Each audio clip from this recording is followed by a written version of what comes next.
Chapter 9-11. After spending so much effort to take down Zhang Fei's camp, this was the result that Li Wangyu got. This made Li Wangyu feel very depressed. For this murderer to be able to kill himself so cleanly, it was certain that he was not the real mastermind. At most, he was just a knife in the mastermind's hand.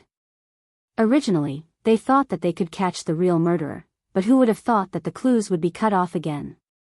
Everyone examined the murderer who had pretended to be a government soldier, but they found something strange about him. The government soldier's waist tag on this person was actually real. The wooden waist tag was engraved with complicated patterns. These patterns that were difficult to imitate were the key to identifying the authenticity of the waist tag. Although there was no name on the Tang soldier's waist tag, there was basic information engraved on it. From the waist tag of the deceased, it could be seen that this person was also a government soldier of Biyao and his official position was a colonel. Elder Gao, could this person really be a government soldier? Li Wangyu asked curiously.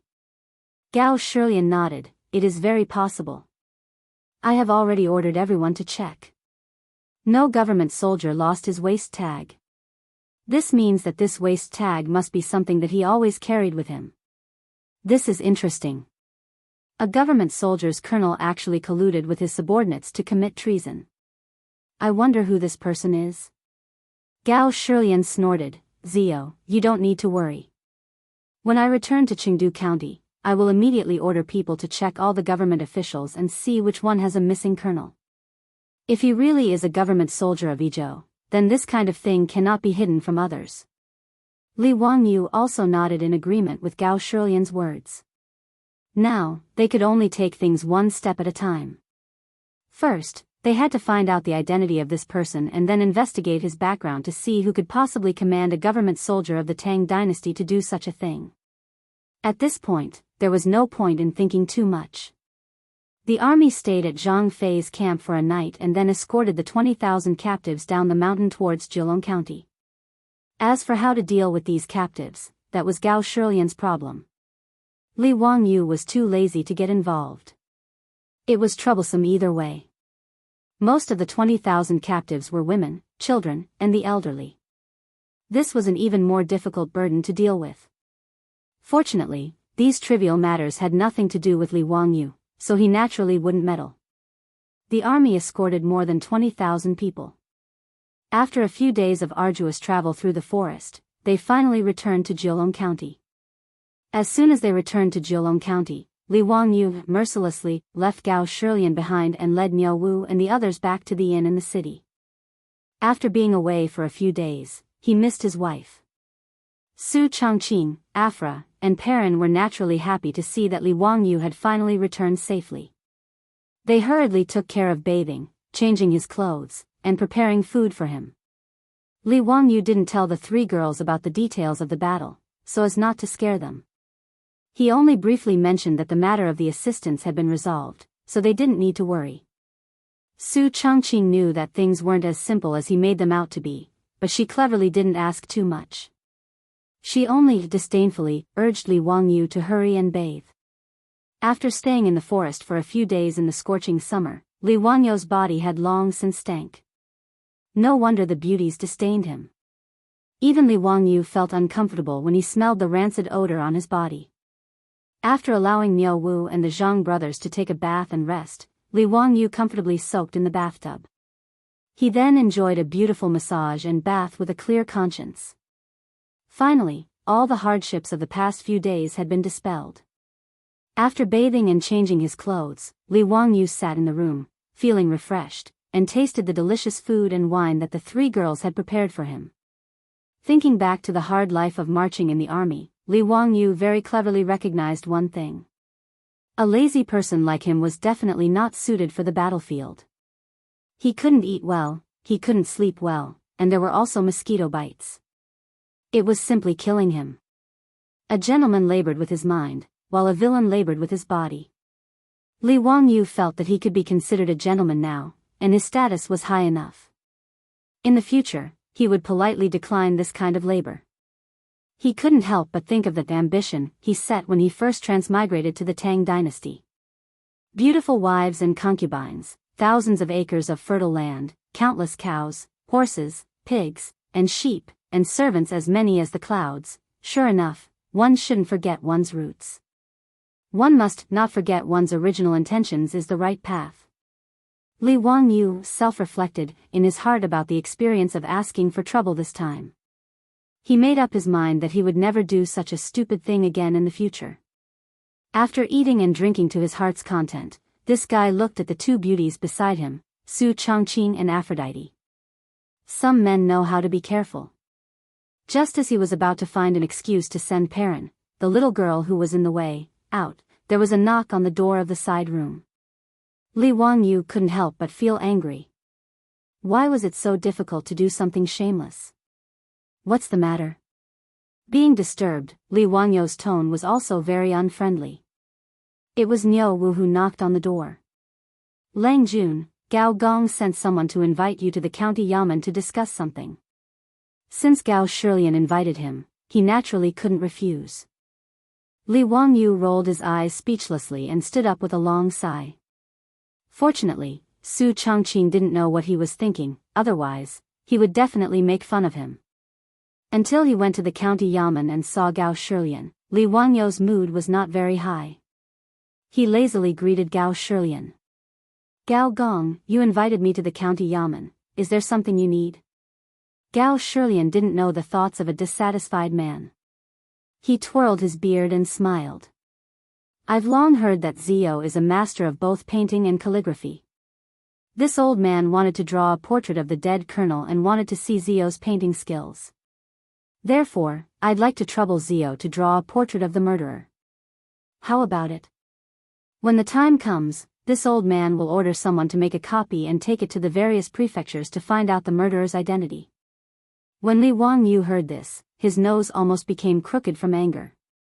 He immediately shook his head like a rattledrum. Was this old man crazy? For such a trivial matter, he actually sent someone to disturb him. This was an unforgivable sin. Li Wangyu was now a master of both painting and calligraphy. After all, sketching was the most lifelike art. Since it was a portrait, even the Tang people loved it. Since he transmigrated to this world, there weren't many paintings that had been circulated. However, those who obtained these paintings all treated them as treasures and carefully kept them. They wouldn't easily show them to others. Fortunately, Li Wangyu's identity was noble enough that not many people could ask him for a painting. Otherwise, he would be annoyed to death. As for calligraphy, he copied the thin gold body of Emperor Huizong of Song.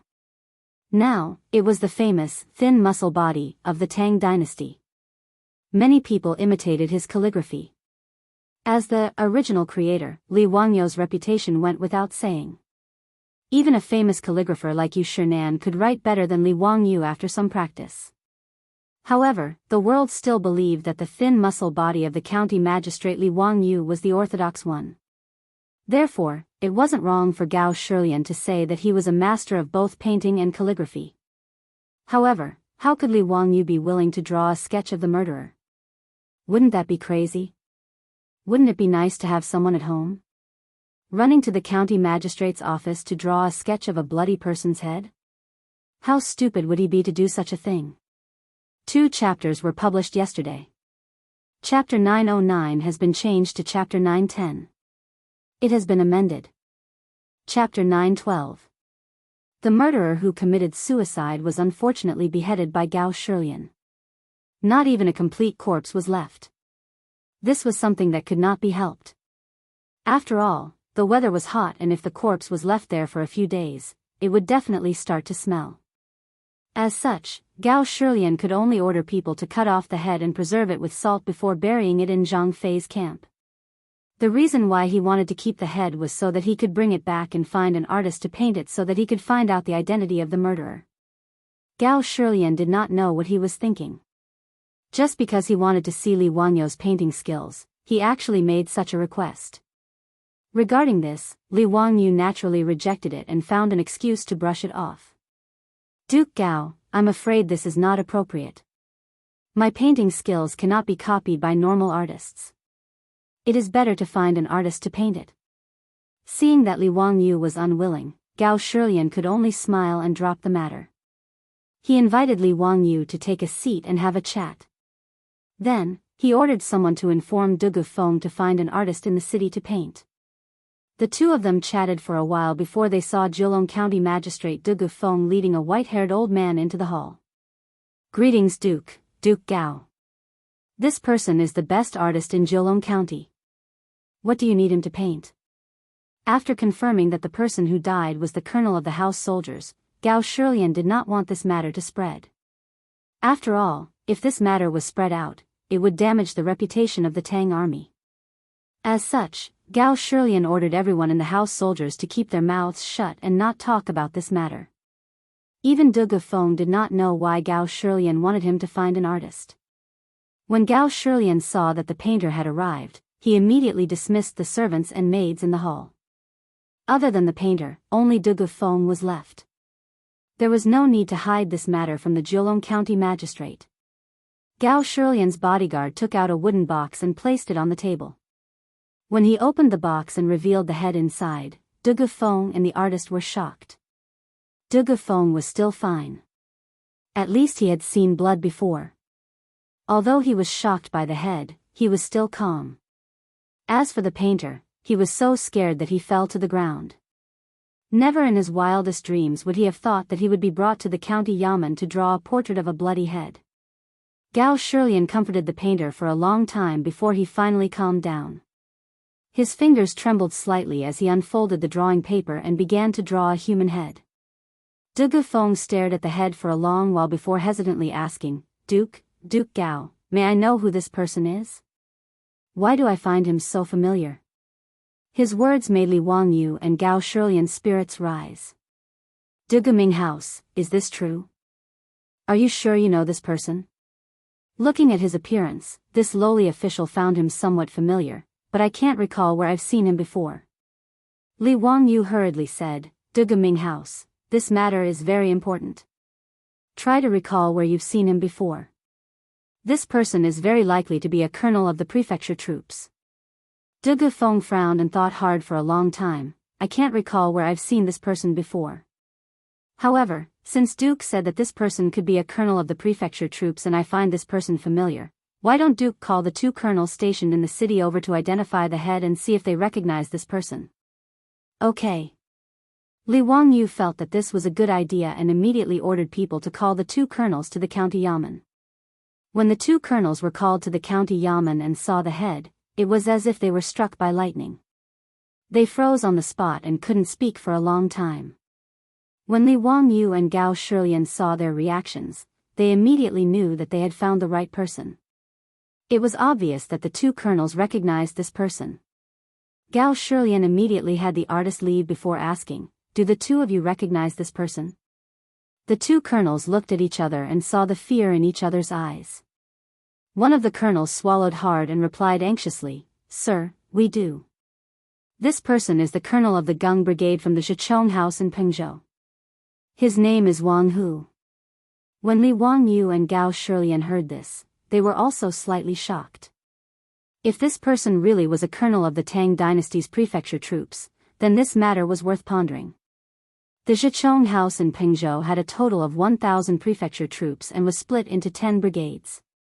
They were named after the heavenly stems, and were respectively A, B, C, D, E, F, G, Xin, Ren, and Gue. Just as Gao Shilian was about to ask, he heard the colonel say something that made Li Wangyu and Gao Shilian shiver and their hairs stand on end. But this Wang Hu and the Gung Brigade all died in battle in Songzhou half a month ago. Where did you find Wang Hu's head, senior officer? Died in battle? Songzhou? Li Wangyu immediately remembered that when he was chatting with the two colonels on the city wall, they seemed to have mentioned that their 3 brigades had been sent to Songzhou for training. One of the brigades was attacked by the Tuyuhun when they were out patrolling. The entire brigade of 100 people was completely wiped out, and not a single one escaped. The owner of the head in front of them was the colonel who had already died in battle in Songzhou? How was this possible? Li Wangyu was completely confused. If what the colonel said was true, Then how did this colonel named Wang Hu come back from the dead and run to the mountain where Zhang Fei's camp was and get involved with his subordinates? Gao Shilian's face was also green, and his expression was serious. One of the brigades of the Zhe house in Pengzhou was attacked by the Tuihun when they were sent to Songzhou for training. As the Izhou sir, he knew about this matter. Because of this matter, he even ordered the soldiers of the Zhe house to be transferred from Yanzhou, Jianzhou, and other places to Songzhou as reinforcements. However, the colonel who should have died in battle actually came back to life. Are the two of you really not lying? This person is really the colonel of the Gung Brigade of the Zhe house in Pengzhou, Wang Hu? The two colonels nodded without hesitation. Sir, we are not lying about this matter. Wang Hu has been with us all the time, so how could we not recognize him? On the side, Du Gufeng also slapped his head. That's right, I also remember. This person is the colonel of the Gung Brigade, Wang Hu. Because I don't have much contact with the prefecture soldiers, I didn't remember. Now that the two of them have said this, I am also certain that this person is Wang Hu. Gao Shilian immediately ordered people to bring the dead colonel's armor and waist token for the two colonels to identify. Sir, there's no mistake. This waist token is Wang Hu's. It can't be wrong. One of the colonels pointed at a crack on the side of the waist token and said, "This crack was left on his waist token when I was drinking. I wasn't paying attention, and my machete hit his waist token. Because of this, Wang Hu complained to me for a long time." When Li Wangyu and Gao Shilian heard this, they no longer had any doubts about the identity of the dead colonel. It seemed like this person really was the colonel of the Gung Brigade, Wang Hu. However, after confirming his identity, Li Wangyu and Gao Shilian became even more confused. Why did a person who died in battle in Songzhou run back to Jilong County half a month ago? Whose orders did he listen to? What was his motive? Chapter 9:13. After Li Wangyu and Gao Shilian figured out the identity of the culprit, they became more and more confused. Not only did the fog in front of them not dissipate, but it became even thicker, making Li Wangyu completely lose his train of thought. The foreign tribe was tempted by someone to try to conquer Jilong County. What was their goal? Why did the colonel, who had died in battle half a month ago, appear in Zhang Fei's tribe again? Whose orders did this Colonel Wang Hu listen to? Wang Hu? Wang family name? Li Wangyu suddenly asked, "This Wang Hu, is he from the Taiyuan Wang clan?" His words made Gao Shilian freeze. He didn't understand why Li Wangyu would ask such a question. The two colonels also froze. They looked at each other and shook their heads. "I don't know, but it shouldn't be. If I remember correctly, Wang Hu's ancestral home is Izhou, not Taiyuan." "Duke, how could Wang Hu be from the five families? Even if he was from a branch family, he couldn't be a colonel in the Zhitsong house," the other colonel replied. Li Wangyu thought about it and felt that it made sense. A colonel was just the captain of a 100-man squad. It was similar to a company commander in the future and didn't have any status. If Wang Hu's ancestral home was Izhou, it meant that he was thinking too much. In reality, Li Wangyu thought of Izhou's Governor-General Manners Sima Wang Ichuan and thought that since Wang Hu's surname was Wang, he might be from an aristocratic family. He thought that the aristocratic families were playing tricks, which was why he asked such a question. After learning that Wang Hu's surname was only Wang and he had nothing to do with the aristocratic families like the 5 surnames and 7 watches, Li Wangyu also laughed self-deprecatingly. He felt that he had become a little paranoid because of the mastermind behind the scenes and was making wild guesses. However, Wang Hu's so-called death in battle in Songzhou seemed to be more worth investigating. Li Wangyu asked, "The entire Gung Brigade died in battle in Songzhou. Did you see this with your own eyes?" The two colonels shook their heads and nodded. "Duke, the Gung Brigade was ambushed and killed by Tuihun. Naturally, we didn't see it with our own eyes. But after that, I led my brothers to collect the corpses of the comrades of the Gung Brigade. Is Wang Hu's corpse among them?" "This. Your humble servant and the others did not confirm it one by one." The colonel hurriedly explained, "Duke, after we found the battlefield where the Gung Brigade was ambushed, the scene was chaotic. Not only were there the corpses of the Gung travelers, but there were also the corpses of the Tuyuhuns that they had killed. The brothers of the Gung Brigade are less than 100, but the Tuyuhuns also left over 100 corpses. It is too difficult to identify them one by one. That's right, Duke. On the battlefield, missing an arm, a leg, or a head is a common occurrence. Many of the corpses of fellow soldiers are hard to identify. We could only piece together the broken limbs of our brothers and count the number of people. It matched the number of people in the Gung Brigade. That's why we concluded that the entire Gung Brigade had died in battle. I didn't know that, Wang Hu. The two colonels were both old prefecture soldiers. How could they not see that the head in the box had clearly been cut off not long ago? If Wang Hu had really died in battle in Songzhou more than half a month ago, then his head would have rotted long ago. Although they did not know where Li Wangyu and Gao Shilian had obtained the head, it still made the two of them panic. They were afraid that this matter had something to do with them. Gao Shilian and Li Wangyu did not reprimand the two colonels for their explanations. Was this not the case in the era of cold weapons? Even in the future, the soldiers all had identification plates on them. However, there were still people who went missing on the battlefield. In reality, there were no corpses left, so it was impossible to identify them. If Wang Hu had purposely concealed it and pretended to be dead, it was normal for him to fool the Songzhou prefecture soldiers and the two colonels. However, this matter was worth thinking about. Li Wangyu quickly deduced the illogical points from this information. Had Wang Hu fled because his troops had been defeated, or did he have other motives? It was obvious that he had not fled because his troops had been defeated. This was because the two colonels had already said that when they were cleaning up the battlefield after the battle, they had counted the number of people in the Gung Brigade and confirmed that the number of corpses they counted matched the number of people in the Gung Brigade. Since they could be sure that Wang Hu had not died in Songzhou, then who were the extra corpses? Therefore, the only logical explanation was that Wang Hu had purposely used the attack on the Gung Brigade in Songzhou to escape. It was even more likely that the deaths of all the members of the Gung Brigade had something to do with Wang Hu.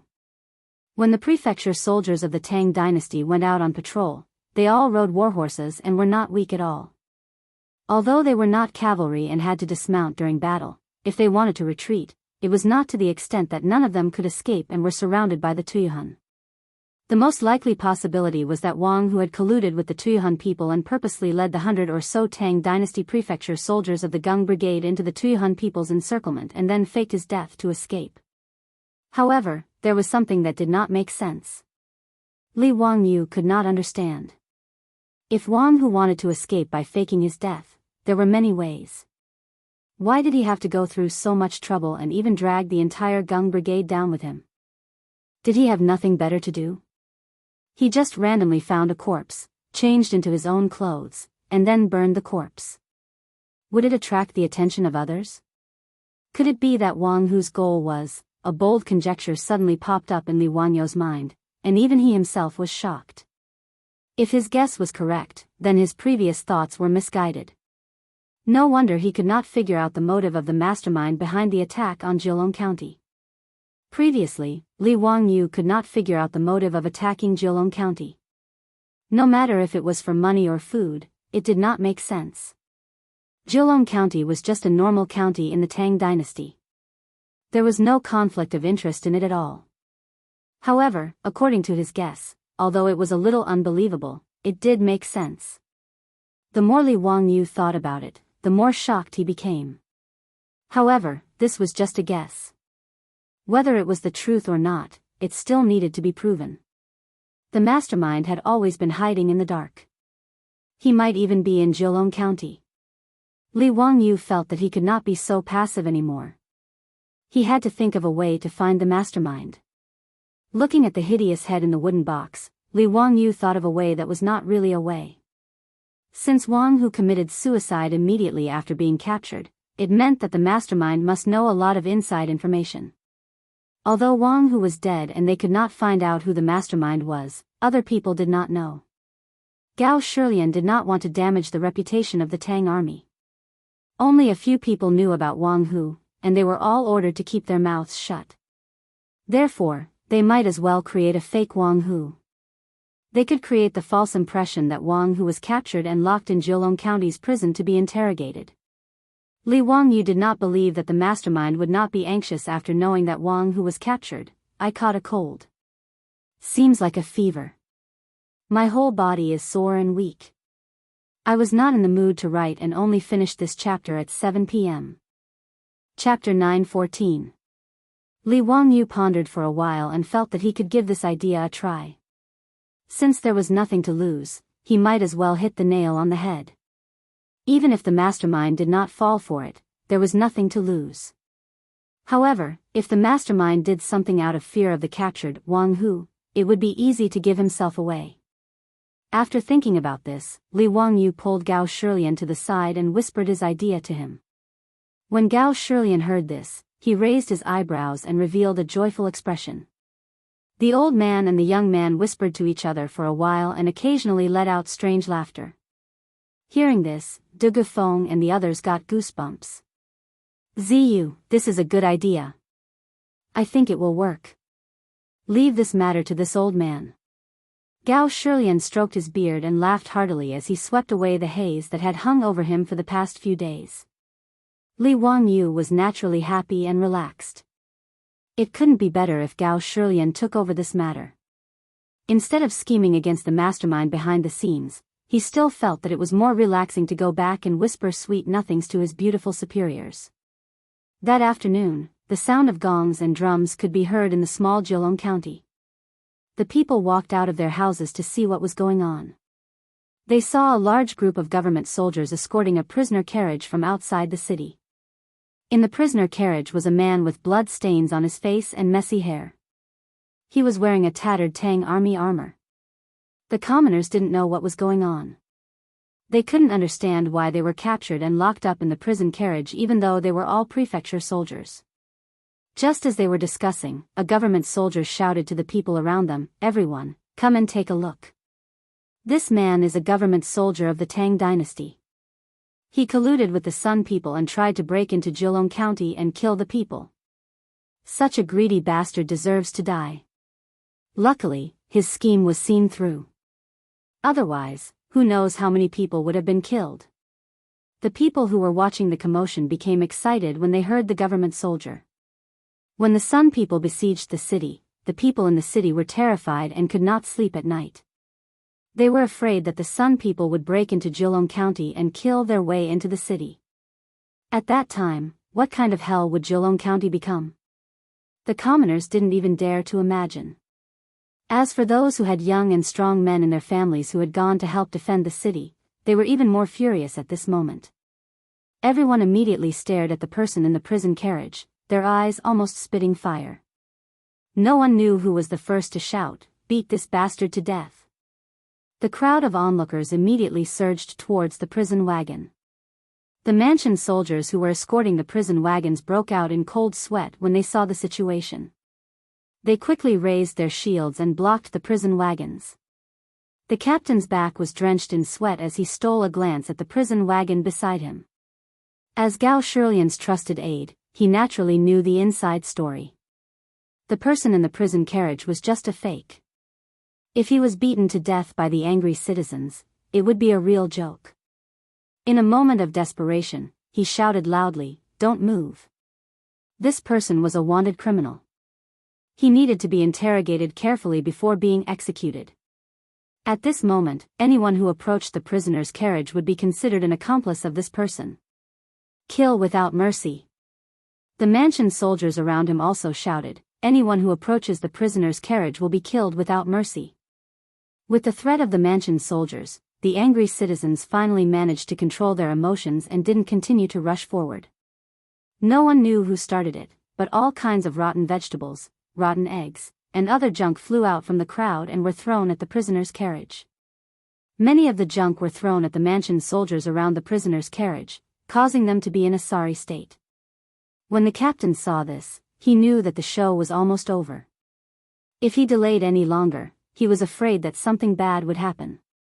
He hurriedly ordered the mansion soldiers to open a path and rush into Jianghu County's government office with all kinds of junk flying in the air.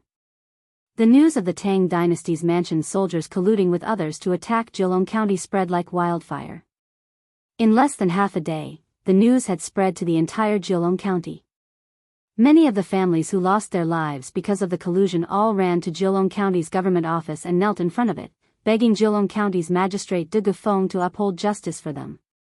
Regarding this, De Gufeng could only helplessly lead a group of bailiffs out to comfort the people. He promised that he would interrogate the real culprit and submit a memorial to the imperial court to behead the culprit. This was to appease the souls of the deceased in heaven. After persuading all the citizens to go back, De Gufeng wiped the sweat off his forehead and walked back to the government office.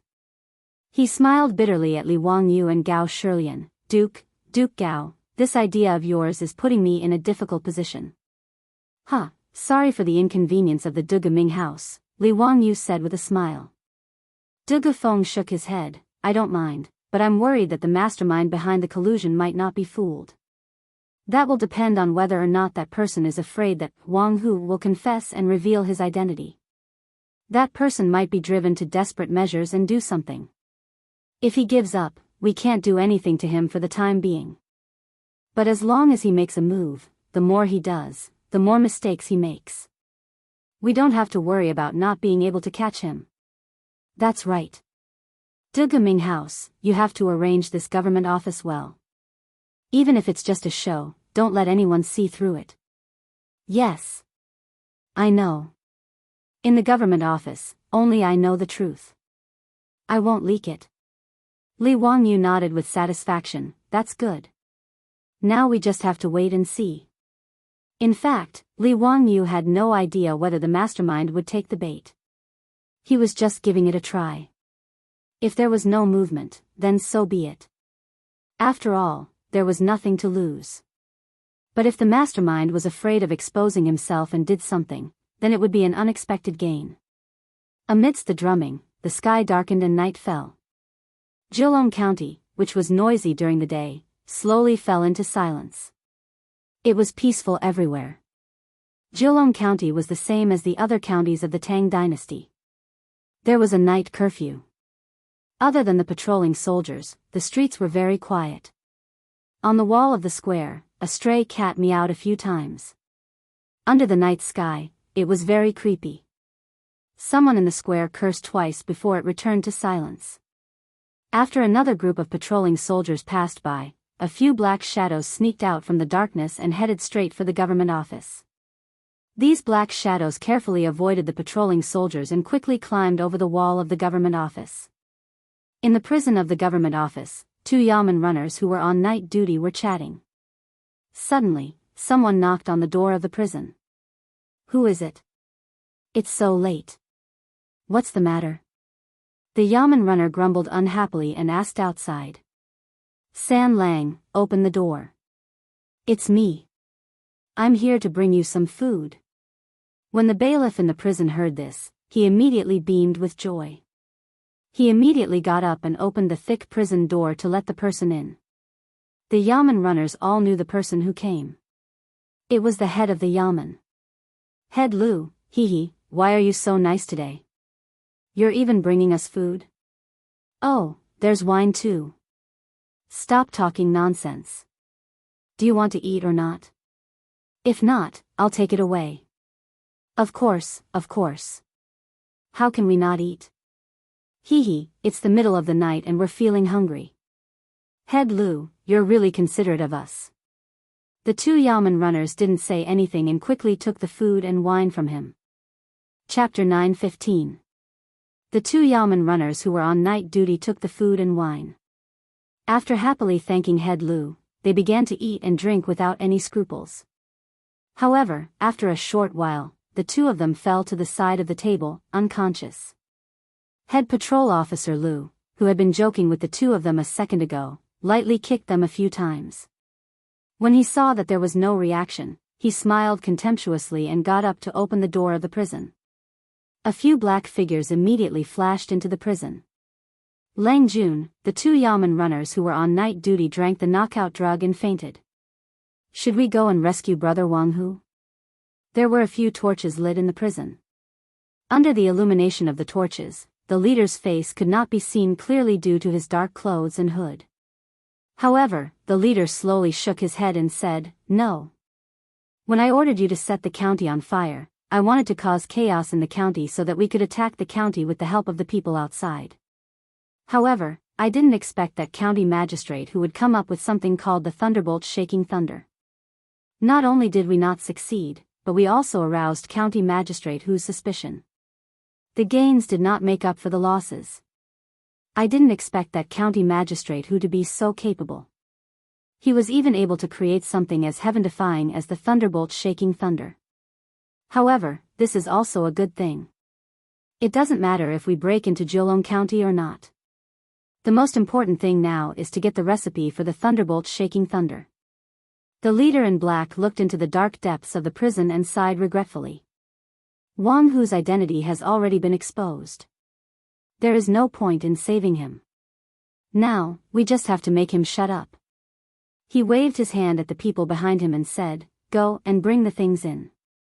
Yes. A few people immediately brought in a large wooden bucket from outside the door. Pour this alchemical fire oil all over the prison. Old Lu accompanied this official to see Wang Hu. No matter what, he has worked hard even if he didn't make any contributions. This official will personally see him off. His words clearly meant that he was going to kill Wang Hu. From the looks of it, it seemed that they were going to burn down the entire county jail and destroy the corpses.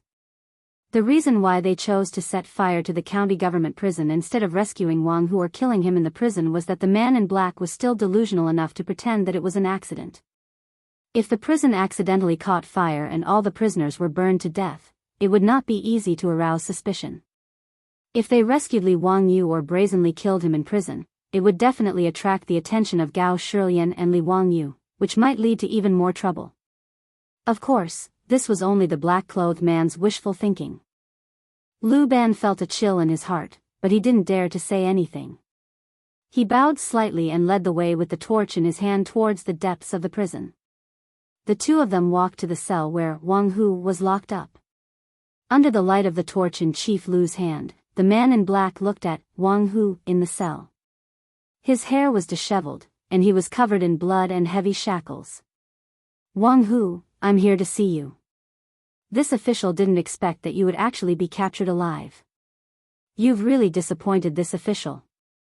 You promised me that Zhang Fei's camp was easy to defend and difficult to attack. Even if it was surrounded by 100,000 soldiers, it would not be taken down. However, in just a few days, I received news that Zhang Fei's camp was breached. Tell me, how are you going to explain this to me?" The Wang Hu in the cell didn't seem to hear him. He just sat on the ground with his head lowered and didn't respond. This Wang Hu naturally couldn't respond. He was just a person who Gao Shilian ordered to find among the soldiers who had a similar build to Wang Hu. He changed into Wang Hu's armor and messed up his hair so that people couldn't see his face clearly. He just pretended to be Wang Hu and acted as bait. No one expected that they would really catch a big fish. Seeing that the Wang Hu in the cell didn't speak, the black-clothed man didn't continue to say anything. He just said indifferently, "Wang Hu, I will keep my promise and take good care of your relatives. You can go in peace." After saying this hypocritically, he turned around and was about to leave. However, the Wang Hu in the cell wanted to fish for more information. He deliberately said in a hoarse voice, "You're just going to abandon me like this? I've risked my life for you." When the black-clothed man heard this, he suddenly turned around and stared at the Wang Hu in the cell. "You're not Wang Hu. Who are you?" Then, he abruptly dashed out of the prison. At this time, as long as he wasn't too stupid to be saved, he would know that he had been fooled. However, since this was a trap set up by Li Wangyu and Gao Shilian, how could they give him a chance to escape? Before the black-clothed man could run to the prison door, the originally closed cell door was forcefully pushed open from the outside. Outside the cell door were hundreds of fully armed soldiers with torches in their hands. How could the black-clothed man not understand now that he had fallen into a trap? He saw Li Wangyu and Gao Shilian walking out from among the soldiers and looking at the black-clothed man with smiles on their faces. "Major Wang, the night is long. Are you also not in the mood to sleep? Li Wangyu couldn't help but tease as he recalled the lines in the Chinese novel Journey to the West. Under the illumination of the firelight, the face of the black-clothed man under the hood was revealed. It was the major of the Yi province's Governor-General's office, Wang Yichuan. The muscles on Wang Yichuan's face twitched uncontrollably a few times before he finally forced himself to calm down. This humble official also didn't expect that Duke and Duke Gao would still be awake even though it's already so late. Li Wangyu and Gao Shilian looked at each other, then raised their heads and laughed. Aren't we waiting for Major Wang to walk right into our trap? I didn't expect that a fake Wang who would be able to trick Major Wang so easily. This humble official also didn't expect that Wang who was actually a fake. In that case, Wang who must be dead. Am I wrong? Wang Yichuan asked. Gao Shilian twirled his beard and smiled. That's right. When Wang who was captured, he had already committed suicide. When Wang Yichuan heard this, he laughed bitterly. It seems that this humble official really did think himself clever. It's a pity that I didn't see through Duke Gao and Duke's plan. Otherwise, how would I have walked right into your trap? Li Wangyu shook his head and laughed. No. Major Wang, you're wrong. Even if you didn't appear tonight, I'm afraid that you wouldn't be able to hide for much longer. I've long suspected that you were the mastermind. Oh. How did this humble official give myself away? How did I make Duke suspect me? Wang Yichuan asked curiously. At this moment, Wang Yichuan and his subordinates had already become turtles in a jar. There was no need to worry that they would be able to escape from the county yamen. Li Wangyu was also in the mood to say a few more words to Wang Yichuan so that he could understand why he died. Li Wangyu's first sentence scared Wang Yichuan so much that he broke out in a cold sweat. Major Wang, not only did I guess that you were the mastermind, but I also guessed that your goal was clearly related to Liz Ho. I wonder if I guessed correctly. Wang Yichuan looked as if he had seen a ghost. This is impossible. How did you know? Chapter 9:16. Li Wangyu did not understand why the protectors wanted to attack the small Jilong county. When he found out that Wang who faked his death and dragged the entire Gung brigade into making dumplings for the Tuihuns, Li Wangyu suddenly remembered that when he left Mianzhou, he saw a large group of soldiers heading to Songzhou. When Li Wangyu thought about how all the soldiers in Mianzhou were mobilized because of this, he suddenly had a bold guess. Could it be that all of this was to attract the attention of the Yi Prefecture Governor-General and mobilize all the soldiers in Yi Prefecture? He couldn't help but wonder what would have happened if he hadn't come to Jilong County by accident and brought the explosives to help defend the city. Without a doubt, the defenseless Jilong County would have been broken through by the protectors and then massacred. Close to 1,000 Tang dynasty citizens would have been massacred. Even the scholars and ladies who came from all over Yi Prefecture to admire the peony flowers would not have been able to escape. If such a thing happened, when the news spread to the Yi Prefecture Governor-General, Gao Shilian would be furious. He would definitely lead the army to attack the protectors. The protectors would definitely escape to Zhang Fei's camp and use that dangerous pass as a barrier to face off against the Tang army. If Jilong County was massacred, Gao Shilian naturally could not withdraw his troops. Otherwise, he would not be able to answer to Pai Lupi and the imperial court. Thus, after being stopped by Zhang Fei's camp, Gao Shilian could only mobilize soldiers from all over the Yi province and forcefully take down Zhang Fei's camp to take revenge for the people of the Great Tang. Previously, Gao Shilian had already mobilized many soldiers from all over to Songzhou to prevent the Tuihuns from suddenly attacking. In order to recruit more protectors, he would continue to gather soldiers from all over Yi Prefecture. This would cause all the states in Yi Prefecture to be in a state of a military vacuum. When he thought of this, Li Wangyu could not help but break out in cold sweat. The word rebellion immediately popped up in his mind. However, Li Wangyu immediately denied his guess. After all, in history, during the 4th year of Zhengguan, there were no rebellions in Shu. In the 1st year of Zhengguan, the county king of Yan, Li Yi, rebelled and was executed. Li Prefecture's governor Li Shaochang committed treason and was executed. After that, there was peace for 10 some years, until the 16th year of Zhengguan, when Ho Junji rebelled and was executed. Li Qingxian plotted a rebellion and was deposed. Then where did this rebellion come from in the 4 years of Zhongguan? Li Wangyu felt that he was thinking too much, but he didn't dare to completely dismiss this idea. Because since he and Su Chongqing traveled to the Tang dynasty, too much history had changed. What if the butterfly's wings fluttered and triggered a chain reaction, causing things that had never happened in history to appear? After all, in history, Li Qingxian and Li Tai did not acknowledge him as their master. Li Qingxian had never had appendicitis, and when Li Ji was born, there was no such thing as a leopard cat swapping the crown prince. Therefore, even if there was no rebellion in Shu during the 4th year of Zhongguan's reign, Li Wangyu could not be sure that there would be no rebellion in Shu today. However, this was just Li Wangyu's personal guess, and there was no real evidence, so he did not tell Gao Shilian about it. As for Wang Yichuan, Li Wangyu had always had suspicions in his heart, but Wang Yichuan had always concealed it well, so he only had suspicions in his heart. Today, Li Wangyu and Gao Shilian were sitting in the county office, waiting for someone to walk into the trap. While chatting, the two of them talked about Li Prefecture's governor Wuxia Chronicles. Gao Shilian unintentionally said something, but it attracted Li Wangyu's attention. Speaking of Li Prefecture, Duke Wu has really worked hard. After Li Shaochang was executed for treason, there were still remnants of Li Shaochang causing chaos in Li Prefecture. After Duke Wu took office, he stabilized the situation in Li Prefecture and contributed greatly to the country. Oh right, speaking of which, I am Wang Sima of the governor's office, and I also held the position of Sima of the governor's office in Li Prefecture. It is said that in stabilizing the situation in Li Prefecture, I also put in a lot of effort. Li Wangyu was slightly startled. Sima Wang also held a position in Li Prefecture? That's right, but Sima Wang was not involved in Li Shaochang's treason, so he was not implicated. Instead, because of his contributions, he was promoted to the position of Sima of the governor's office in Yi Prefecture. When Li Wangyu heard this, his heart could not help but beat like a drum. Wang Yichuan really had nothing to do with Li Shaochang's treason. His heart moved slightly, and he summoned Niu Wu and gave him a few orders.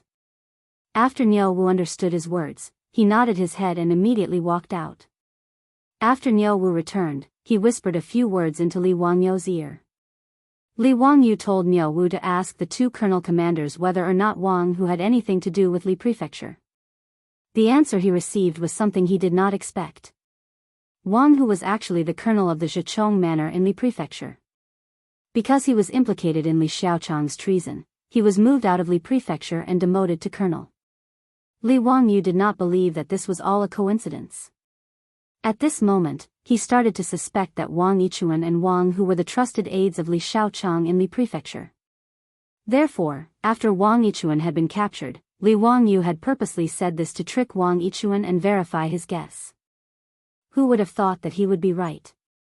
Just looking at Wang Yichuan's expression like he had seen a ghost, Li Wangyu knew that his guesses were right. This Wang Yichuan and Wang Hu really did have something to do with Li Shaochang. However, Li Wangyu was still confused. Did that Li Shaochang really have such great charm? He had already died for 4 years, and there was still someone who wanted to inherit his dying wish and try to start a rebellion in the Shu lands. Such a huge scheme, Li Wangyu did not believe that Wang Yichuan alone could do it. It was not that Li Wangyu looked down on him, but Wang Yichuan did not have the ability to be the mastermind. At most, he was just a knife in the hands of the mastermind. Furthermore, a secondary grade 4 major of the Governor-General's manor did not have the ability to make Wang Hu and the others work for him. Not to mention, he still had to convince the leaders of the 5 tribes to listen to his commands. However, Li Wangyu was not in a rush. Since he had captured Wang Yichuan, he could slowly ask him about these things. Li Wangyu did not believe that Wang Yichuan was someone like Wang Hu who would not hesitate to commit suicide just to keep a secret. For an old official like Wang Yichuan who was used to living like a prince, not to mention torture, once he was locked up and saw the torture tools, he would immediately confess. Major Wang, this duke knows a lot of things, but there are still many doubts that I need Major Wang to clear up. Li Wangyu smiled in a relaxed and happy manner. Wang Yichuan's face was ashen, and he lowered his head. Since you have something to ask, I will naturally answer everything that I know. This lowly official only hopes that the Duke can see this lowly official's cooperation and plead leniency on this lowly official's behalf. As long as this lowly official can be spared from death, it will be enough. Li Wangyu could naturally agree to Wang Yichuan's request. He did not care about the life and death of such a small character. What Li Wangyu cared about was the real culprit behind the scenes who could command Wang Yichuan and Wang Hu. Okay. I guarantee that you won't die, you. Before Li Wangyu could finish his words, he saw that behind Wang Yichuan, there were a few men in black who were also dressed in black. Suddenly, one of them dashed out, pulled out the blade at his waist, and viciously stabbed towards Wang Yichuan's back. Chapter 9:17. Li Wangyu and Gao Shilian didn't expect that one of Wang Yichuan's subordinates would suddenly launch an attack in such a situation. Everyone was caught off guard and could only watch as the shiny blade pierced Wang Yichuan's back and blood spurted out. Wang Yichuan's back was stabbed and he immediately spat out a mouthful of blood. He turned his head with a frightened and stunned expression and looked at the person behind him. You're actually his man. I. Before he could finish his words, he died and fell to the ground. The person who assassinated Wang Yichuan from behind pulled out the blade from Wang Yichuan's back without hesitation, turned the blade around, and slit his own neck. All of this happened in a flash. Before anyone could react, 2 corpses had already fallen to the ground. Looking at Wang Yichuan lying in a pool of blood, Li Wangyu only wanted to curse in his heart. He had painstakingly set up a trap and the fish had already been caught. Who would have thought that such a thing would actually happen? Li Wangyu didn't even need to use his knees to think that the person who killed Wang Yichuan and then killed himself so cleanly must be a man of sacrifice sent by the real mastermind behind the scenes. This person must be responsible for monitoring Wang Yichuan. Once Wang Yichuan tried to rebel or had other thoughts, he would immediately kill him. From this, it could be seen that Wang Yichuan, the major of the Yizhou Governor-General's office, knew a lot. If he confessed honestly, it would be clear who was hiding in the dark and plotting a rebellion. Unfortunately, it was too late to say anything now. However, although Li Wangyu was depressed, he didn't care much. There was nothing to worry about this kind of person who hid in the dark and stirred up trouble. In the Tang dynasty, those who dared to rebel in front of Pai Lupi, except for his own son, were all dead. Did they really think that the eternal emperor, Pai Lupi, was made of clay? In the history of Wuxia, there were a total of 494 emperors, starting from Qin Shi Huang. No matter how you counted, Pai Lupi could be ranked in the top 5. To rebel against him, wouldn't that be the same as an old man eating arsenic and tired of living? Li Wangyu's involvement in this matter was just a coincidence. Moreover, his and Su Changqing's lives were threatened, so he wanted to find out who was behind the scenes. Since the clues had been cut off with Wang Yichuan's death, it was better to leave this troublesome matter to Pai Lupi and the 100 Horsemen department. Wang Yichuan had brought 5 or 6 men with him. Except for one man, who was a man of sacrifice, who killed Wang Yichuan and then killed himself, the others, including Head Lu, had all surrendered. Li Wangyu did not have much hope for these people. Sure enough, the results of the interrogation of these people were the same. These people were only following Wang Yichuan's orders. They couldn't get anything of value out of them. However, Li Wangyu and Gao Shilian were clear about what Wang Yichuan had done in this rebellion. According to Wang Yichuan's subordinates, the subordinates who attacked Jianghu County were bewitched by Wang Yichuan. Wang Yichuan promised that he would give the subordinates a large amount of wealth, beauties, and even make them officials. Wealth moved people's hearts, so the subordinates were naturally no exception. Both sides hit it off. Wang Hu was sent by Wang Yichuan to be in charge of contacting the leaders of the 5 tribes. On that day, Wang Yichuan was not trapped in Jianghu County by accident. He purposely stayed in Jianghu County to help the subordinates attack the city. Wang Yichuan did not expect Du Gufeng to react so quickly, sealing off the 4 gates at the first moment. He also knew that the subordinates lacked siege weapons and was worried that something would happen if they delayed. Thus, he pretended to be in a hurry to leave the city and ordered Du Gufeng to open the south gate. As long as the gate was opened, the subordinates lying in ambush outside the city would take the opportunity to attack and take down Jianghu County. Who would have thought that Li Wangyu, the founding county duke, would also be trapped in the county by a freak combination of factors, foiling Wang Yichuan's plan. Wang Yichuan came up with another plan. When the subordinates attacked the city, he ordered his subordinates to set fire in the city to create a chaotic atmosphere so that the subordinates could break through the city as quickly as possible. Who would have thought that Li Wangyu would come up with something like explosives? Not only did they save Jianghu County, they also scared off thousands of subordinates. Regarding this, Wang Yichuan could only scold the subordinates for being useless. He could only continue to pretend to be a good person in front of Li Wangyu. When Gao Shilian led the army to attack, Wang Yichuan did not panic. After all, he knew how dangerous Zhang Fei's camp was. However, he did not expect that in just a few days, the impenetrable Zhang Fei's camp would be broken through by 2,000 soldiers and all of the subordinates were captured. This made Wang Yichuan very worried as he did not know whether Wang Hu could escape or not. After all, Wang Hu knew too many of his secrets. If Wang Hu was captured, his head would probably fall to the ground. Hence, after knowing that Wang Hu was captured and locked up in Jianghu County's prison, Wang Yichuan anxiously led his subordinates to personally kill him. However, he did not expect that not only would he fall into a trap, but he would also be killed. As for what happened in Songzhou, Wang Yichuan and the person behind the scenes, and what Tuyuhan had done, these people did not know. After understanding all this, Li Wangyu's confusion was mostly solved. As for how to find the person behind the scenes and how to deal with the aftermath, that was Gao Shilian's problem and had nothing to do with him.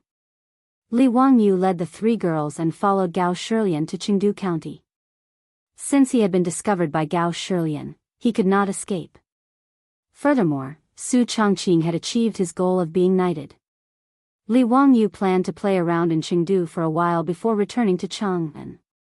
Gao Shilian had sent someone to deliver the news of what had happened in Yizhou and the discovery of Li Wangyu to Chang'an city via an express delivery of 800 miles. Pai Lupi was naturally furious about this. On one hand, he hated that someone dared to collude with the Tuyuhan and rebel. On the other hand, he was angry that Li Wangyu, that bastard, had run away for a few months. Pai Lupi ordered the 100 Cavalry Department and Gao Shilian to continue searching for the culprit. He also ordered Gao Shilian to immediately send people to escort Li Wangyu back to Chang'an. Li Wangyu could only shrug his shoulders and say goodbye to Gao Shilian. Under the escort of a large group of people, he followed the Taurus Road and headed back to Chang'an. On the way to Li Prefecture, Wu Shixian saw Li Wangyu again and smiled bitterly. "Duke, you've deceived this lowly official quite a bit." Li Wangyu smiled and touched his nose. "Huh, Duke Wu, please don't blame me. I was just having fun." "Oh right, where is Mainyang? Did she go to Chang'an?" "I have already ordered people to escort Mainyang to Chang'an. I think Duke will return to the academy." Before Wu Shixian could finish speaking, Niu Wu rushed in with a panicked look on his face. His words shocked Li Wangyu and Wu Shixian. "Lang Jun, something bad has happened. News from Chang'an says that Duke Du has passed away." Li Wangyu heard this and was stunned for a few seconds. Then, his face turned pale. Chapter 9:18. Du Ruhui, courtesy name Kemming. He was the head of the 18 scholars of the Duke of Qin's residence and one of the 24 meritorious officials of the Lingyan Pavilion. He had served as the Minister of War and the Minister of Personnel. Together with Fang Xianling, he was known as Fang Mao Du Duan. He had assisted Li Shimin in establishing the rule of Zhenguan. He was born in 585 AD and died in 630 AD, which was the 4th year of Zhenguan. This was the record of Du Ruhui in Li Wangyu's memories. To Li Wangyu, Du Ruhui was no longer just a cold record in the history books, but a close elder. Although he wasn't as close to Du Ruhui as he was to Yu Shinan and Qing Yaojin, they were still close.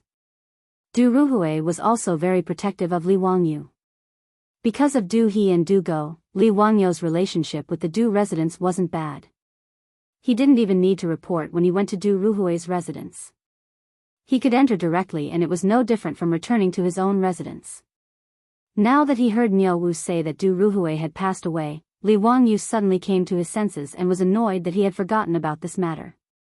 How could he have forgotten that Du Ruhui had passed away in the 4th year of Zhongguan? Li Wangyu suddenly raised his hand and fiercely slapped himself in the face, making a crisp sound.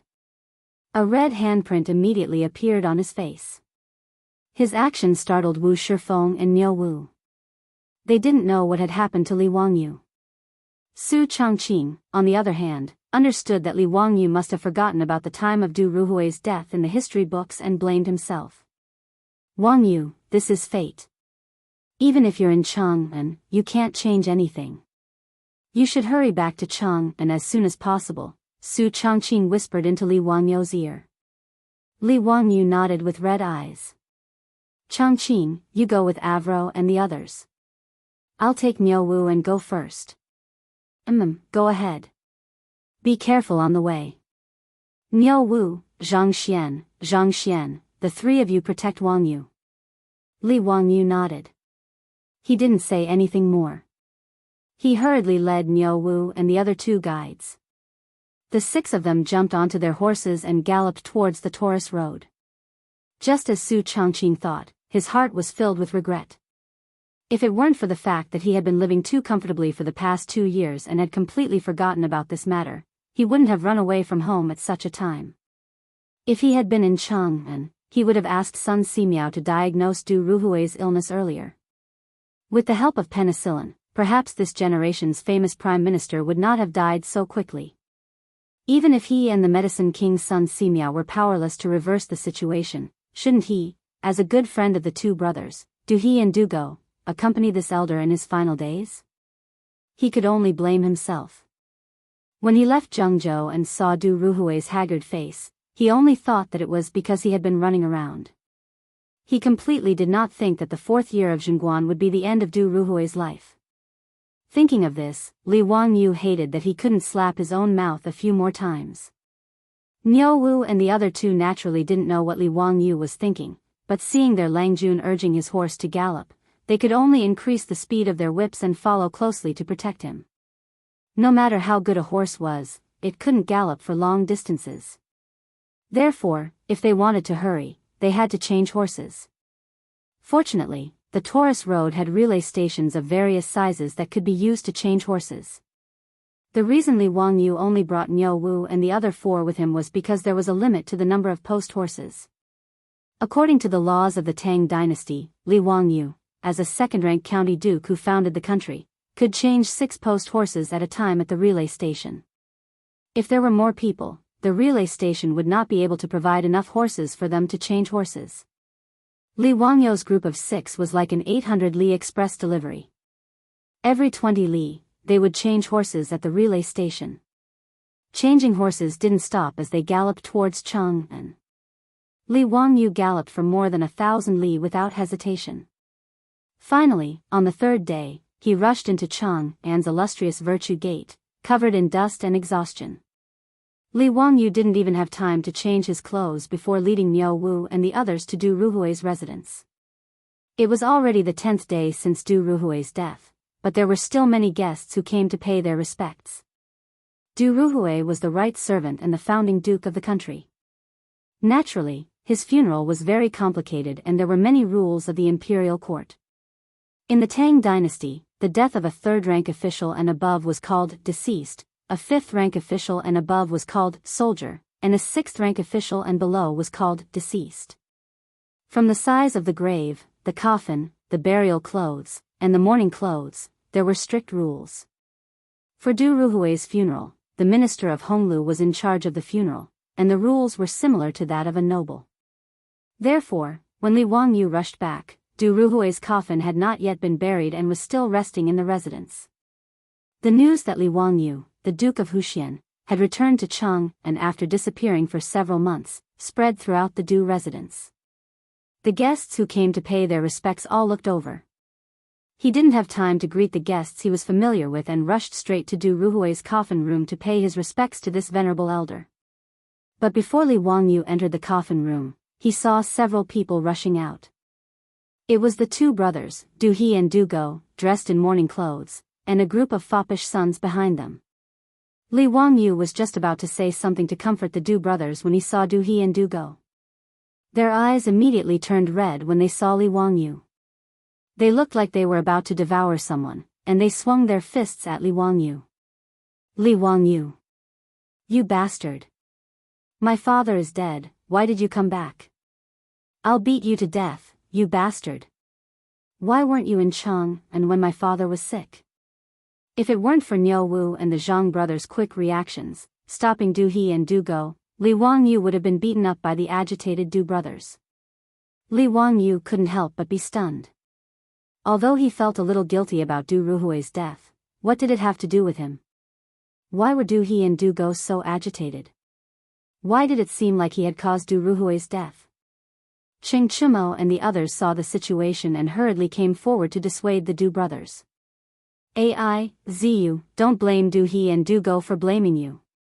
When old man Du was seriously ill, the two brothers went crazy looking for you, the divine doctor, to come back and save their lives. Unfortunately, you were still one step too late. Fang Yai patted Li Wangyu's shoulder and sighed. Li Wangyu stood there stunned. He opened his mouth, but didn't know what to say.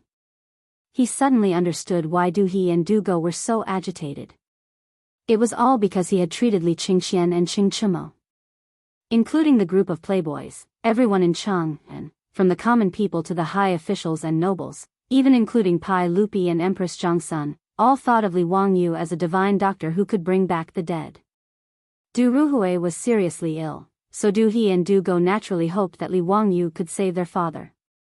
But Li Wangyu just so happened to be missing, and there was no news of him for several months. When he returned to Chang'an, Du Ruhui had already passed away. Therefore, in their grief, Du He and Du Go became emotional and blamed Li Wangyu. It was understandable. In response, Li Wangyu could only sigh helplessly. He knew his own family's affairs. He wasn't some bullshit divine doctor. Being able to save Li Qingxian and Cheng Chumo was just a coincidence. It was only because the Tangs didn't understand surgery and blood transfusion that they thought he was quite mysterious. That was why they mistakenly called him some bullshit divine doctor. But Li Wangyu also felt that he was in the wrong. He could only pretend to be an ostrich in front of the Du brothers' agitation. Chapter 919. In fact, when Du Ruhui was seriously ill, the Du family had already gone to Xianwei and asked Sun Simiao and Zhang Baozong to diagnose him. However, Du Ruhui's illness was beyond cure and could not be cured with the power of medicine. Even with penicillin, it was not a miracle drug that could cure all diseases. Therefore, Sun Simiao and the others could not do anything. After delaying for a period of time, Du Ruhui finally left the mortal world and traveled to the west on a crane. Li Wangyu could naturally understand Du He and Du Go's emotions. This was human nature. Brothers, I did come back late. If you want to scold or beat me, I will not complain. However, can you let me go and pay my respects to old Master Du first, and then apologize to you two brothers? Du He and Du Go, who were stopped by the playboys, did not listen to these words and continued to shout excitedly. The door of the spirit room was suddenly pushed open, and Fang Xianling and Wei Zheng walked out with ashen faces. Du He, Du Go. Shut up. Don't act like a little girl again. If old Master Du knew, he would not let you fool around like this. Even Pai Lupi was afraid of Wei Zheng's saliva. After a round of scolding, Du He and Du Go sobered up a little and finally stopped talking. However, their eyes were red and they kept wiping their tears with their sleeves. Fang Xianling also sighed. Zio, you are finally back. Sai, let's pay our respects to Brother Kemming first. Li Wangyu cast an apologetic look at Du He and Du Go, then followed Fang Xianling and Wei Zheng into the spirit room to pay their respects to Du Ruhui. Looking at Du Ruhui's coffin in the spirit room, Li Wangyu's eyes could not help but turn red. Du Ruhui, a famous minister of the Tang dynasty, was the first famous person to die in the Tang dynasty after Li Wangyu and Su Chongqing transmigrated to the Tang dynasty. Du Ruhui was also close to him. From Du Ruhui's death, Li Wangyu thought of Yu Shinan, Li Gang, and the others who would pass away in the next few years and felt even more sad. He suddenly felt that it was not a good thing to predict the lifespan of people he knew in advance. However, there was nothing he could do. In this damned life, joys and sorrows were all fates. He, Li Wangyu, could not change his fate, and he did not have the ability to do so. Feng, how is His Majesty's mood now? After paying his respects to Du Ruhui, and Feng Xianling, Du Ruhui and Li Er had a close relationship, and Du Ruhui was the main instigator of the Black Tortoise Gates rebellion. In history, after Ruhui's death, he was and cried to cry many times over Ruhui had. Li Wangyu had secretly run away for several months. Now that he had returned to Chang and encountered Du Ruhui's death, he was somewhat worried about Pai Lupi. After all, apart from the matter of Princess Changle, Pai Lupi, this cheap uncle, had been quite good to him. Li Wangyu was also very concerned about Pai Lupi. He was worried that Pai Lupi would be overly sad because of Du Ruhui's death. Feng Xuanling's expression was gloomy. Shaking his head, he said, because of Kemming's matter, His Majesty has already suspended court for many days and has not dealt with court affairs. He then pointed at a golden belt placed in the spirit room and said, His Majesty ordered me to bring this here as a gift for Brother Kemming. His Majesty also ordered Yu Gong to create an inscription for Kemming's memory. In addition, Zio has been away for many days. His Majesty has missed you greatly. Now that Zio has finally returned to Chang'an, you should go to the palace to visit His Majesty as soon as possible. Li Wangyu nodded his head in agreement. Although he was somewhat afraid of meeting Pai Lupi, knowing that he would not be able to escape a beating, an ugly daughter-in-law still had to meet her parents-in-law. Being reprimanded or even punished by Pai Lupi was unavoidable. In any case, he would have to meet His Majesty sooner or later. Li Wangyu gritted his teeth and decided to meet His Majesty at Taiji Palace today. He hoped that Pai Lupi would not punish him too harshly, seeing that he had traveled thousands of li to attend Du Ruhui's funeral. Outside the spirit room, Du He and Du Go saw Li Wangyu. Although they were no longer as excited, they still snorted coldly and turned their heads away, refusing to look at him. Li Wangyu could only smile bitterly and bow to the Du brothers. After exchanging a few pleasantries with the Du family and Du Ruhui's younger brother, Du Chuk, and the others, he took his leave and headed to Taiji Palace to meet Pai Lupi. News of Li Wangyu's return to Chang, and had already spread through Chang, and as the 6 of them charged into the illustrious Virtue Gate on horseback. When Li Wangyu led Niu Wu into the imperial city, Mi Tuo was already waiting outside the Gate of Heaven Influence. Greetings, Duke. It's been a few months since we last met. How have you been? Mi Tuo, long time no see. How is His Majesty today? As for seeking an audience with Li Er, Li Wangyu's heart was actually drumming. After all, when he ran away with Su Chongqing on a whim, he had not expected Du Ruhui to pass away. Originally, he had thought that even if he returned to Chang'an, he would at most admit his mistake and do something to make Pai Lupi happy. Then, he would be able to gloss over the matter. Even if Pai Lupi wanted to punish him, it would not be too serious. But who would have thought that Pai Lupi's right-hand man, Du Ruhui, would pass away due to illness? Under such circumstances, it was easy to imagine how terrible Pai Lupi's mood would be. Mi Tuo peeked at Li Wangyu and decided to tell the truth. Duke, ever since Duke Kai passed away, His Majesty has not smiled. He has even cried for Duke Kai many times. How can he be in a good mood? When Li Wangyu heard this, he felt even more annoyed. But now that things had come to this, he had no other choice. If he stuck his head out, he would also be stabbed. Let's see how Pai Lupi would deal with him. Mi Tuo led Li Wangyu to the Lizhen Hall where Empress Zhongsun lived instead of the Lizhen Hall or the Yin and Yang Palace. Recently, His Majesty has not been eating or drinking. His mood has not been calm, so he has been living with Her Highness, Mi Tuo explained. Li Wangyu nodded slightly. This made him feel a little relieved. With Empress Zhongsun by his side, Pai Lupi would not kill him, right? After Mi Tuo informed him, he invited Li Wangyu into Lizhen Hall. In the hall, Pai Lupi's face was ashen.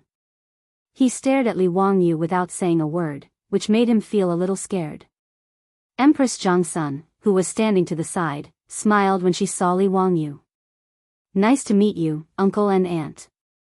"Nice to meet you, uncle and aunt." Li Wangyu did not hesitate and immediately bowed to Pai Lupi and Empress Jiangsun. "Uncle and aunt, I haven't seen you for a long time. I'm really worried and miss you. A day without seeing you is like 3 years in autumn. I miss Chang and uncle and aunt every day." Li Wangyu hurriedly flattered him, but Pai Lupi was still ashen. He stared at Li Wangyu without saying a word. Pai Lupi's performance made Li Wangyu more and more uneasy. He hurriedly threw out his trump card. "Uncle, aunt, when I was away and missed you, I wrote a poem called Quiet Night Thoughts. The moonlight in front of the bed is like the frost on the ground. Looking up at the bright moon, I bow my head and think." Li Wangyu copied Li Bai's poem again. He wanted to curry favor with Pai Lupi and Empress Jiangsun. Unexpectedly, before he finished reciting Quiet Night Thoughts, Pai Lupi slammed his palm on the table in front of him. "Enough. I know you are talented. I just want to ask you why you were not in Chang, and when Minister Du was seriously ill." Pai Lupi's words made Li Wangyu's heart turn cold. Chapter 920. How could Pai Lupi be like Du He and Du Go, blaming him for Du Ruhui's death? Li Wangyu wanted to cry, but no tears came out. He regretted that he had pretended to be so pretentious. Now, he had been struck by lightning. Even Pai Lupi believed that he was a godly doctor. He really couldn't continue living like this. The most important thing was that he still couldn't explain that he didn't know anything about medicine. Even if he said it now, no one would believe him. They would only think that Li Wangyu was trying to shirk responsibility. Because of Du Ruhui's death, whether it was Du He, Du Go, or Pai Lupi, they were all inconsolable. Taking out their anger on him was just a normal reaction to losing a loved one. If he wanted to explain this matter, he could only do so in the future. Although Li Wangyu was helpless, he could understand. Therefore, in the face of Pai Lupi's anger, Li Wangyu could only lower his head and obediently admit his mistake. "It's all this official's fault. Your Majesty, please punish me. Just because of a woman. You dare to abandon us and the court? Do you think you can face us? Minister Du has always treated you like a nephew. When he was seriously ill, you were free and unfettered. How happy. Li Zio, we hate that we can't, hate that we can't." Pai Lupi gnashed his teeth and spoke for a long time, but he didn't say that he hated that he couldn't do anything to Li Wangyu. After all, if he hated that he couldn't push Li Wangyu out of the Meridian Gate and behead him, then he couldn't bear to do it. After all, this was his nephew, the teacher of his children, and his future son-in-law. Empress Jiangsun understood her husband. Seeing that Pai Lupi was at a loss for words, she hurriedly tried to smooth things over. "Erlang, don't be angry. Zio is still young. It's normal for him to be playful. I heard that Zio rushed back from Yizhou. Look at this child's travel-worn appearance. Erlang, don't blame him anymore." Li Wangyu thought to himself, sure enough, the mother-in-law dotes on her son-in-law. Bah, there seems to be something wrong with this. He hurriedly took advantage of the situation and put on a very aggrieved expression. "Little nephew heard that Duke Du had passed away in Lizhou, so I immediately traveled 800 miles in a hurry, not daring to rest for a moment. I rushed back to Chang and in 3 days, just to send Duke Du off on his last journey." Empress Jiangsun nodded lovingly and said, "Thank you for your hard work. You must be exhausted after rushing back to Chang and from Lizhou in 3 days. Humph. Tired my ass." Pai Lupi coldly snorted. He still has the face to come back. Li Wangyu rolled his eyes in his heart. Why did Pai Lupi's words sound so weird? However, after Empress Jiangsun spoke, Pai Lupi's extremely ugly expression finally eased a little. Pai Lupi continued, "Even if the Empress pleads for you, don't think that this matter is over. You can avoid the death penalty, but you can't escape punishment." Li Wangyu was too lazy to retort. People have no choice but to lower their heads under the eaves. He could only obediently lower his head and admit defeat. Yes, it's all little nephew's fault. Uncle, just deal with it. Little nephew accepts the beating and punishment. Since that's the case, I will remove your title of nobility. Are you willing? Remove my title? Li Wangyu was slightly stunned. He didn't expect Pai Lupi to give such a punishment. He didn't care if his title was removed. In any case, with his current status, even if he didn't have a title of nobility, it didn't seem to be a big deal. As long as Pai Lupi still recognized him as his nephew, Li Qingxian, Li Tai, and Li Ji were still his disciples. There wasn't much difference whether they had a title or not. Moreover, he had many businesses, all of which were in partnership with the imperial family. He also had Qing Yaojin and a group of dukes as his backing. Who would dare to stretch out their claws towards him? Even if it was an aristocratic family, would they dare to treat Li Wangyu like a commoner and humiliate him? Originally, Li Wangyu was worried that Pai Lupi would throw him into prison in a fit of anger. Although he had been to prison a few times during the Tang dynasty, he had visited both the prison in Chang'an and the prison in the censorate. He hadn't suffered any grievances. However, if he could avoid going to prison, it was better not to. It wasn't something to be proud of. Compared to going to prison, removing his title wasn't a big deal. I'm willing. Little nephew did something wrong and naturally should be punished. Little nephew will have no complaints about how uncle deals with me. Good, since that's the case, I will issue a decree to remove your title of nobility. Alright, that's it. I'm tired. You can leave. Scram back to Dingzhou village. If you don't have my decree, then obediently stay in Dingzhou village. If you dare to enter Chang, and without reason, I will immediately order people to arrest you and send you to prison. Do you understand? Yes, little nephew understands. Li Wangyu was speechless. He was King grounding himself. He didn't dare to argue. He obediently took off the goldfish talisman from his waist and gently placed it on the table in front of Pai Lupi. After bowing to Pai Lupi and Empress Zhangsun again, he left Lijun Hall. Outside the hall, Mi Tuo was still guarding the door. When he saw Li Wangyu come out, he quickly greeted him. Your Highness, Your Highness my ass. Li Wangyu directly interrupted Mi Tuo and pointed to his empty waist. See, the goldfish talisman is gone. Now I don't have a title of nobility. I'm just a commoner. Don't mention anything about your highness.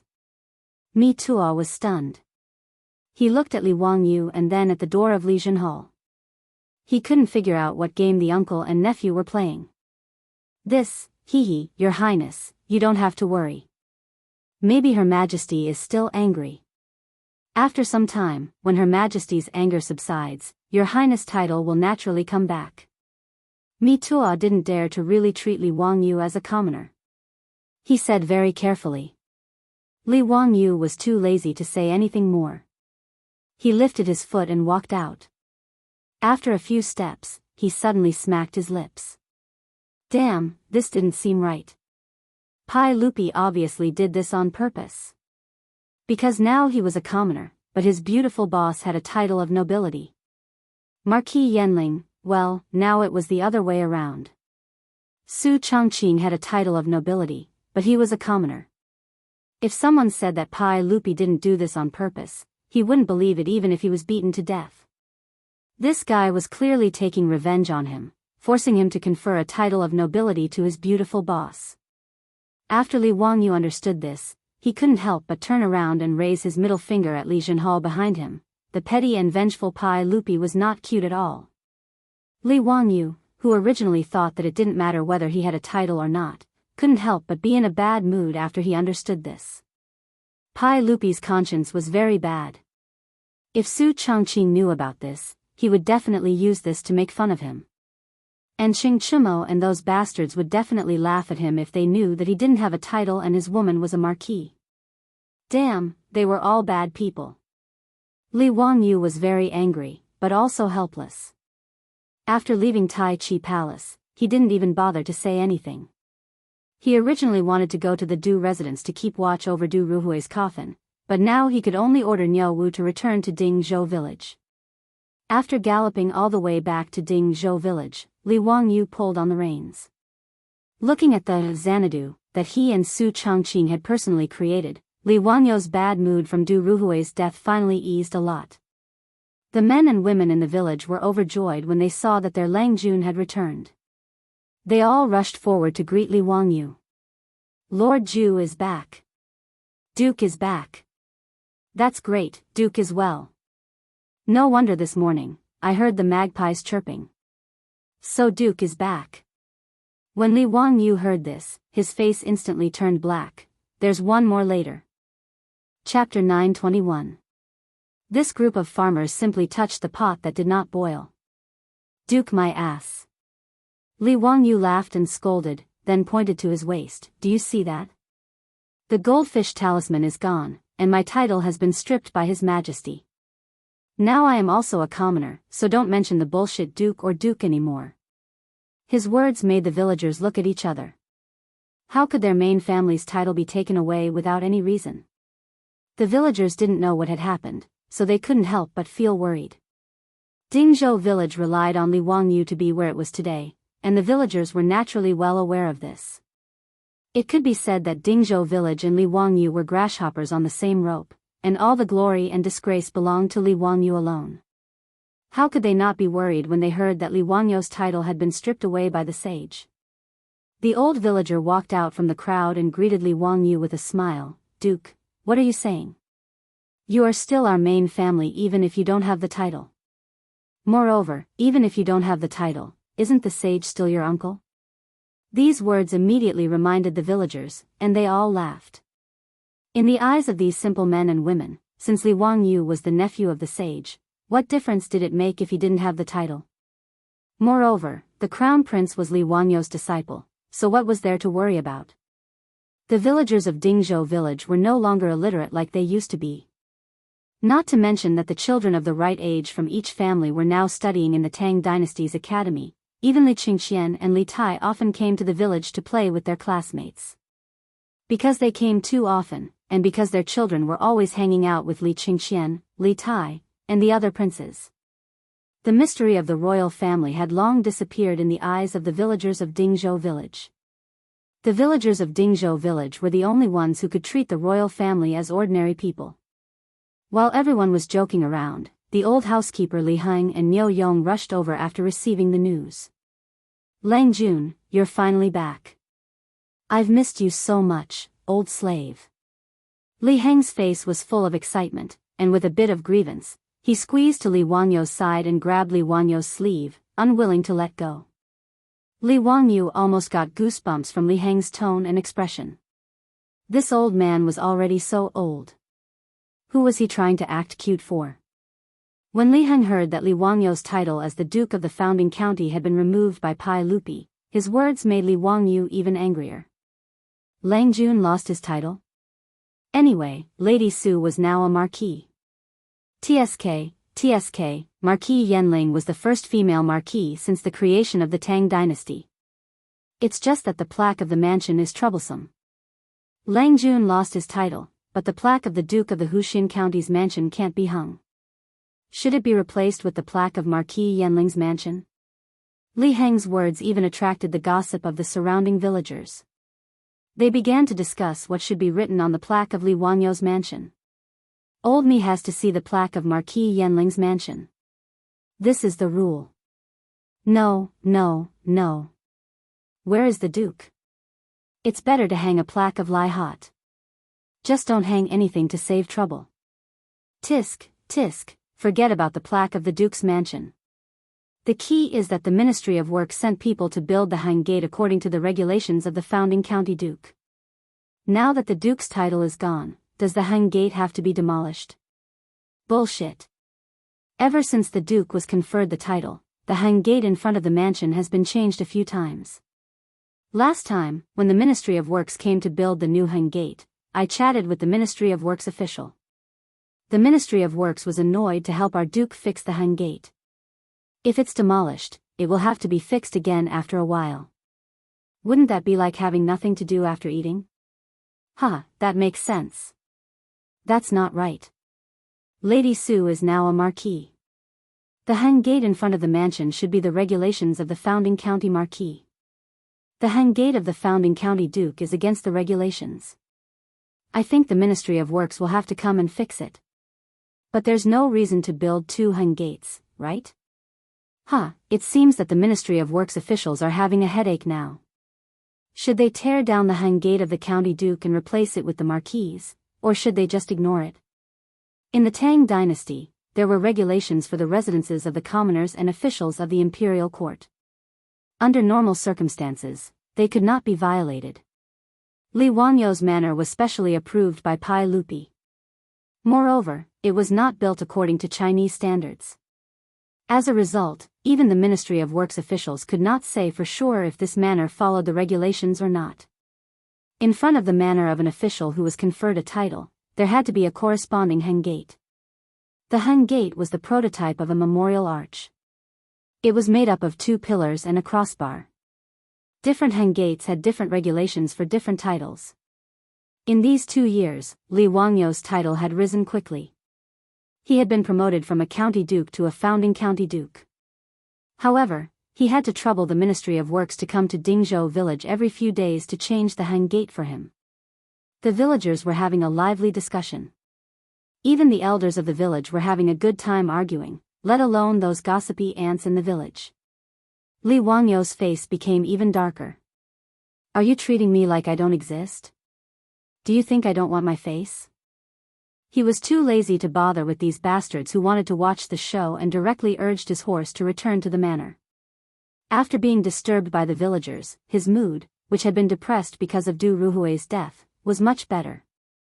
The dead could not be brought back to life, and these cute villagers were more worthy of him working hard to protect. After returning to the mansion, Li Wangyou took a good bath in the hot spring to wash away the tiredness of the past few days. Then, he stayed in the mansion obediently. He did not step out of the mansion at all, cultivating his body and mind. He only ordered Li Hang to make a few trips to the Du manor to deliver some gifts. 7 or 8 days later, Su Chongqing, Aphrodite, and Perrin also rushed back to Chang and city. As the Tang dynasty had always favored extravagant burials, Du Ruhui's tomb was still under construction. For the time being, there was no rush to bury him. This was a very normal thing. In the Book of Rights, Royalty, it was recorded that kings died in 7 days and were buried in 7 months. Vassals died in 5 days and were buried in 5 months. Physicians were buried in time. Scholars and commoners were buried in a month. At present, the Du manor was still in the midst of the 7 chambers of the 7 chambers. Du Ruhui's coffin would only be buried 49 days later. During this period, the popinjays still frequently came to Dingzhou village and mercilessly ridiculed Li Wangyou for having his noble title removed. As for the brothers Du He and Du Go, they did not appear because they had to keep vigil for their father. However, they had Qing Chumo and the others pass a message to Li Wangyou, saying that after their lord was buried, they would drink Li Wangyou, that bastard, to death. The popinjays and Li Wangyou all knew that the brothers Du He and Du Go had thought things through and no longer blamed Li Wangyou for their father's death. Li Wangyou obediently stayed in Dingzhou village for 39 days before he once again headed to Chang and city to attend Du Ruhui's funeral. Chapter 922. After Du Ruhui's burial, Chang and regained its peace. After all, in this world, the earth would continue to rotate even if someone left it. The dejected Pai Lupi slowly calmed down from the pain of losing his beloved subject, while Du He and Du Go also gradually walked out of the haze of losing their father. Du Ruhui was posthumously conferred the title of Minister of War and Duke of Lai by Pai Lupi, with the posthumous title of Cheng. However, Pai Lupi still didn't seem to have any intention of letting Li Wangyou off. More than a month had passed, but not only did he not restore his title, he didn't even lift his confinement order. Apart from giving Li Wangyou special permission to go out of Dingzhou village during Du Ruhui's burial, he was still not allowed to run around. It seemed that Li Wangyou's running away from home had really traumatized Pai Lupi, who had made up his mind to teach him a lesson. Li Wangyu didn't care at first, since there was nothing wrong with being an otaku. But as time passed, riding, swimming, eating, drinking, and having fun every day became meaningless, and he started to feel bored again. On this day, Li Wangyu still slept until late in the morning before lazily getting out of bed to change his clothes and wash up under the care of Perrin and Aphrodite. He then sprawled out on the recliner in a daze. Perrin and Aphrodite didn't idle around. As if serving a paralyzed patient, they fanned Li Wangyu and peeled all kinds of fruits to feed him. In short, with Li Wangyu's current appearance, if placed in the future, he would be a living landlord. Lang Jun, Principal Su is here. The old steward Li Heng came in to inform him. Li Wangyu didn't even bother to lift his eyelids. He snorted to indicate that he understood and indicated for him to bring him in. He also couldn't be bothered to be polite to Su Jingzong. It was currently midsummer, and the sun outside was scorching hot. When Su Jingzong was welcomed in by Li Heng, he was already sweating profusely. Seeing Li Wangyu's lackadaisical appearance, he couldn't help but laugh. "Duke, this lowly official is truly envious of your leisure. It's a pity that this lowly official still has to run around in this weather." After interacting with Li Wangyu for a long time and experiencing the murder of young Geiseman, Su Jingzong felt that he was Li Wangyu's trusted aide. Now that he was interacting with Li Wangyu, he was rather harmonious. Li Wangyu indicated to a servant girl in the Fu to bring a towel soaked in cold well water to wash Su Jingzong's face. He also had someone bring him iced fruit and boiled water to quench his thirst. Only then did he open his mouth to say with a smile, "General Su, the capable are always busy. A lazy person like me naturally cannot be compared to General Su. On such a hot day, what brings you here today, General Su?" Su Jingzong very comfortably drank the iced drink in one gulp and handed the cup to the maidservant beside him, indicating for her to fill it to the brim. Only then did he turn his head and smile, "Duke, you really are a person of great status with short memories. It's almost September, and the academy should start recruiting students again. Naturally, you need to preside over the overall situation." His words cheered up Li Wangyu slightly. Pai Lupi had grounded him in Dingzhou village, but that did not include the Royal Academy of the Tang dynasty. Previously, the academy had been on summer vacation, but there were no classes. Therefore, Li Wangyu had not been to the academy. The official and private schools of the Tang dynasty naturally did not have such rules during the winter and summer vacations. Without a doubt, these were the rules that Li Wangyu had come up with. A school without winter and summer vacations was soulless. Although the Royal Academy of the Tang dynasty had only been open for a year, in Chang'an, and even in the Tang dynasty, it had gained a reputation as a Noda. Even in the name of the academy, the two words royal were a golden signboard. The number of people who signed up for this year's enrollment exceeded that of Zhengguan's 3 years ago. Not only did the common people of Chang'an, the rich merchants, and the high officials and nobles in Chang'an went to sign up, even people from places as far away as Hunan, Hedong, and Jiannan brought their own children of the right age to sign up. Those who dared to travel so far to sign up in Chang'an were naturally smart children.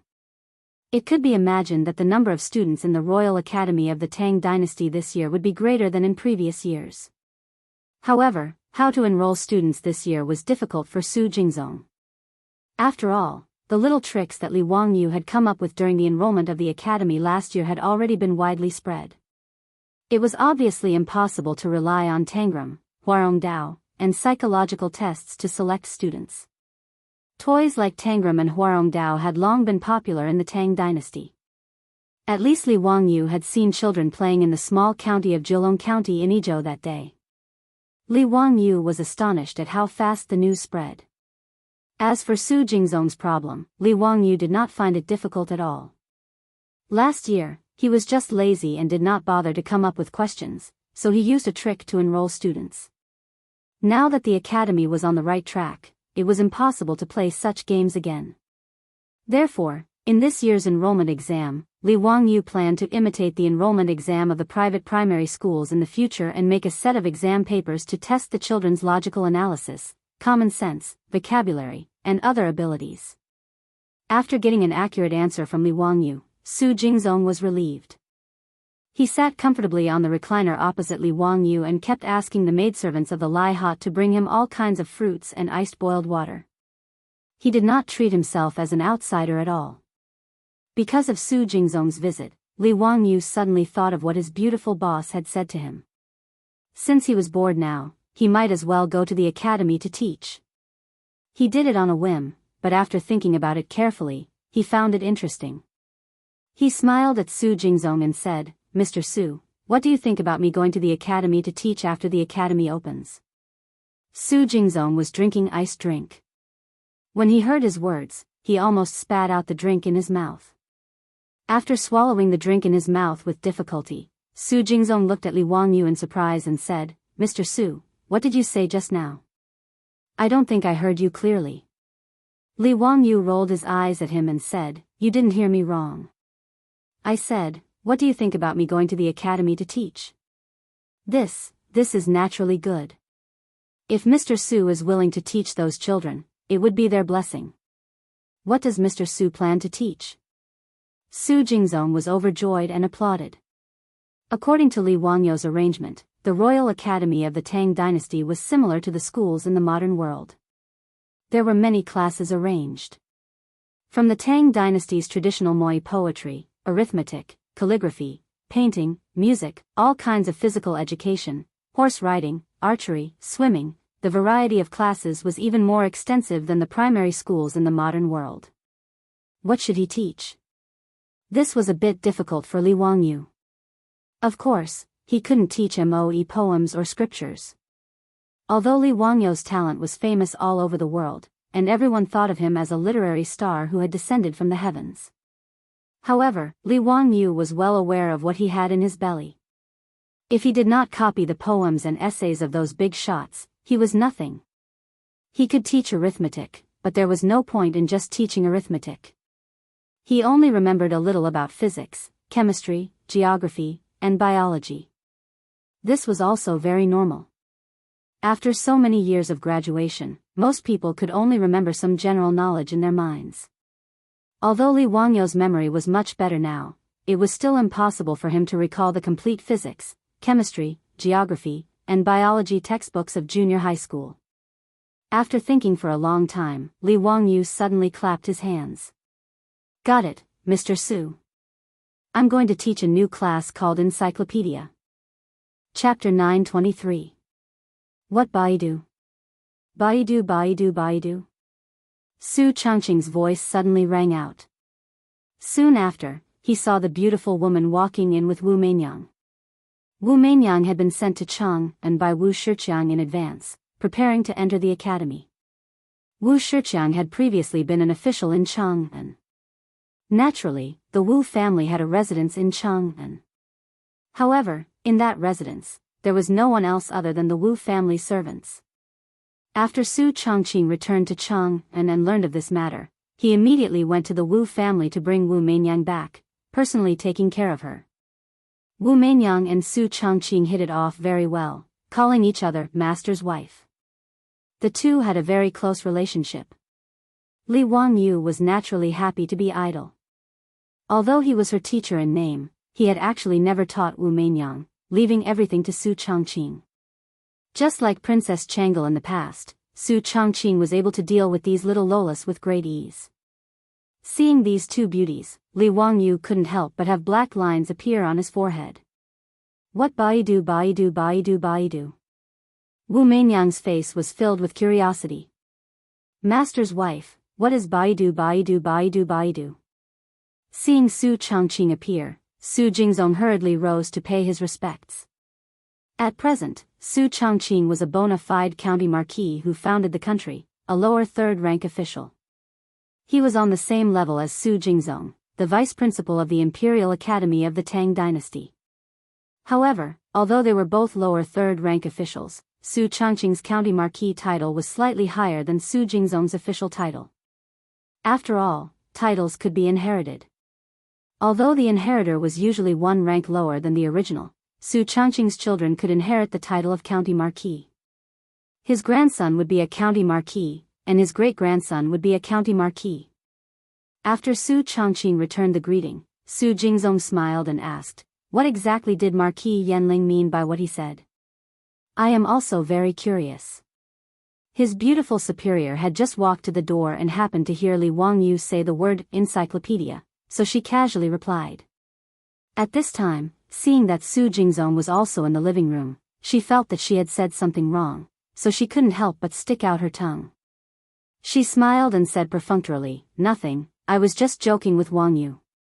She deliberately looked at Li Wangyu and pretended to be ignorant. "Wangyu, what did you say just now?"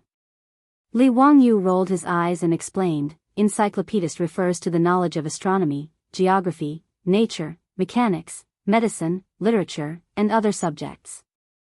He smiled and said to Su Changqing, "Just now I told Principal Su that I'm going to the academy to teach a new class called Encyclopedia." Hee, Changqing, you also know that I know a little about everything, but I'm not good at it. However, it's perfect for broadening the horizons of the students of the academy. This time, Su Changqing didn't expose him. Instead, he nodded and agreed. "Not bad, Wangyu, your idea is very good. I support it." Su Jingzong was stunned when he heard this. He couldn't believe it. Li Wangyu's words, in his opinion, were too exaggerated. Su Jingzong didn't know how to respond. According to Li Wangyu's definition of the so-called encyclopedia, it was simply a celestial figure like Zhuge Kongming who knew everything about astronomy and geography, knew everything about people, understood yin and yang, understood the 8 trigrams. Although Su Jingzong also admired Li Wangyu and felt that his talent was unparalleled, to say that there was nothing that he did not know was a little arrogant. In fact, Li Wangyu wasn't exaggerating. Although he was just an ordinary underachiever in the future. However, he and Su Changqing had experienced the baptism of the huge explosion of knowledge in the future. Their knowledge of the world in their minds was really unparalleled.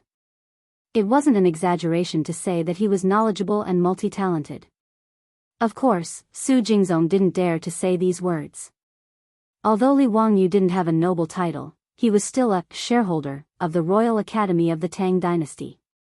As an employee, he didn't dare to criticize his boss for bragging.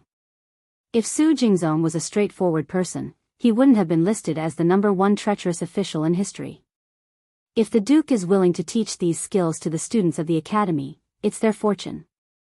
Who in Chang and City doesn't know that the Duke is the reincarnation of a powerful person who has great knowledge? Hearing the Duke say this, even this lowly official wants to attend the Duke's class and learn some knowledge from the encyclopedia. Su Jingzong's words made Li Wangyu laugh. He was very satisfied with this guy's level of supporting the Duke. Wu Meinyang's eyes also lit up. "Teacher, can Meinyang also attend the class?" "Of course." Li Wangyu nodded and rubbed Wu Meinyang's head lovingly. Although he was lazy and didn't personally teach Wu Meinyang, after interacting with her for a long time, he was quite fond of this little loli.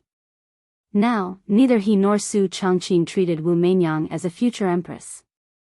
After all, who wouldn't like a sweet and obedient little loli who was only 6 years old? It would be crazy to treat Wu Meinyang with something that would disappear decades later.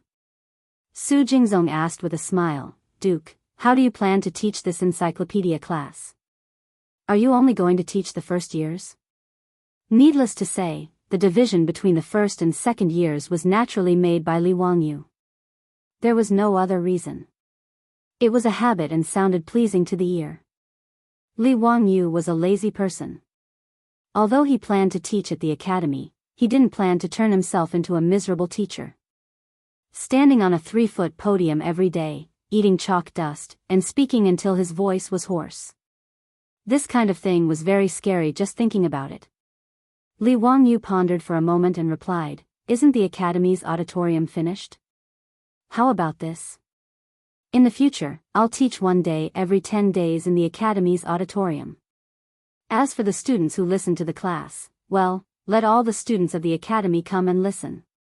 This fellow's idea was to directly teach a big class like the universities in the future.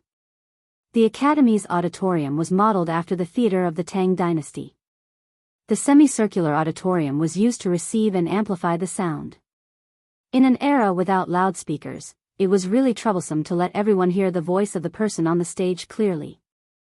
Fortunately, the skilled craftsmen of the Ministry of Works had figured out many tricks after building the theater of the Tang dynasty. Therefore, the scale of the Academy's auditorium was much larger than the theater. The theater of the Tang dynasty could only hold 300 audience members, but the Academy's auditorium could hold nearly 1,000 people. This was already a miracle in the Tang dynasty. Now, the Academy only had 500 students in one grade. If they recruited another grade this year, it would only be 1,000 people. It was just enough to accommodate all of them. Therefore, Li Wangyu proposed this idea. Su Jingzong naturally agreed with this idea. He didn't care what Li Wangyu was going to teach. In short, it was fine as long as his boss was happy. Su Chongqing glared at Li Wangyu. He felt that this fellow was really too lazy. He only taught one class every 10 days, and he still had the nerve to say that he was going to teach at the academy. This fellow should just be lazy to death. Everyone chatted for a while. Just as Su Jingzong left, the old butler Li Heng came to report that Crown Prince Li Qingxian and King Yu Li Tai had come. Li Wangyu heard this and frowned. These two little bastards, why were they here again? Was it so easy to poach his younger brother's wife? I have something to do these 2 days, so I'll update last time. Chapter 924. The reason why Li Wangyu cursed in his heart was because Li Qingxian and Li Tai, these two little bastards, seemed to have fallen in love with the little lowly of the Wu family after seeing her for the first time. Now, these two little fellows liked to come to his residence when they had nothing to do. In name, they came to visit him, their teacher, but in reality, they came to play with Wu Meinyang. Damn it, a 10-year-old and an 11-year-old brat actually dared to peep at his Meinyang. Did they even put him, their teacher, in their eyes? Did they even put Pai Lupi and Li Ji in their eyes? Of course, this matter should have nothing to do with Pai Lupi. If that old pervert, Pai Lupi, dared to summon Wu Meinyang into the palace in the future, he, Li Wangyu, would definitely fight him to the death. As for Li Ji, well, he was only 2 years old now. It was too far away to think about him. He believed that for a long time, Wu Meinyang would not have any interest in her destined one. Li Wangyu was quite worried about this. If Wu Meinyang did not like Li Ji in the future, or if some little bastard stole her heart in advance, what should he do?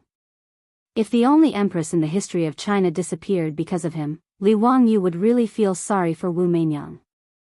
The Tang dynasty should also have the legend of Wu Zetian. As for whether Wu Meinyang would continue to slaughter the members of the Li Tang royal family after she ascended to the throne, Li Wangyu could not be bothered to care. Moreover, he believed that with his and Su Chongqing's careful guidance, Wu Meinyang's mentality and worldview might not be the same as in history. As long as Wu Meinyang no longer used cruel politics after ascending to the throne, his goal would be achieved. Li Wangyu felt that Pai Lupi should really thank him. For the sake of the Li Tang dynasty, for the sake of Pai Lupi's family, he was simply worried sick.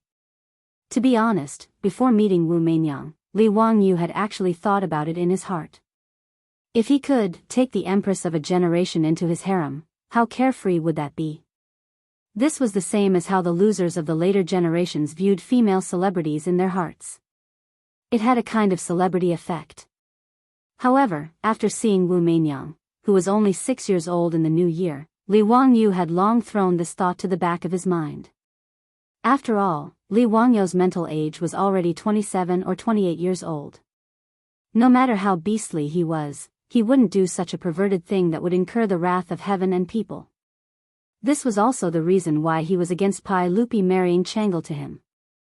In fact, after interacting with her for a long time, Li Wangyu saw the smart, cute, and obedient little lowly Wu Meinyang as his own daughter. It was precisely because he had this sort of mentality that he felt even more furious that Li Qingxian and Li Tai, those two little bastards, actually dared to covet Wu Meinyang. He felt as if his cabbage was about to be eaten by pigs. However, Li Qingxian and Li Tai were still his disciples. Li Wangyu couldn't just use a broom to chase these two brats out. Therefore, even though he was unhappy in his heart, he could only signal Li Heng to invite them in. Why didn't the two of you study in the palace today? Why did you come to Master's place? The academy is about to start school. Have you finished the summer homework you've been waiting for? As soon as Li Qingxian and Li Tai entered the living room, Li Wangyu lectured them with a straight face. Needless to say, the summer homework was something that Li Wangyu had come up with again. This fellow was also deliberately taking revenge on society. He hadn't forgotten the suffering he had suffered when he was in school. He had given it all to the students of the academy in the Tang dynasty. Li Qingxian nodded with a smile. Teacher, I've already finished the summer homework. Yes, I've also finished it, Li Tai said. Li Wangyu glared at them. Then it seems that there's too little homework. I should give you more homework. When Li Qingxian and Li Tai heard this, they immediately begged with bitter expressions. Teacher, please spare us. It's rare for us to be free for a few days. Please don't give us any more homework. On the side, Su Changqing couldn't help but cover her mouth and laugh.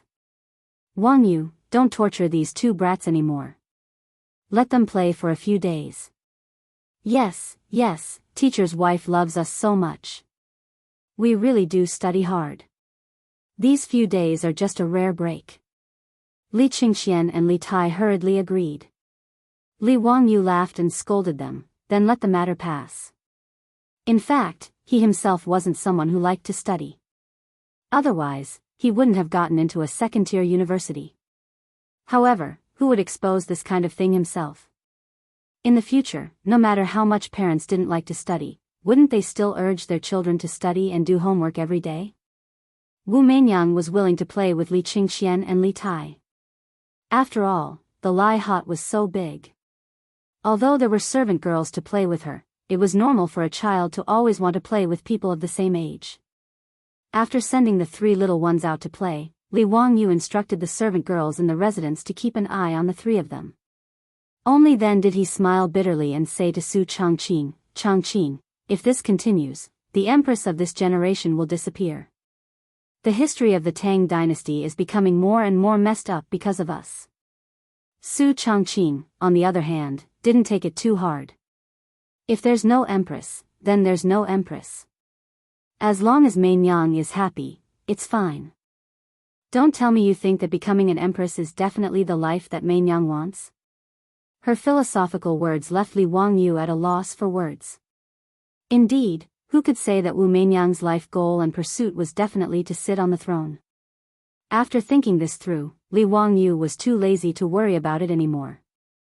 Who cared who they were? It had nothing to do with him. Li Wangyu was also too lazy to worry about things that would happen decades later. He simply pulled Su Changqing to the study and prepared to ask his beautiful boss to help him write a syllabus. Since he was going to open an encyclopedia course in the academy, the content of the syllabus would naturally be imaginative. He and Su Changqing would teach as much knowledge as they could recall. Putting aside the useless e-commerce in the Tang dynasty, the two of them were actually about the same as the most meaningful elementary mathematics, physics, and chemistry knowledge. There wasn't much that they could recall. It was the same for geography, astronomy, nature, and biology. What they could remember was mostly general knowledge. Moreover, they had to remove some content that wasn't too appropriate. For example, Li Wangyu didn't plan to teach the knowledge that the earth was a sphere in the academy for the time being. It was enough to teach his disciples this kind of knowledge that sounded unimaginable. It wasn't that Li Wangyu was hiding it, but this kind of knowledge was obviously not in line with the traditional Chinese tradition of, the sky is round and the earth is round. If he rashly taught it, it would probably cause a lot of trouble. After building the toilets and giving Su Changqing a title, Li Wangyu really didn't want to cause trouble for himself.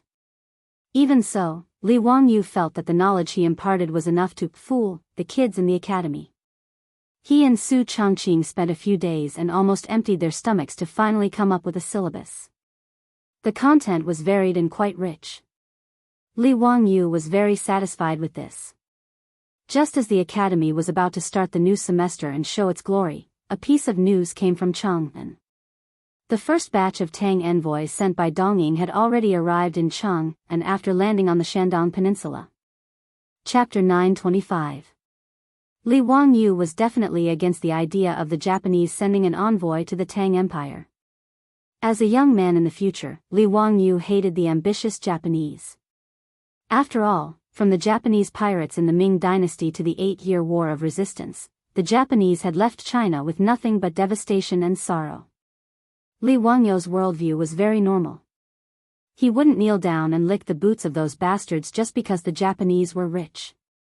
That day in the prison of the censorate, those damn Japanese actually dared to kidnap Perrin. This made Li Wangyu hate the Japanese even more. In the prison, he had told Pai Lupi not to accept the Japanese sending an envoy to the Tang Empire. Even if they were to come, they could not teach them the advanced skills of the Tang dynasty. They could learn more about Confucianism and the teachings of the sages. Buddhism and Taoism should be taught to the Japanese as well. After thinking about Li Wangyu's words, Pai Lupi felt that they made sense.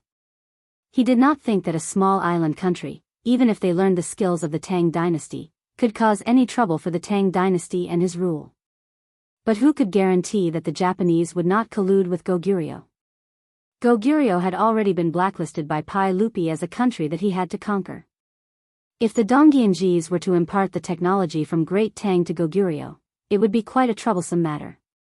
Therefore, although Li Er finally agreed to the Dongying people sending Tang envoys, as Li Wangyu had said, he only allowed monks, students, onmyoges, physicians, painters, musicians, interpreters, scholars, and many others to send Tang envoys to Tang. As for the Dongying craftsmen, shipwrights, carpentry, blacksmiths, jade craftsmen and other craftsmen, Li Er and the officials of the imperial court casually found an excuse and brushed them off. None of them were accepted. Li Wangyu was rather satisfied with this result. Originally, Li Wangyu had nothing to do with Dongying sending the Tang envoy to the Tang dynasty. However, Li Wangyu did not expect that these Japanese envoys would cause him such a huge problem. The first batch of Tang envoys was not large in scale. There were only 2 ships and less than 200 people. They were led by Ambassador Inashang Mitsuda and Deputy Ambassador Yakushi Kiri. In history, Japan had sent out a total of 19 envoys to Tang, 16 of them over 200 years. The scale of the envoys sent to the Tang grew larger and larger. At the beginning, there were only 2 ships with less than 200 people. Later on, there were 4 ships with 400 to 500 people. After the Tang envoy arrived in Chang'an, he was received by Pai Lupi. Coincidentally, during the court meeting, Pai Lupi accepted the Tang envoy Inashang Mitsuda's greeting in front of all the officials in the Taiji Palace. He also accepted the letter of credence from Emperor Shuming and encouraged the ambassador and deputy ambassador to study in the Tang dynasty. After which, this matter was considered over. As for the other specific matters, the officials of the Honglu Temple would take care of it. However, Inashang Mitsuda and Yakushi Kiri, the 2 envoys, suddenly knelt in front of the imperial stairs. "Your Majesty, I have a presumptuous request. Please allow it." Pai Lupi was a little surprised, but he still asked, "Please speak." "Your Majesty, this matter concerns County Magistrate Hu." When Pai Lupi heard that it had something to do with Li Wangyu, he could not help but frown. Back then, Li Wangyu killed a few Japanese envoys in the prison of the censorate. Did these Japanese not know what was good for them and wanted to complain in front of the emperor? He unhappily interrupted Inashang Mitsuda's words. "I have already punished Li Zio for his conflict with your envoy group. Do not mention this matter again." "Oh, that's right, Li Zio no longer has a noble title. He is just a commoner." Pai Lupi was naturally taking sides. Li Wangyu had killed a few Japanese and his punishment was only 30 jin of copper. It wasn't painful at all. However, compared to these insignificant Japanese, Pai Lupi did not think that his nephew had done anything wrong. If it wasn't for the relationship between the 2 countries, Pai Lupi would not have even bothered to punish him with 15 kilograms of copper. He said that Li Wangyu no longer had a noble title to appease the Japanese. He wanted them to think that Li Wangyu had lost his noble title because he had killed a Japanese. He did not want to cause trouble in front of all the officials. Inashang Mitsuda hurriedly kowtowed, "Your Majesty, those envoys offended County Magistrate Hu for no reason and deserve to die. It has nothing to do with County Magistrate Hu." Your Majesty punishing county magistrate who has caused this subject to feel fear and trepidation. I beg your Majesty to take back the punishment. His words caused Li Er and all the officials in the hall to be stunned. They looked suspiciously at the two Japanese, Inasheng Mitsuda and Yakushi Terui. They wondered if there was something wrong with these two. Li Wangyu had killed a few Japanese, and they were pleading for Li Wangyu. As for Inasheng Mitsuda's next words, everyone's eyes almost popped out of their sockets. Your Majesty, this subject knows that county magistrate who is an extremely talented person. This subject wishes to ask your Majesty to allow our Japanese envoys to choose a good person to follow county magistrate who and become his disciple. He will serve county magistrate who as his master. Please allow this, your Majesty. Nanny? Within the hall, the officials and Pai Lupi could not help but look at each other. These Japanese had really gone crazy. Li Wangyu had killed a few Japanese envoys like chickens. Not only did these Japanese not hold a grudge, they even wanted to take Li Wangyu as their master. What kind of logic was this? In truth, this was also because the Tang dynasty's officials did not understand the Japanese's personality. Just as described in The Chrysanthemum and the Blade, the Japanese's personality was filled with contradictions. They were warlike yet peaceful, aggressive yet beautiful, arrogant yet courteous, inflexible yet capricious, obedient yet stubborn, loyal yet rebellious, courageous yet cowardly, conservative yet fond of the new. Pai Lupi and the others naturally did not expect that after Li Wangyu mercilessly killed a few of their envoys, not only did these Japanese not hold a grudge, but they even worshipped Li Wangyu as their idol. This was actually very normal. In the future, after the Japanese ate the two big mushrooms Fatty and Little Boy, not only did they not treat the US as their mortal enemy, but they also completely submitted to them. In the past 2 years, Li Wangyu's reputation had been growing. Even though the Japanese were far away, they knew that this Lord Baizhe of the Tang dynasty was extremely capable and was not an ordinary person. After the poems and articles that Li Wangyu plagiarized traveled across the sea to Japan, the Japanese who had always admired the culture of the Central Plains were filled with admiration. Even Emperor Xu Ming had become Li Wangyu's brainless fan. Every day, he would hold Li Wangyu's poems and articles and recite them while shaking his head. If the top was good, the bottom would be even better. Due to this, the Japanese almost wanted to put Li Wangyu on the altar. Therefore, this time, when the Tang envoy was sent to the Tang, Inasheng Mitian Si and the pharmacist Hui Ri were present in the main hall, and in front of all the officials, they proposed to Li Er to send someone to study under Li Wangyu. Regarding this, Pai Lupi and the officials only felt that these Japanese were crazy. Chapter 926. Pai Lupi knew that Li Wangyu didn't like these Dongying people, so he naturally wouldn't agree. My dear minister, Li Zio has always been lazy. I'm afraid he won't accept any more disciples. If he's not willing, I won't force him. Alright, let's not talk about this anymore. You can focus on your studies in the Tang dynasty. Inasheng Mitsuda still wanted to say something, but Pai Lupi immediately announced the end of the court session, not giving them a chance to speak. After the officials left, Inasheng Mitsuda and Yakushi looked at each other and saw the reluctance in each other's eyes. Inasheng, the emperor of the Tang dynasty, actually rejected our request. What do you think we should do now? Why don't we go directly to Li Jun's residence and beg him to accept us Dongying as his disciples? Inasheng Mitsuda thought for a moment and shook his head. No, since the emperor of the Tang dynasty has rejected this request, if we go to Li Jun rashly, I'm afraid we'll offend the emperor of the Tang dynasty. That's not good. Then what should we do? Are we just going to let it go? Yakushi, we have to show our sincerity. In Li Jun's Romance of the Three Kingdoms, Liu Bei went to the thatched cottage 3 times in order to invite Mr. Zhuge to come out of seclusion. Yakushi's eyes flashed. Inasheng, you mean we should follow Liu Bei's example and go to the thatched cottage 3 times? No, if we just go to the thatched cottage, it's not enough to show our sincerity. Why don't we? Inasheng Mitsuda whispered a few words to Yakushi, and Yakushi nodded repeatedly. Suga, Inasheng's idea is really good. This way, we won't have to worry about Li Jun not accepting us as his disciples. In the bones of the Dongying people, there was a brute force that wouldn't give up until they reached their goal.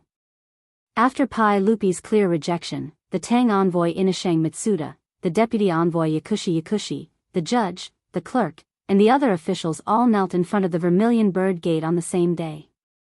This naturally gave the officials of the Honglu Temple a fright. "Everyone, what are you doing? Dare I tell all of you that the reason we came to the Tang dynasty from thousands of li away across the ocean is to learn the advanced system and culture of the Tang dynasty. But now that we have a master teacher, how are we going to answer to the emperor when we return to our country in the future? That is why we are kneeling here. We are begging your majesty for mercy and to allow us to be apprenticed to the county duke, so that we can fulfill our desire to learn." Inashang Mita's words immediately silenced the officials of the Honglu Temple. Damn, why were these Japanese so stubborn? In the main hall, His Majesty had already made it very clear. However, this group of people was so stubborn that they insisted on taking Li Wangyu as their teacher. The officials of Honglu Temple had the intention to ignore these Japanese who didn't know what was good for them. However, these people were kneeling outside the Vermilion Bird Gate.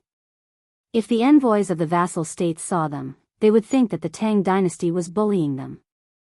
For a moment, the officials of the Chamberlain of Dependencies were depressed. They tried their best to persuade them, but these Japanese refused to get up. It seemed that if Pai Lupi didn't let Li Wangyu accept them as his disciples, they would kneel until they died. The officials of the Chamberlain of Dependencies cursed in their hearts. They had heard of people forcing women to become prostitutes, but they had never heard of people being forced to be apprenticed. If this kind of thing were to reach His Majesty's ears, the Chamberlain of Dependencies would definitely be punished. However, these Japanese said that they were here to learn, so the officials of the Chamberlain of Dependencies couldn't do anything. They also couldn't order the imperial guards to chase them away. This stalemate naturally attracted the attention of the people of the Vermilion Bird Gate. In front of the Vermilion Bird Gate was the Vermilion Bird Avenue and the Golden Light Gate Avenue. It was the main road of Chang'an City. Every day, there was an endless stream of people and horses going to and from here. Seeing a group of people kneeling in front of the Vermilion Bird Gate, such a rare scene naturally attracted the attention of the people of Chang'an City. These Japanese were thick-skinned. They didn't feel ashamed of being surrounded by so many people. Instead, they raised their voices and shouted, "Everyone, we are envoys from Japan who have crossed the ocean to study in the Tang dynasty. Today, we are kneeling in front of the Vermilion Bird Gate to beg His Majesty of the Tang dynasty to allow us to be apprenticed to the county magistrate. We are dedicated to learning, and we only hope to have the opportunity to learn from the county magistrate. We hope that His Majesty of the Tang dynasty will be merciful and grant our wish. We have come to the Tang dynasty to study, and we only hope that His Majesty and the county magistrate will take pity on us." With the Japanese shouting, it became even more lively, and the onlookers started to discuss. TSK, although Japan is an uncivilized land, they are still ambitious. It's rare for them to cross the ocean to study in the Tang dynasty. Even the Japanese know about the county magistrate? Confucius said, "Education is without discrimination." If it were up to me, I would say that the county magistrate should accept these Japanese, an old man said. His words immediately attracted the rebuttal of others. How can that be? Who is the county magistrate? He is the imperial preceptor. Don't you know who the county magistrate's disciples are? Not to mention His Highness the Crown Prince and His Highness the King of Yu, even the two new disciples he had accepted were both grand scholars. These Japanese want to be apprenticed to the county magistrate?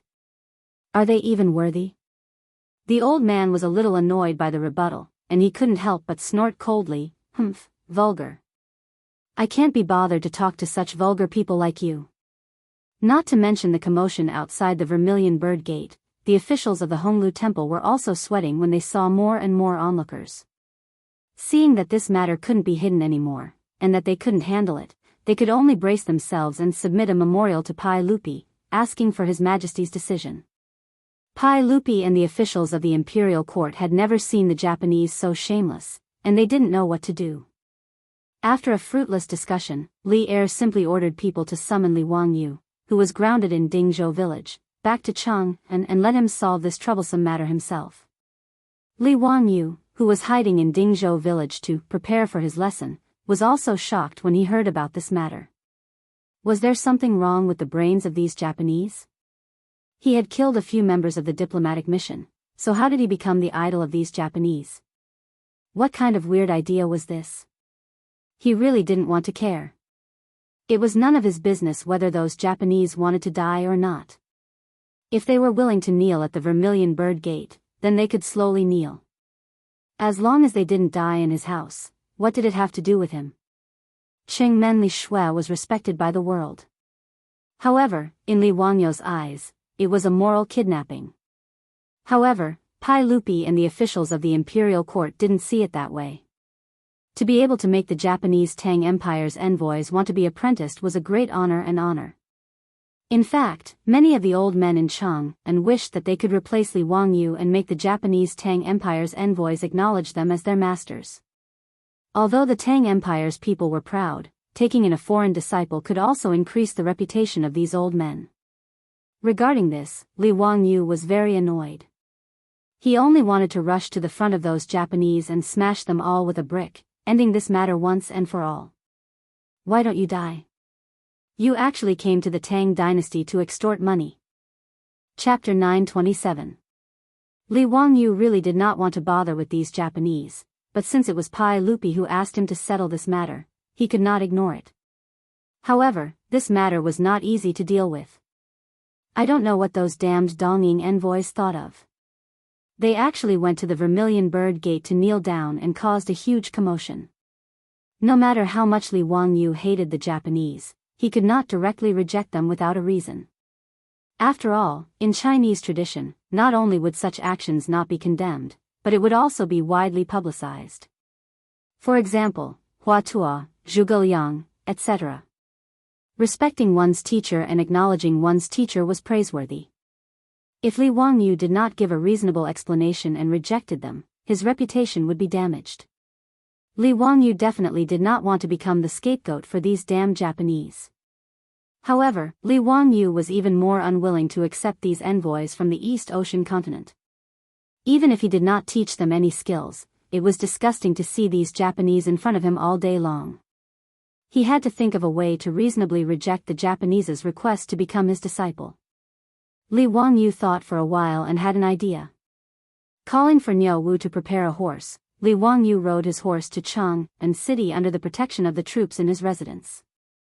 Logically speaking, since Li Wangyu's title had been removed by Pai Lupi, the troops in his residence should not be kept. Who would have heard of a commoner having dozens of valiant troops in his home?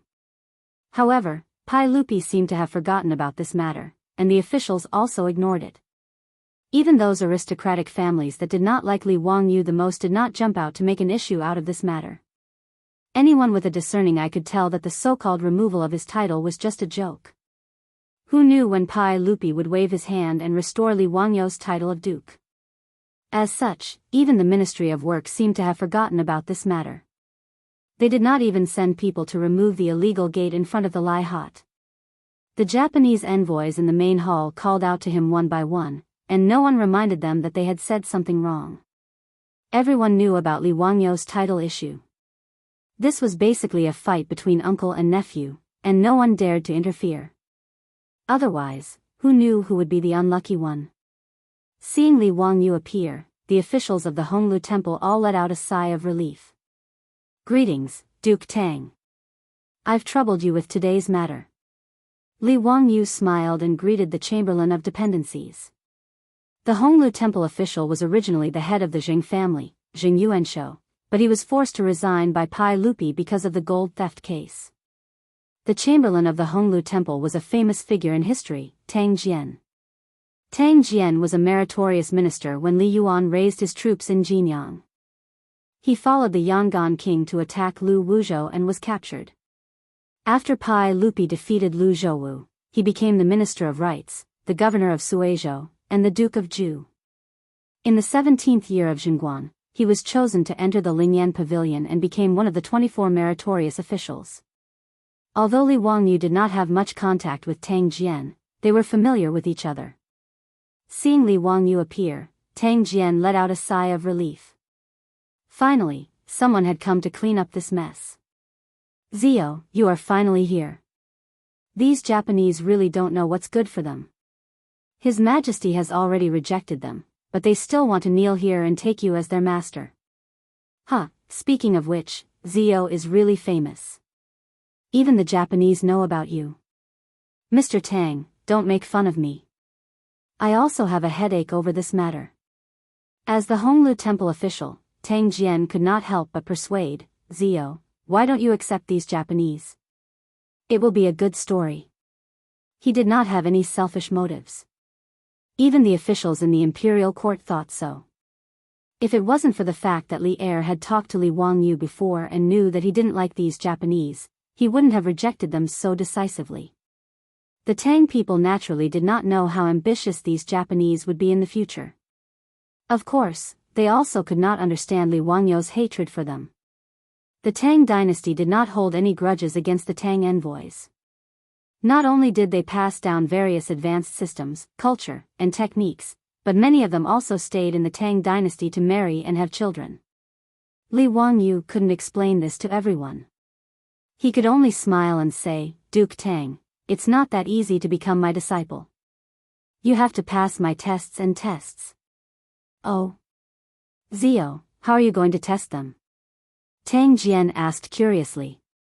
When the two of them were talking, Inakami Mitsuda and Yakushi Terui, who had been kneeling on the ground, saw Li Wangyu appear.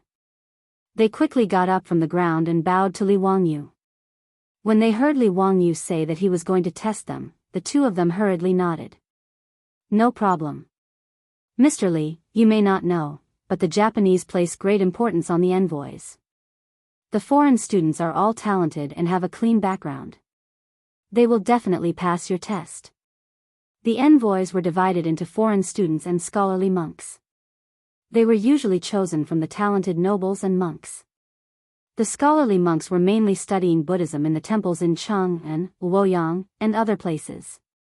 They had nothing to do with Li Wangyu. Those who wanted to become his disciple were the foreign students. According to the original arrangement, these foreign students would enter one of the 6 institutes under the Imperial College to study their own specialties. These foreign students were carefully selected by the Japanese officials. They were required to be familiar with the Tang dynasty and had a high level of Chinese culture. Moreover, before the envoys were sent, the Japanese officials repeatedly reminded them, when you receive the envoys, you must be polite and courteous. Do not be hostile and do not be agitated. Their attitude was quite sincere. That was why Inakami Mitsuda dared to nod and was willing to accept Li Wangyu's test.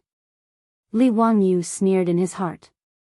Just as he was about to speak, dozens of people suddenly rushed out from the crowd. Judging by their clothes, they were not Tang people. They were foreign envoys or foreign students. In fact, the Tang dynasty did not only have Japanese envoys. All the vassal states admired the Tang dynasty's culture and sent foreign students. At most, there were tens of thousands of foreign students in Chang'an alone. It was an unprecedented grand occasion. Greetings, Mr. Li. Greetings, Mr. Li. After everyone bowed to Li Wangyu in unison, someone asked respectfully, May I ask, Mr. Li, since the Japanese students can pass the test and become your disciple, I wonder if we can do the same? I, a foreign student from Silla, have also admired Mr. Li for a long time. Yes, I, a foreign student from Bohai, am the same. I, a foreign student from Annan, would like to become your disciple. The words of the foreign students from various countries stunned Li Wangyu. What the F***ck is the meaning of this? Are they planning to change it to a student recruitment meet? Inakami Mitsuda and Yakushi Terui were so angry that their faces turned red. They, the Japanese, had knelt outside the Vermilion Bird Gate under the scorching sun and finally managed to invite Li Wangyu out. When they saw that they could become Li Wangyu's disciple after passing the test, these bastards actually came out to pick the peaches? Baka. A bunch of bastards. I'll go to a friend's place for tea in the afternoon. I'll update another chapter in the evening. Chapter 928. There were many foreign exchange students in Chang'an City, and the Tang dynasty was quite strict with their management. The foreign exchange students accepted by the Tang dynasty were all sent by the government. They came to the Tang dynasty with a diplomatic mission and were approved by the officials of the Tang dynasty before they could enter the school. There were two kinds of foreign exchange students from different countries: foreign exchange students and returning students. Returning students were short-term students who came and went with the diplomatic mission. As for foreign exchange students, they stayed in the Tang dynasty to study and live for a long time. Many of them settled down in the Tang dynasty. Even if they were foreign exchange students, they would be sent back by the Tang dynasty because they failed in their studies or violated the rules. According to the records of the Tang dynasty, 204 foreign students from Silla Kingdom had been sent back one after another.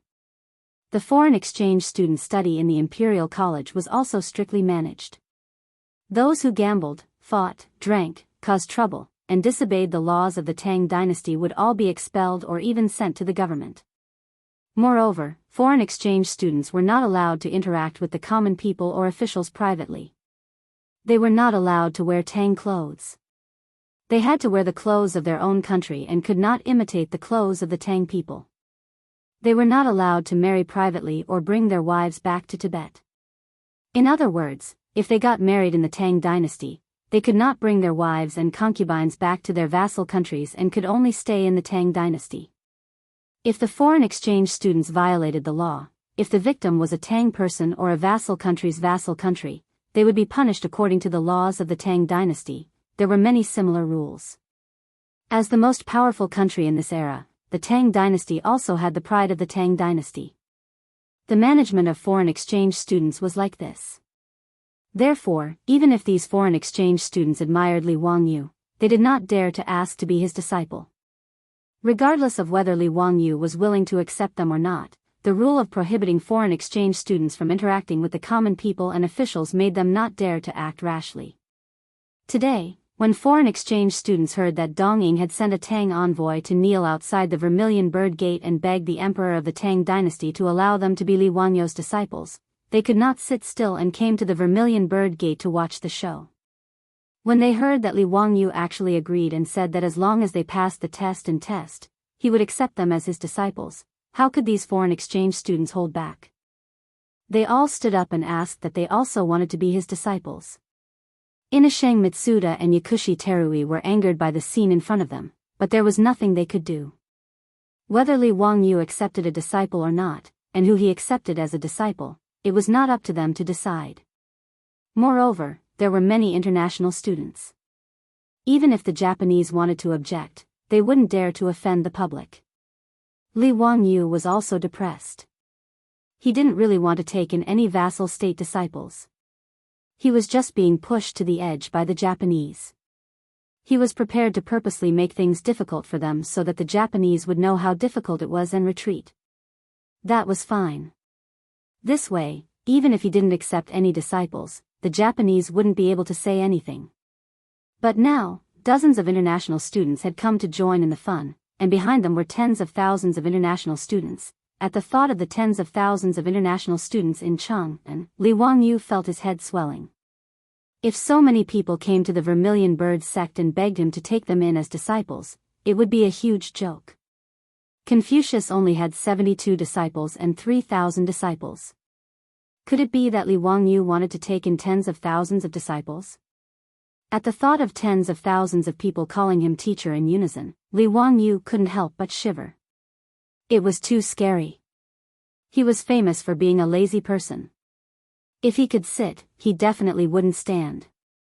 If he could lie down, he definitely wouldn't sit. If he really accepted these international students, that would be crazy. Just as Li Wangyu was thinking of how to reject, he saw more and more people gathering around him. Because international students could only wear the clothes of the vassal state, Li Wangyu easily knew that these people were international students. Because the directorate wasn't far from the Vermilion Bird sect, the international students who heard the news also came, blocking the wide Vermilion Bird Street. Hearing the deafening greetings of the international students, Li Wangyu couldn't help but feel a little enlightened. If these people held up signs in their hands and shouted things like, "I love you," or "I want to give birth to your children," it would be a scene of fans chasing after celebrities. Even though he had seen all kinds of big scenes after transmigrating to the Tang dynasty, he was still a little excited to be so popular. Originally, he just wanted to make things difficult for the Tang envoy from Japan, but now he couldn't help but hesitate. He began to seriously consider whether he should take in a few disciples from the vassal states. Although he had never heard of any historical figures from the vassal states, it didn't seem like a bad idea to take in a few foreigners as disciples. It was everyone's responsibility to promote the culture of the Tang dynasty. Thinking of this, Li Wangyu raised his voice and shouted to the people around him, "I already understand everyone's intentions. However, I have limited energy and can't teach so many students. I can only choose the best ones and take them in. If you are willing, 3 days later at the Dazhao baseball field, I will set 3 questions. If you can pass these 3 questions and have a pure heart, I will take you in as my disciple. What do you think?" His words naturally made the students around him overjoyed. They all bowed and saluted him. "It's all up to you, sir. We have no objections."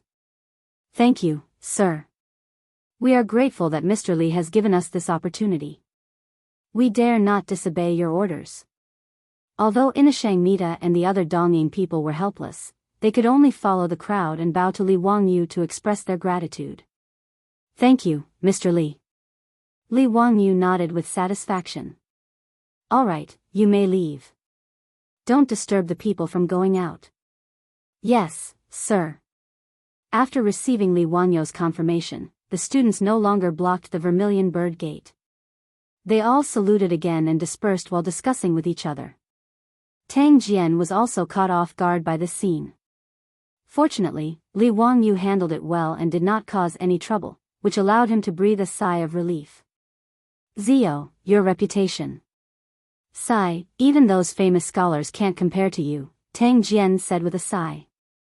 Scholars like Li Gang, Kang Yingda, and Yu Shinan were respected, but in terms of influence, they were not as influential as Li Wangyu. Li Wangyu was not only good at writing poems, he was also young and handsome, and he was also rich. In the brothels of Ping Kong Fong, the young and beautiful prostitutes loved to sing Li Wangyu's poems the most.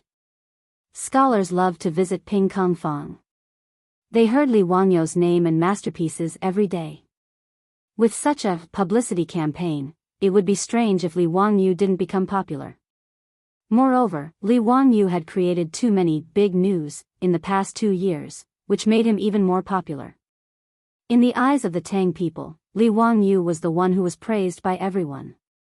It was no exaggeration to say that Li Wangyu was definitely one of the top internet celebrities in Chang and city of the Tang dynasty. Therefore, it was not surprising that the students from the vassal states admired Li Wangyu and wanted to be his disciple.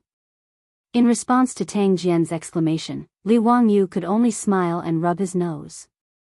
After a few polite words, he bid farewell and left.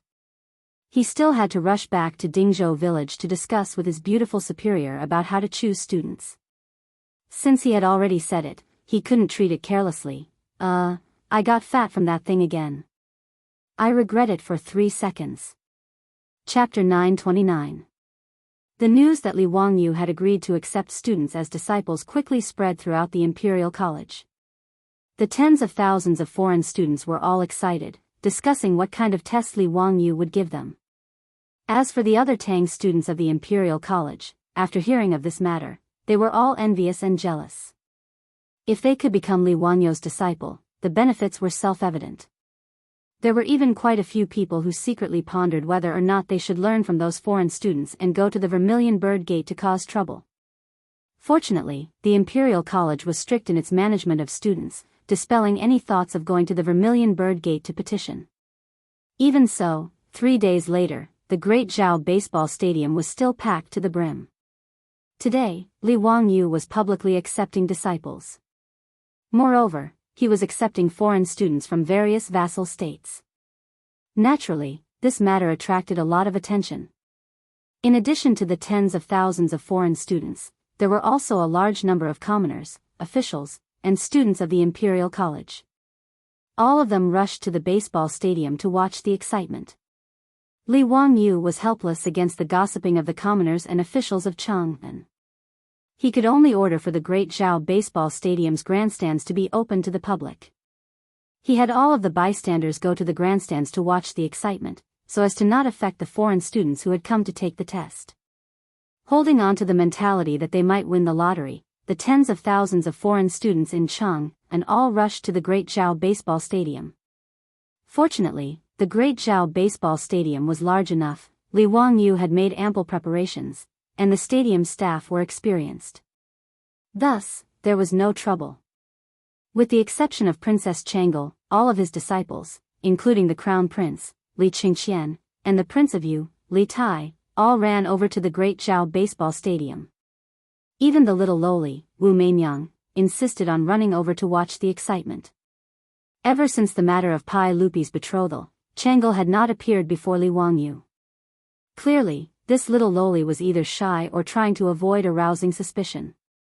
Li Wangyu was actually quite happy that Chang'e had not appeared. Otherwise, it would have been too awkward for them to meet.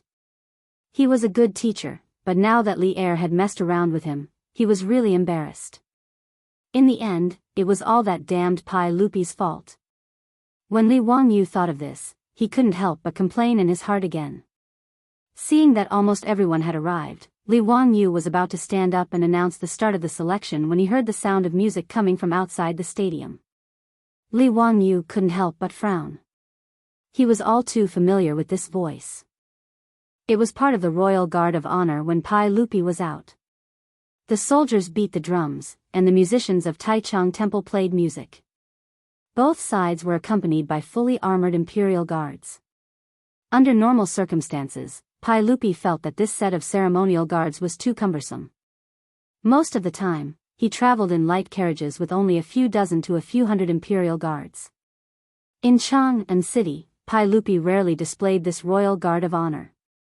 Usually, Pai Lupi would only let people display the full royal guard of honor on formal occasions. Today, Li Wangyu was only here to select disciples. It wasn't official business. What was the meaning of Pai Lupi coming to the Dazhao Baseball Stadium with great fanfare? Li Wangyu couldn't understand, but he didn't dare to be negligent.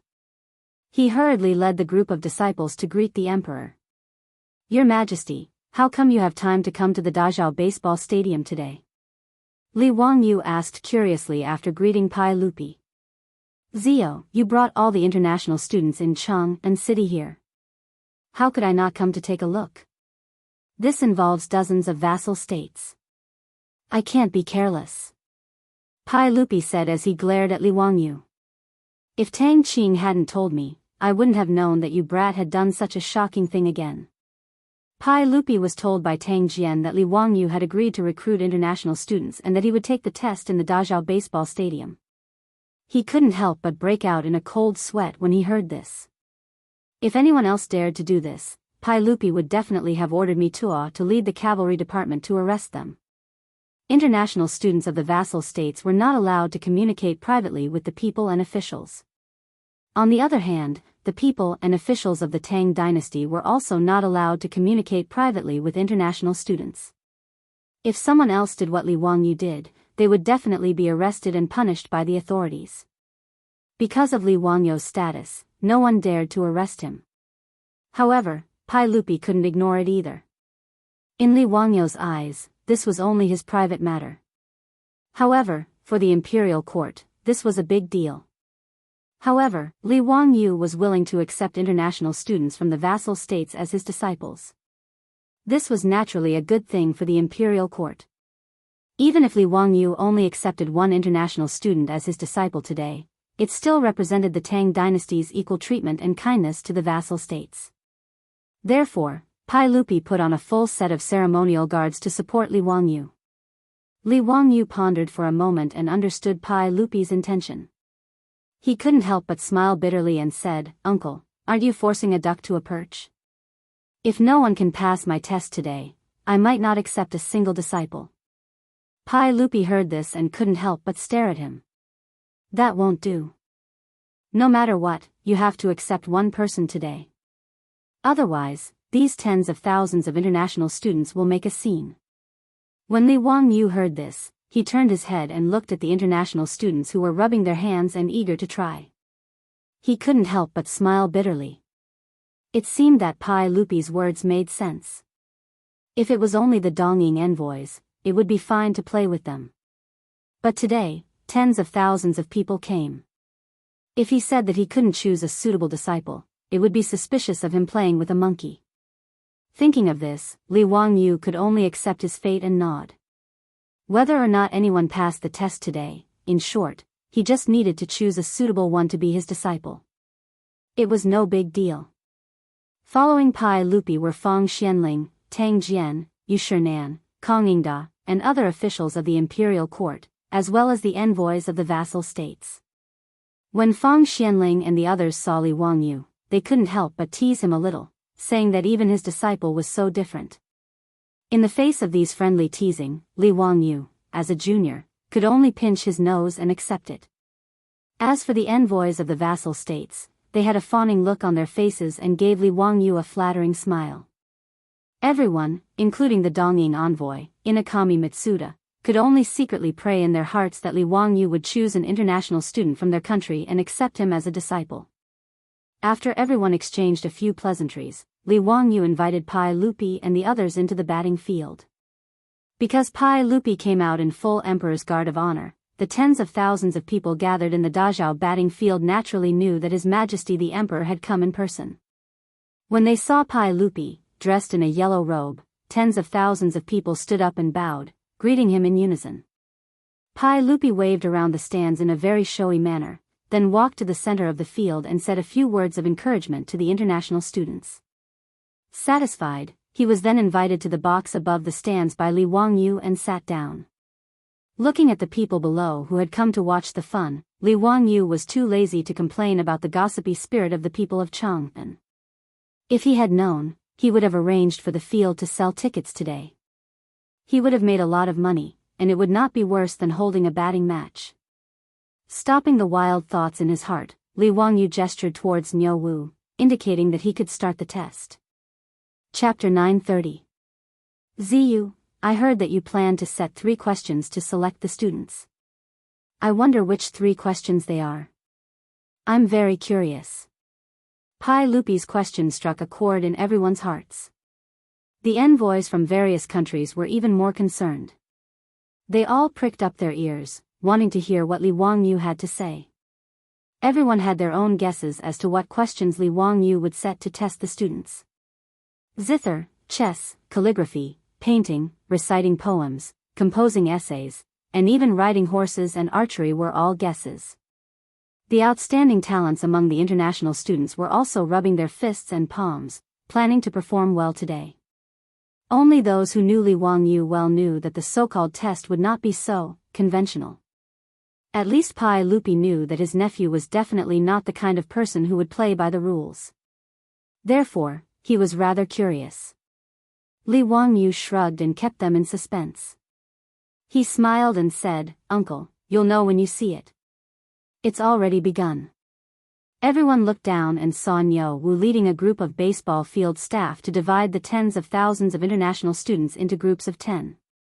Hundreds of baseball field staff walked in with bamboo tubes in their arms. Li Wangyu's first question not only puzzled the tens of thousands of international students, but also the tens of thousands of onlookers in the spectator stands. They began to clamor. This test did not look like a test. What was it about? Pai Lupi was even more curious. Ziyu, what are you doing? Li Wangyu smiled and nodded at the crowd. The 2 words that came out of his mouth almost shocked everyone in the box. Drawing lots. Pai Lupi's face could not help but twitch. He could not believe what he was hearing. Drawing lots? What kind of lots? Uncle, drawing lots is drawing lots. There are 10 bamboo sticks in each of those bamboo tubes. Only one of them has a red mark at the bottom.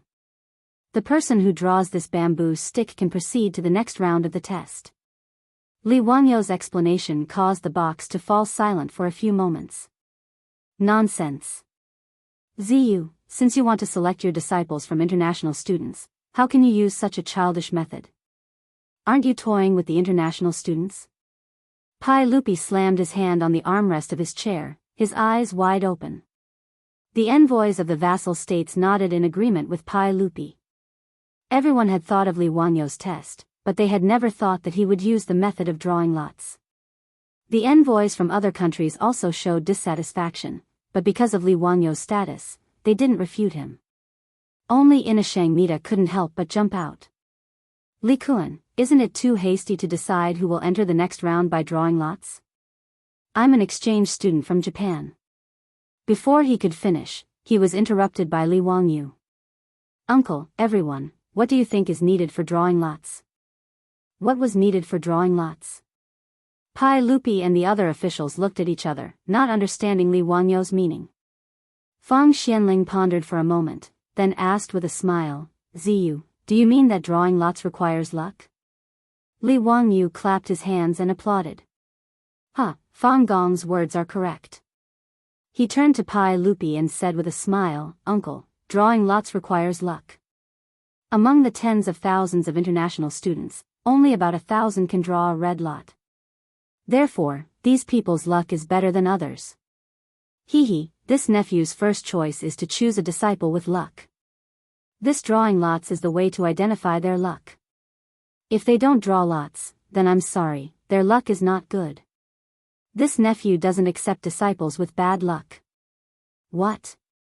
After hearing Li Wangyo's words, the people in the private room all had a puzzled look on their faces. Inashang Mitsuda opened his mouth and wanted to say something, but he was speechless. Pai Lupi looked as if he had seen a ghost. After a long while, he glared at Li Wangyu, but he didn't say anything else and continued to look down. After all, although Li Wangyo's words were a bit ridiculous, they made some sense. Disciples with bad luck don't accept. No one else could come up with such a reason. However, no one could say what was wrong with it. The Tangs also believed in fate. Since their luck was not good, they couldn't blame Li Wangyu for not accepting them as disciples. However, no matter how they looked at it, they felt that Li Wangyo's method of identifying luck was too childish. But since it was Li Wangyu who had taken in a disciple, even if the method was a bit strange, no one, including Inashang Mita, could raise any objections. Those who didn't draw lots could only blame their bad luck. At this time, Inashang Mitsuda could only silently pray to Amaterasu Amakami that the Japanese students would be lucky enough to draw a red lot. Not to mention the complicated feelings of the people in the box. After the first test was announced, tens of thousands of international students were also in an uproar. Even the people in Chang, and who were watching the fun in the stands couldn't help but laugh and talk. In the face of such a childish test, the international students protested one after another. However, Niu Wu didn't care whether they were willing or not. Since it was something his Lang Jun ordered, he had to carry it out seriously. Faced with the two choices of accepting the test and drawing lots to win that 1/10th chance, or being chased to the stands, all the international students could only obediently bow their heads and choose the former. No matter how strange the test content was, since it was Li Wangyo's request, they really had no choice. Therefore, in the stadium, the international students from the various vassal states showed the people present the religions and various ways of praying. Some knelt down and murmured prayers, some put their hands together and prayed, some bowed to the sun, and even some international students danced strange and inexplicable dances to pray. In short, in the face of Li Wangyo's unreasonable test, everyone tried their best to increase their luck. After a long while, the drawing of lots officially began. These international students were smart. In order to increase the chances of their countries qualifying, they didn't draw lots with their own country's international students. They all ran to the other country's international students to compete. The drawing of lots was naturally very fast. There were 10 people in a group, and the winners were determined in a moment. Those who drew a red lot naturally shouted excitedly and thanked the gods for their blessings. As for the majority of the people who were disappointed, they ended the apprenticeship journey in frustration and were invited to the stands by the stadium staff to be spectators. Of the tens of thousands of international students, more than 9,000 were quickly eliminated, leaving only about 1,000 lucky people in the stadium. Inashang Mitsuda was very excited because the international students sent by Japan to the Tang Empire were very lucky. More than 10 of them drew a red lot. The first batch of envoys sent by the Tang Empire was less than 200 people. Excluding the envoys and monks, there were less than 100 international students.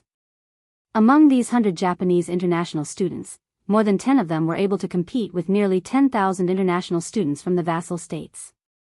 Naturally, they were very lucky. After the first round of the so-called test ended, Pai Lupi and the others looked at Li Wangyu again. They wanted to see what other tricks he was going to play. If he dared to talk about drawing lots again, Pai Lupi would really scold him. Chapter 931. Li Wangyu was just spouting nonsense about luck. The only reason he did this was because there were too many people, tens of thousands of international students. Just by gathering together, it was already a sea of people. As the saying goes, when there are more than 10,000 people, there is no end to it. In order to avoid trouble, Li Wangyu came up with the idea of drawing lots. Using luck as an excuse, he eliminated 90% of the international students. Li Wangyu didn't care if there were really talented people among them. Who asked that person to be unlucky? After eliminating 90% of the people, the originally crowded baseball field suddenly became empty. The 1,000 lucky people stood on the field in a daze. They didn't know what kind of strange test was waiting for them. After the drawing of lots, the remaining people began to be suspicious. They couldn't figure out what kind of tricks the famous Li Zio would play. Under the watchful eyes of the crowd, they saw hundreds of stadium staff carrying hundreds of long bamboo poles walk into the stadium. These bamboo poles were about 6 to 7 meters long. There was a piece of red silk tied to the top of the pole. In the box, everyone looked at Li Wangyu again, waiting for his explanation. Uncle, everyone, this test question is very simple. It's still a group of 10. As long as you don't use any external objects and don't bend the pole, whoever can find a way to remove the red silk first will advance to the next round of the test. Li Wangyu's words made everyone frown. The pole was so tall. If it wasn't allowed to bend, how could they remove the red silk at the top of the pole? This person couldn't fly. Even if he jumped, he couldn't jump that high. Just as everyone was thinking hard about how to solve the problem, Inashangmita suddenly clapped his hands. I got it.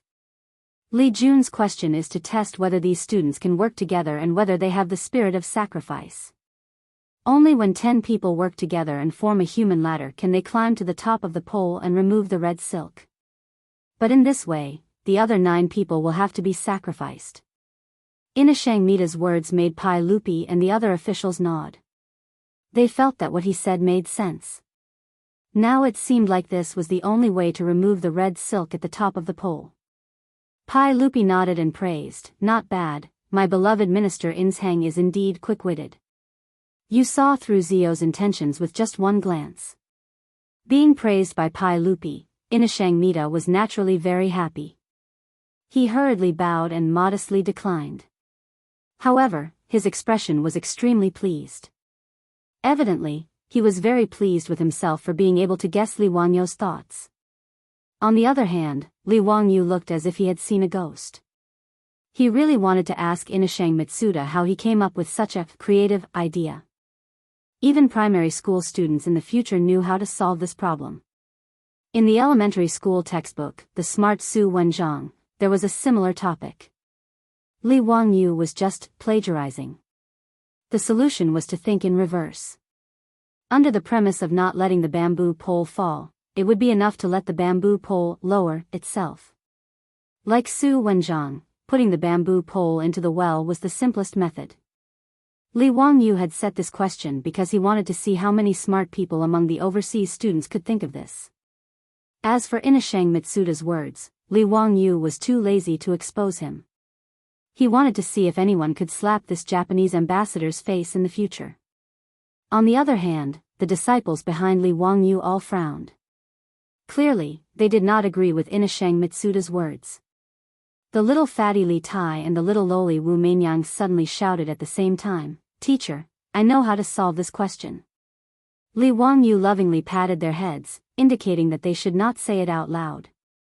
As expected, there were many smart people. This kind of child's play would not fool many people. After Li Wangyu announced this question, the 1,000 or so overseas students were all dumbfounded. The bamboo pole was 6 to 7 meters tall. They could not let it fall, and they could not use any external objects. They had to remove the red silk at the top of the bamboo pole.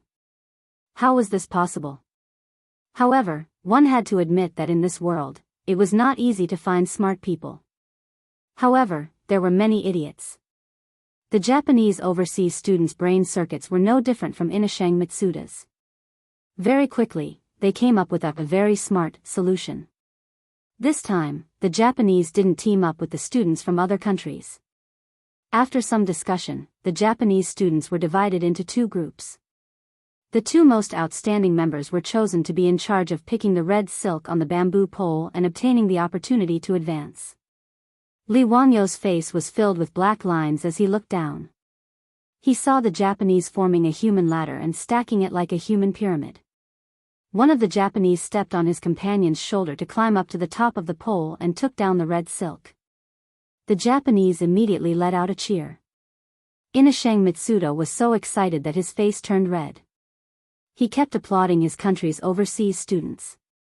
Under the influence of the Japanese, the overseas students from other countries were also led down the wrong path.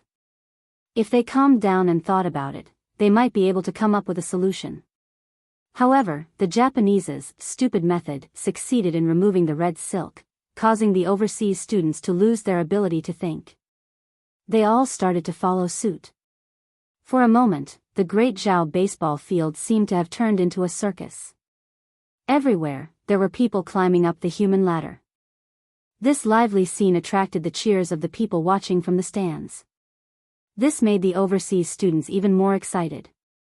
All the overseas students who successfully removed the red silk were jumping up and down in excitement. As for the overseas students who were willing to give up the opportunity to be apprenticed to their partners, they were not discouraged. Instead, they cheered each other on. Looking at the increasingly lively scene below, Li Wangyu really could not bear to watch. He could not help but cover his eyes with his hands, afraid that these idiots would dirty his eyes. Sigh, stupidity was indeed contagious. The Japanese were being stupid, and the thousands of overseas students were being stupid as well. This was really enough. Very quickly, the red silk on the hundreds of bamboo poles was removed. The overseas students who did not get the red silk were once again invited to the stands by the staff. However, they were not depressed this time. Instead, they were proud of their teamwork and dedication. When they walked up to the stands, each of them held their heads high and puffed out their chests proudly. Li Wangyu could not hold it in anymore. He reached out and patted Li Tai and Wu Meinyang's heads.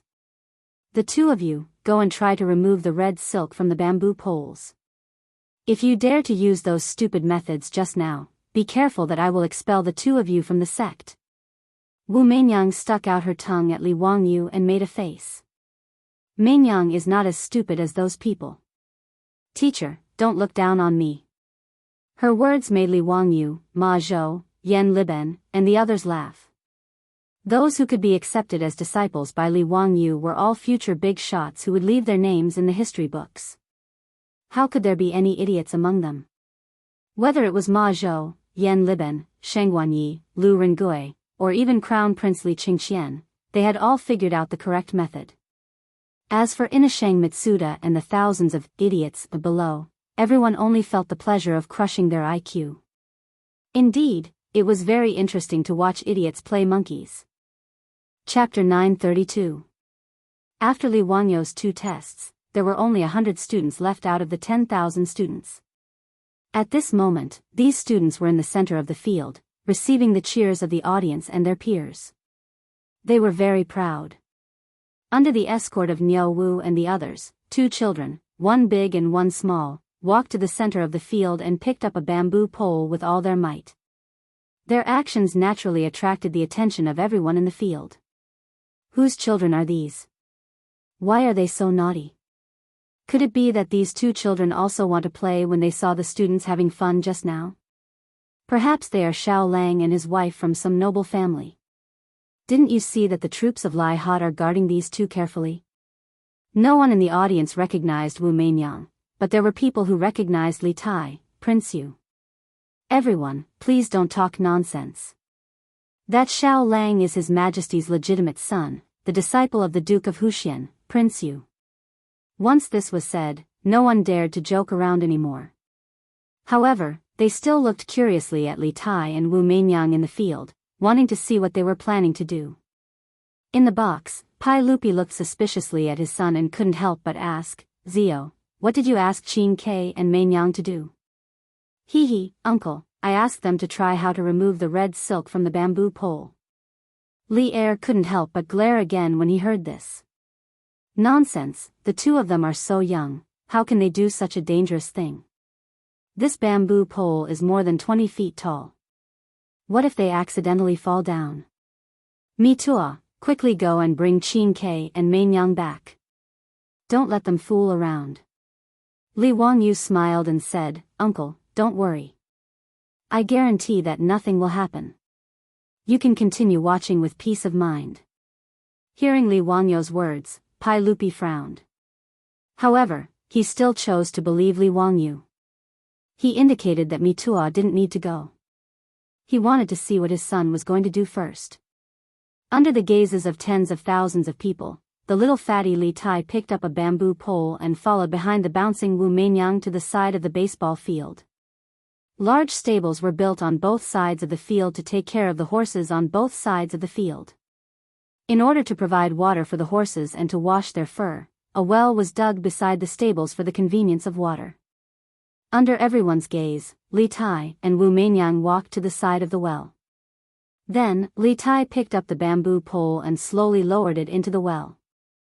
In the huge Dazhao baseball stadium, the originally noisy tens of thousands of spectators all shut their mouths at the same time, as if someone had hit their mute acupoint.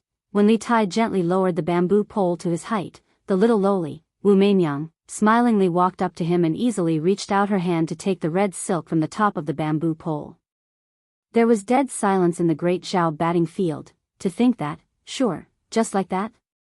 Whether it was the hundreds of victors who remained in the stadium or the martyrs who were invited to the stands. After seeing this scene, they only felt a burning pain on their faces. F***ck, it turned out that their performance in front of thousands of people was really just a monkey show in the eyes of others. The hundreds of victors who had been so excited before were now so ashamed that they wanted to find a hole to hide in. They really had no face to see anyone. In the box, Pai Lupi and the officials also opened their mouths wide, unable to speak for a long time. Everyone finally understood the real purpose and answer of Li Wangyu's test question. What kind of bullshit teamwork and sacrificial spirit was this? The group of big shots was also very embarrassed at this time. In fact, if Fang Xianling and the other big shots hadn't been led astray by that idiot Inashang Mitsuda, they wouldn't have made such a mistake. But no matter what, a group of adults couldn't even compare to Li Wangyu's two youngest disciples. It was really embarrassing. As for Inashang Mitsuda, at this moment, his old face was flushed red. There was even a moment when Inashang Mitsuda had the urge to find a katana and commit suicide by cutting his stomach open in front of everyone. The Dongying people's face had been completely thrown away by him. Just as everyone was feeling embarrassed, Pai Lupi suddenly laughed loudly. Good. As expected of my Qilin son, Qin Ke and Meinyang are indeed worthy of being Zio's disciples. They are really smart to be able to think of such a trick. Pai Lupi's words eased the atmosphere in the box. The officials all praised Li Tai and Wu Meinyang's intelligence. But everyone, including Pai Lupi, was implying that Li Tai and Wu Meinyang's method was a petty trick, a trick method. It couldn't be helped. Pai Lupi also wanted to save face. Li Wangyu secretly curled his lips, but he couldn't be bothered to correct them. He was a kind person. After sending his disciples to slap their faces, he still had to give them a way out. Everyone chatted for a while, and Pai Lupi immediately changed the topic. Zio, what is the content of your third test? Li Wangyu pointed at the stadium staff below who were moving the props. He didn't keep them in suspense and directly told them the third test question. Uncle, everyone, the third question is not easy. Look at the two doors below. One is the real door, and the other is the fake door. I will arrange two gatekeepers at each door. One will only tell the truth, and the other will only tell the lie. He shrugged and smiled. My request is very simple. The international students below can only ask any gatekeeper within the time it takes for a stick of incense to burn. With one question, they have to determine which door is the real one and which is the fake one. Those who make the correct judgment will pass. Li Wanyo's words once again caused everyone in the box to fall silent. They all frowned and lowered their heads in deep thought. For the Tangs who had never come across such logical reasoning questions, Li Wanyo's question was really a little crazy. The remaining 100 or so international students below were originally dispirited by Li Tai and Wu Meinyang's godly manipulation. After hearing the third question announced by Niu Wu, they were all dumbfounded. 2 doors, 2 gatekeepers, 1 real and 1 fake. They could only ask any one of them one question. How could they get the correct answer? How could they do it? Wasn't this King deliberately making things difficult for them? The stands became lively again. Everyone was passionately discussing Li Wanyo's third question. How can there be such a question? County magistrate who is deliberately making things difficult for those international students. Is there really an answer to this kind of question? How can a single question be asked? That's right. It's not difficult to determine which of the 2 gatekeepers is telling the truth and which is lying. Just ask a question and you'll know. But this way, you won't know whether the door behind them is real or fake.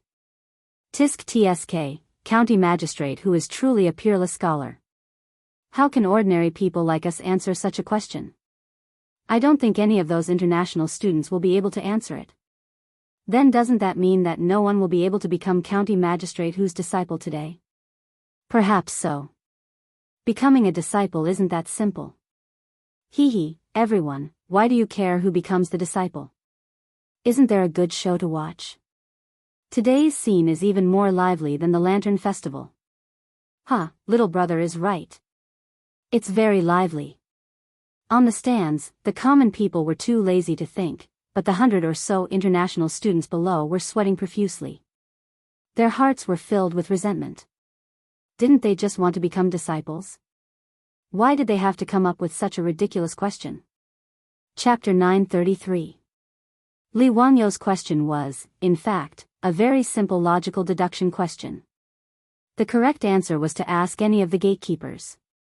If I ask the other gatekeeper, will he tell me which door is the real one?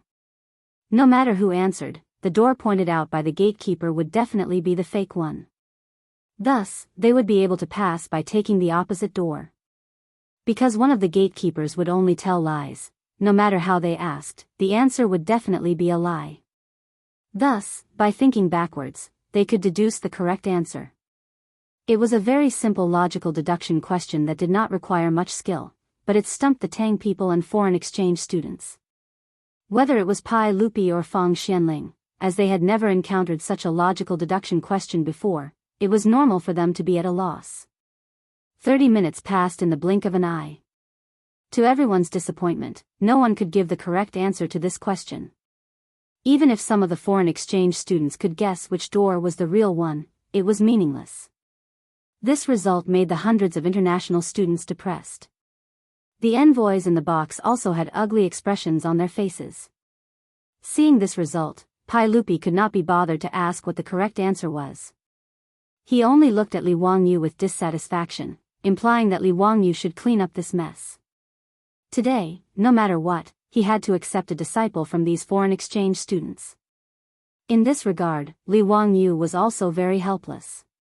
He had already lowered the difficulty and did not come up with any crazy questions, but he did not expect that no one could answer them. Originally, he had planned to come up with some elementary mathematical Olympiad questions for them to torture the Dongying people. If that was the case, the result would be even more embarrassing. Sigh, it seems that stupidity is contagious. It's all those damned Dongying people's fault. If Inashang Mita knew what Li Wangyu was thinking, he would definitely cry. What did it have to do with the Dongying people? Just now, he did not even dare to breathe loudly. He had shrunk to the back of the crowd, afraid that he would attract attention. And among the hundreds of foreign exchange students below, there were only 2 envoys left. The Japanese, who had created this spectacular apprenticeship event, had already given up on the idea of becoming Li Wangyou's disciple. Whether it was Inashang Nida or Yakushi Kei, they only wished to be forgotten. Under Pai Lupi's dissatisfied gaze, Li Wangyou could only pinch his nose and apologize. He personally went to the batting field to interview the international students and select the one he liked. Originally, because the international students couldn't answer Li Wangyou's question, they thought that they wouldn't have the chance to be apprenticed to him. Everyone was very depressed. When they saw Li Wangyou appear and learned that Li Wangyou would choose one of them to be his disciple, the group of international students became happy again. Although the chances were slim, with only a 1% chance, it was still a chance. Everyone greeted Li Wangyou in an orderly manner, then lined up neatly, waiting for Li Wangyou to choose. Looking at the hundreds of people in front of him, Li Wangyou noticed that there were actually many blonde international students in the crowd. But this wasn't surprising. Many of the vassal states of the Tang dynasty were located in Central Asia, and there were even vassal states in Siberia. Only one person's attire caught his attention. This person was wearing traditional Persian clothing, which was very interesting. Persians were not rare in the Tang dynasty, and Persian merchants were also famous in the Tang dynasty for being rich. But Persia wasn't a vassal state of the Tang dynasty, so why would a Persian international student appear here? Li Wangyou was curious and couldn't help but wave his hand, calling the Persian international student over. Are you a Persian? Why are you an international student in the Tang dynasty? The young Persian hurriedly bowed and replied, Sir, I am indeed from Iran Shah, Persia. A year ago, I came to the Tang dynasty with a Persian diplomatic mission. Because I admire the culture of the Tang dynasty, I specially asked His Majesty to allow me to study in the Imperial College. It must have been hard for you to come all the way to the Tang dynasty to study. What is your name? Li Wangyou heard that this young Persian could come to the Tang dynasty to study from faraway Persia, so he had a good impression of him. Sir, my name is Pelos, the king of Iran Shah, the third son of Yazdegerd III. Li Wangyou only felt a headache when he heard the names of these foreigners. It was too long and hard to remember. He just nodded casually to show that he understood. In fact, he didn't understand at all. He didn't even hear what the Persian international student said. Li Wangyou looked at the others and was about to cordially chat with them before casually choosing someone he liked. But he suddenly stopped and turned to look at the Persian international student. What did you say your name was? The young Persian was a little stunned. He didn't understand what Li Wangyou meant, but he still replied respectfully, Sir, my name is Pelos. Your father is the king of Persia? You are the prince of Persia? Yes, Pelos nodded and was about to answer, but Li Wangyou patted him on the shoulder and said, Okay, no need to say more. Pelos, are you willing to be my disciple? Li Wangyou's words changed too quickly, and Pelos was so shocked that he couldn't speak for a long time. Happiness came too suddenly, and he was a little overwhelmed. Fortunately, Belusi's reaction was quick. He immediately knelt down and said, Disciple Belusi greets teacher. Good. You can get up first. I will give you a gift later. Li Wangyou smiled and helped Pelos up. The group of foreign students were all shocked and opened their mouths wide. They didn't understand what was going on. Was it so hasty? Did he decide to accept a disciple just like that? Most of the foreign students didn't even have time to say a word to Li Wangyou before it was over. Li Wangyou didn't care about the bitterness in the hearts of the foreign students. He directly brought Pelos back to the private room and introduced him to Pai Lupi and the others. This Persian prince was his new disciple. Ma Zhou, Yen Liben, and the others naturally didn't have any objections. They all smiled and greeted Pelos. The group of fellow disciples was very happy. Only the little lowly, Wu Meinyang, was very serious about how to address Pelos. Although she was young, she had entered the sect earlier than Pelos, so she stubbornly asked Pelos to call her senior sister. Although Pai Lupi didn't know why Li Wangyou chose this person as his disciple, as long as Li Wangyou made a choice among the foreign students, his goal would be achieved. He would be able to answer to the envoys of the various countries. As for the Japanese, they could only grit their teeth and swallow their blood. The grievances and helplessness in their hearts didn't need to be said. They had knelt outside the Vermilion Bird Gate and begged for half a day, but all they got was someone else's wedding dress. Who could understand this kind of sadness? They naturally didn't know why Li Wangyu would accept this Persian prince as his disciple. Chapter 934. In the history of China, there was once an interesting foreigner. This person was originally from the Persian royal family, but he later married a princess of the Tang dynasty and sought to restore the country. The famous poet Li Sun and Li Shunxian were descendants of this person, and the blood of the Persian royal family flowed in their veins. It was said that there were even descendants of this person in Sichuan in the future. This person's name was Balusi. He was the son of Yazdijerd III of the Persian royal family. According to the old Tang book, when the Arabs invaded Persia, Yazdijerd III asked for help from the Tang dynasty several times, but he was rejected by Pai Lupi. In the end, the Persian royal family was destroyed by the Arabs. Balusi once again asked for help from the Tang dynasty. At that time, Pai Lupi had already died of illness, and Li Ji had ascended the throne. Li Ji sent an envoy to Central Asia and established the Persian Governor-General's office. He appointed Balusi as the Persian king. However, Persia was too far away from the Tang dynasty, and they could not receive any help from the Tang dynasty. Hence, the Persian Governor-General's office did not exist for too long. Under the constant threat of the Arab army, Balusi could only escape along the Silk Road and finally reached Chang'an. Balusi's bloodline was the Persian royal family, and he eventually settled down in the Tang dynasty. When Li Wangyu read history books, he had once lamented about this period of history. It was a pity that the great Tang's Persian commander-in-chief's office was only in name. Otherwise, it would have been truly satisfying if they could have incorporated that land into China's territory. Hence, when he found out about the identity of the Persian student, he immediately decided to take him as his disciple. Li Wangyu did not expect that Balusi had been a student in the Tang dynasty when he was young. No wonder when Persia faced the threat of the Arabs, they would ask for help from the Tang dynasty. However, because of the geographical distance, the Tang dynasty could only give the Persians verbal support.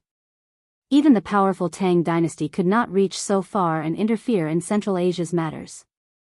But in today's Tang dynasty, because of the time travel of Li Wangyu and Su Chongqing, they may have the ability to intervene. The Tang dynasty's cavalry had horseshoes to protect their horses, so the casualty rate outside of war was quite low. As a result, the number of the Tang dynasty's armored cavalry continued to increase every year. Secondly, there was the use of four-wheeled carriages. The horse carriages had changed from two-wheeled to four-wheeled carriages. Not only did it increase the ability to carry goods, it also greatly increased the logistical supply of the army. Not to mention that the well-tempered steel that he and Yen Liben had created together had improved the armor and weapons of the Tang army. In any case, Li Wangyu thought that since the Mongolian cavalry could sweep through Europe and Asia several hundred years later, there was no reason why the current Tang dynasty cavalry couldn't do the same. Therefore, Li Wangyu accepted Balusi as his disciple without any hesitation. He had his own plans in mind. The governor of the Persian Governor-General's office. This was a very suitable position for Belus. Let the Persian dynasty go with the wind, he wasn't cheating his disciple. After all, in history, the Persian dynasty was also destroyed by the Arabians. Rather than that, why not bring it into the territory of the Tang dynasty? There was nothing bad about it. At the very least, the rule of the Tang dynasty wasn't a bad thing for the Persians. Of course, whether or not these things could be realized was still unknown. Li Wangyu was just preparing for a rainy day. Naturally, no one knew what he was thinking. Even Su Chongqing, because he didn't understand history, didn't know about this period of history. Therefore, he couldn't guess what Li Wangyu was thinking. Pai Lupi and the others naturally didn't know that Li Wangyu accepted Balusi as his disciple because he had such thoughts in his mind. A few days later, Li Wangyu really held a grand ceremony to formally accept Balusi as his disciple. The small commotion caused by the Japanese sending the Tang envoy was settled just like that. Balusi also didn't understand why good luck had come to him. In short, he was naturally overjoyed that Li Wangyu unexpectedly became his disciple. As for the initiator, the Dongying people were secretly grateful. But obviously, the Dongying people wouldn't accept Bei Luci's gratitude. The matter of Li Wangyu accepting a disciple at the Dazhao baseball stadium was another thing for the people of Chang and to gossip about.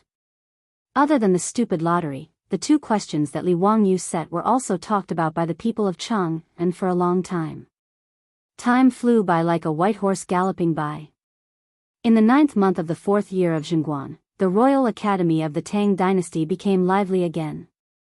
Other than the returning old students, after a series of tests and screening, 500 new students were admitted to the academy. After the academy started, everything was orderly and carried out step by step. Under Su Jingzong's arrangement, it was finally time for Li Wangyu's encyclopedia lesson. For the first time in his life, Li Wangyu, a bad student in the future, stood on the podium and began his glorious career as a primary school teacher. Although Li Wangyu was unlicensed, the thousands of academy students in the newly built auditorium of the academy were all staring at Li Wangyu on the podium with adoration on their faces. Even the new students, who were 6 or 7 years old, were familiar with Li Wangyu's name. They naturally knew what it meant for Li Wangyu to teach them in person. No one knew what an encyclopedia was. Not to mention these children, even Su Jingzong didn't know what Li Wangyu was going to teach. But no matter what Li Wangyu was going to teach, this opportunity to listen to Li Wangyu in person was very rare. After traveling to the Tang dynasty, Li Wangyu had seen a lot of big scenes. But when he stood on the podium in the auditorium and looked at the crowd below, he couldn't help but feel a little nervous. He had decided to teach at the academy on a whim. But he didn't have this kind of experience. In the future, Li Wangyu had explained the plan to the clients, but there were only a dozen people in the meeting room who listened to him. Like today, facing thousands of people, Li Wangyu still felt a little stressed. After knowing that Li Wangyu was going to teach a class called Encyclopedia, that no one had heard of, the first and second year students of the academy were not the only ones who came to listen to the lesson in the auditorium of the academy. Including Su Jingzong, the professors and teaching assistants of the academy all rushed into the auditorium to listen to the lesson. These professors and teaching assistants of the academy worshipped Li Wangyu even more. They all held pens and ink in their hands and were ready to listen and take notes seriously. Li Wangyu was a little embarrassed about this. In his original plan, even if he didn't teach well, it shouldn't be a problem to fool these 6 or 7-year-old children. But now so many employees of the academy came to listen to his lesson. If he didn't teach well or was questioned by others, it would be very embarrassing. Li Wangyu calmed himself down and coughed softly. The large auditorium suddenly became so quiet that even a pin drop could be heard. Everyone's eyes were focused on Li Wangyu. Students, the lesson I'm going to teach today is called Encyclopedia. So, what is encyclopedia? Encyclopedic is the general name of all the knowledge of all the disciplines, including astronomy, geography, nature, mechanics, medicine, literature, and so on. When Li Wangyu said this, the students of the academy below didn't think much of it.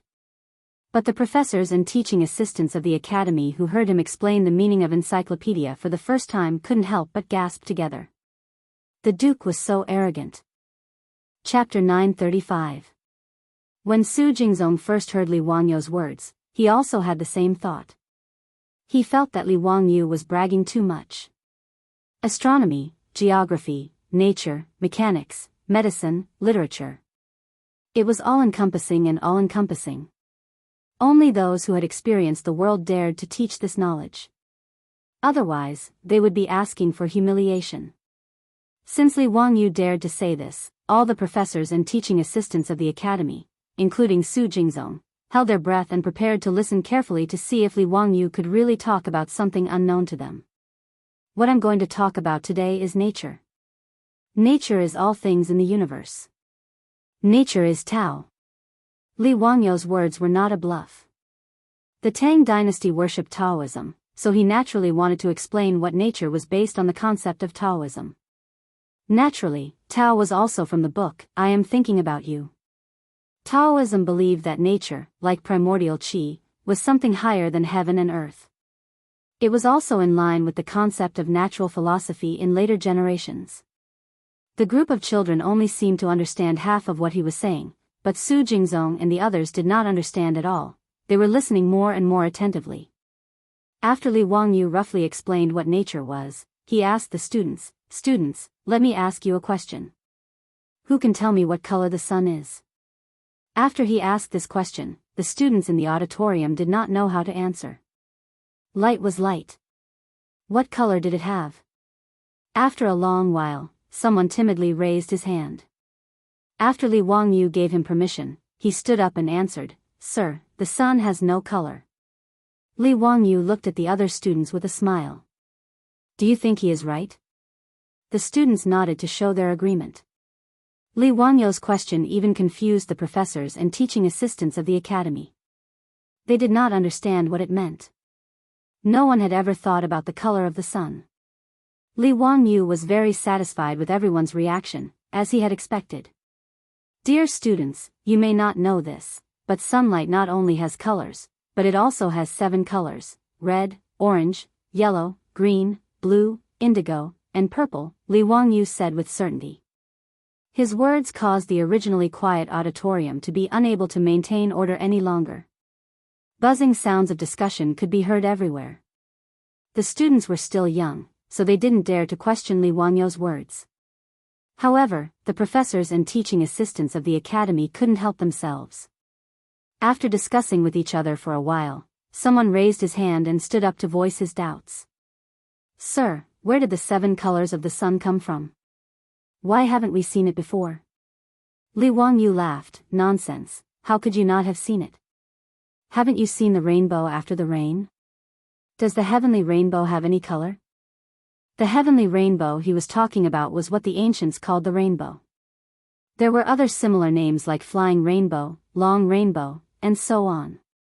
The man was stunned when he heard this and couldn't help but retort, "Mister, a rainbow is a rainbow.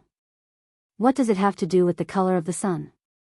Wuxia didn't have a proper understanding of the rainbow until the Northern Song dynasty. For example, Shen Kuo wrote in Dream Stream Essays, "Rainbow is the reflection of the water in the sun. Sunshine and rain are the same." However, in Wuxia's ancient knowledge, rainbows were generally regarded as 2-headed gods that could drink water. The word rainbow, in the oracle bone inscriptions, was in the shape of a 2-headed dragon. In later generations, if one encountered a rainbow after the rain, their first reaction would probably be to take a photo and post it on their WeChat moments to show off their good luck. However, in the Tang dynasty, rainbows weren't a good omen. Rainbows were commonly known as sucking water among the people. They thought that rainbows would suck up the water somewhere. Therefore, when rainbows appeared, the people would knock on pots and pans to make all kinds of noises, intending to scare the rainbows away. Li Wangyu had encountered this kind of thing several times after transmigrating to the Tang dynasty. One time, a rainbow appeared in the sky above Dingzhou village after the rain.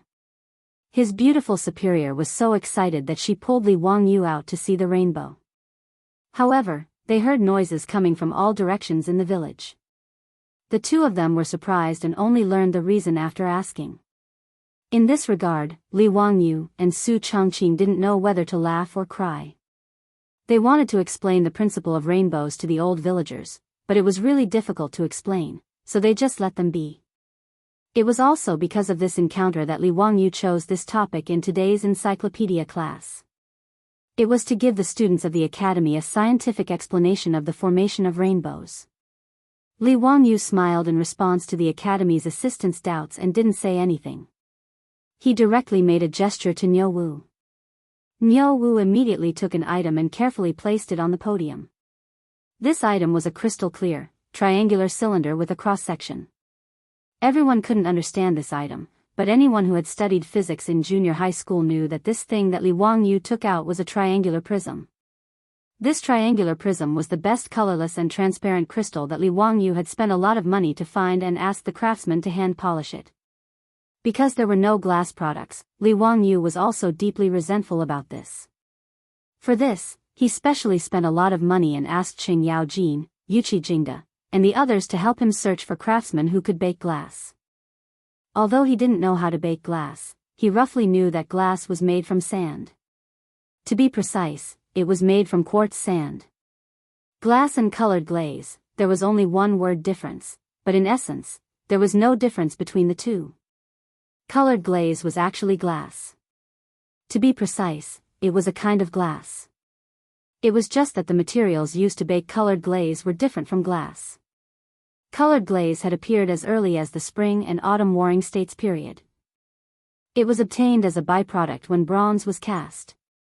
Colored glaze was also known as the five-colored stone.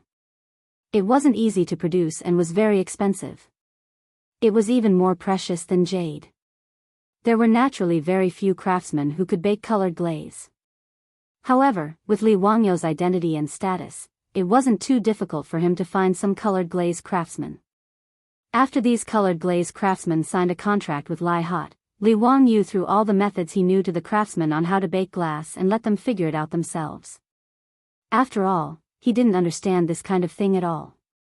He only knew that it was made from quartz sand, and that the purer the quartz sand, the better. Only then would the glass be colorless and transparent. When it came to glassware, he had only seen people blow glass with a long copper pipe on TV. As for the specifics of how to do it, he was sorry. However, Li Wangyou believed that the craftsmen of the Tang dynasty weren't stupid at all. With enough money and the right way of thinking, he believed that it wouldn't be long before glass was born in the Tang dynasty. At that time, his Li family would have another money tree. Having too much money was also a kind of pain. He didn't even know how to spend it. Not to mention how Li Wangyou was showing off in his mind, this triangular prism made of crystal had aroused the curiosity of the teachers and students in the auditorium. They didn't understand what this little thing had to do with the color of the sunlight that Li Wangyou had just mentioned. Students, next, it's time to witness a miracle. Li Wangyou signaled Niu Wu to open a window in the auditorium and let the sunlight shine on the podium. Chapter 936. The triangular prism refracts sunlight so that when multicolored light passes through the prism, it causes dispersion and separates the monochromatic light into 7 colors of red, orange, yellow, green, blue, indigo, and purple. This is the principle of the triangular prism. In later generations, the principle of the prism belonged to the category of physics, but there was no concept of physics in the Tang dynasty. Li Wangyou didn't want to cause trouble, so he simply attributed physics and chemistry to nature. The reason why he made the prism was to show the most intuitive composition of light to the teachers and students of the academy so that they could understand how rainbows were formed. When Li Wangyou was in school, although he was a bad student, he liked all kinds of experimental classes, whether it was physics or chemistry. They were all his favorite. Every time the physics or chemistry teacher came up with a novel experiment, it would be an eye-opener for him. Today, he was going to use a small prism to open a new window for the students of the academy in the Tang dynasty to see the world. Li Wangyou ordered people to close all the doors and windows of the auditorium, leaving only a window facing the sun open. A small hole was opened in the window to let the sunlight shine on the prism. This was the experiment in the middle of the 17th century, when Newton used a prism to break down sunlight. This extremely simple experiment was of great significance in the physics of later generations. It was known as one of the 10 most beautiful physics experiments. Under everyone's gaze, Li Wangyou slightly adjusted the angle of the prism. After the sunlight was refracted by the prism, it was projected on the white wall on the opposite side. Something that shocked more than 1,000 teachers and students of the academy happened. On the white wall, a 7-colored light spot of red, orange, yellow, green, blue, indigo, and purple appeared. Su Jingzong was so shocked that he suddenly stood up and exclaimed, 7-colored light. It's 7-colored light. Li Wangyou was startled by his sudden outburst. 7-colored light, my ass. I despise this uneducated old bureaucrat. The teachers and students of the other academies were not any better. As for the professors and teaching assistants of the academy, they had different reactions. There were those who were surprised and those who were at a loss. There were even some who immediately knelt down and began to kowtow to the miracle that Li Wangyou had created. In short, Li Wangyou's triangular prism experiment had given everyone quite a scare. As for the students of the academy, they all stood up and shouted excitedly. However, they did not make a fuss like Su Jingzong and the others. After all, these 6 or 7-year-old children did not have as many thoughts as adults, and it was easy for them to accept new things and knowledge. This was also the reason why Li Wangyu set up the Royal Academy of the Tang dynasty and only recruited students who were only young. It was always easier to draw on a blank piece of paper. Li Wangyu waited for the noise to die down before explaining, "Students, this is not a miracle. Sunlight wasn't colorless. In essence, it was composed of 7 different colors of light. After being decomposed by the prism, the 7 colors were restored. The rainbow is not a god, but a rainbow formed by the refraction and reflection of the sunlight by the water droplets in the air after the rain." Su Jingzong and the others were skeptical about his explanation, but they did not know how to refute him when they saw the rainbow light spots projected on the wall. The scene in front of them really subverted their worldview. Li Wangyu threw out another bomb to make them believe it even if they did not want to. After the prism experiment, Li Wangyu led everyone out of the academy auditorium. They did not know why, but they lined up and walked out of the auditorium. Li Wangyu asked them to stand with their backs to the sun. Then, on the open space in front of them, water mist suddenly sprayed out. This was a spray device that Li Wangyu ordered people to make slightly improved water bags used to extinguish fires. The purpose was to show everyone how the rainbow was formed. Fine streams of water were sprayed into the air, forming a mist. Under the illumination of the afternoon sun, a gorgeous rainbow appeared in the mist. "Rainbow, it's really a rainbow. Tao ancestor above, this is really a rainbow. The Duke is really a god, even a rainbow can be formed with a wave of his hand." There were still people who stubbornly believed that everything in front of them was made by Li Wangyu with his own magic. Li Wangyu was too lazy to pay attention to such people. He just explained to the students the reason for the rainbow's formation again. Finally, he selected some students and let them personally operate those water bags to spray out the mist to create the rainbow. More than 1,000 students played as if it was a festival. They were so excited that they almost forgot themselves. Many new academy students did not even care about the restrictions of the head teacher. They screamed and rushed into the mist, wanting to use their hands to touch the rainbows in front of them. In the face of ironclad facts, Su Jingzong and the others finally admitted that the so-called rainbow was actually such a simple principle. Su Jingzong could not help but sigh, "The Duke is really a knowledgeable man, you even know how the rainbow is formed clearly. TSK, I would never have thought that the sunlight is actually 7 colors.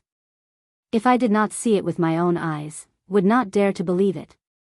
Li Wangyu laughed, Su Jingzong, this is the reason why I want to teach this encyclopedia.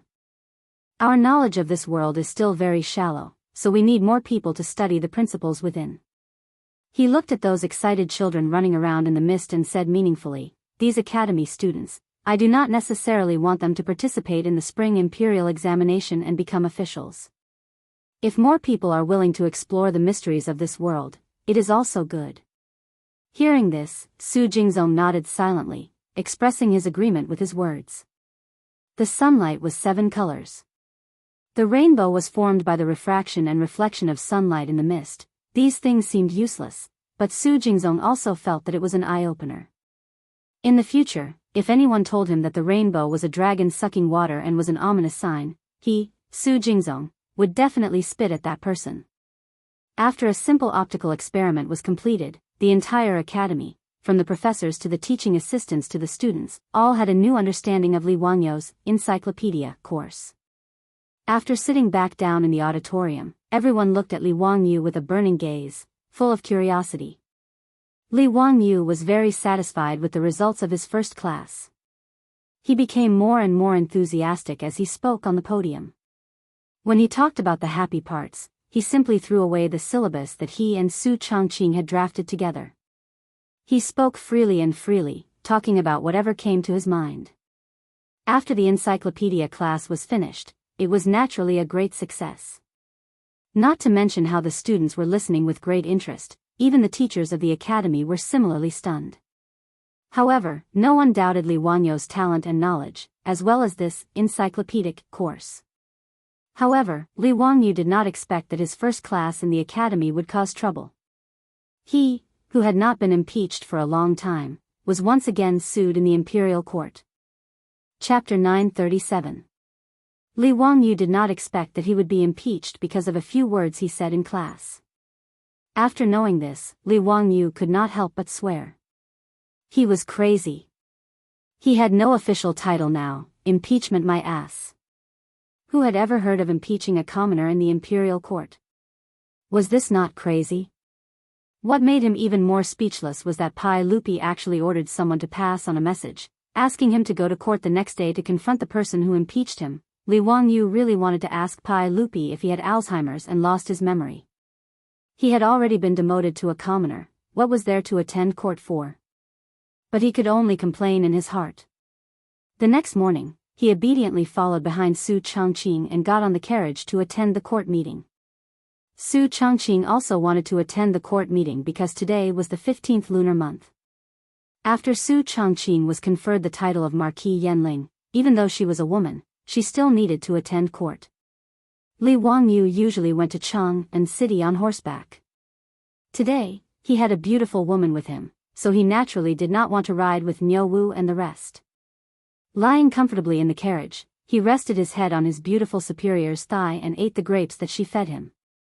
At the same time, he muttered, Chongqing, which bastard did you say gave birth to a son without an asshole? He has nothing better to do, so he's impeaching me? I was sitting at home, but trouble came from the sky, I was really wronged. Su Chongqing also felt that her man was wrong this time. Even when he was teaching the children at the academy, there were people who went to Pai Lupi to complain. Wangyu, don't worry about those people, Li Shimin will not let you suffer any losses. Hee, speaking of which, Li Shimin is really good to your cheap nephew. Humph, good my ass. Until now, my ban has not been lifted. If it weren't for the impeachment, I wouldn't even be able to go to Chang'an City, Li Wangyu complained with dissatisfaction. Su Chongqing was too lazy to care about his little man's resentment towards Pai Lupi. He casually comforted him. He was not worried about Li Wangyu's impeachment.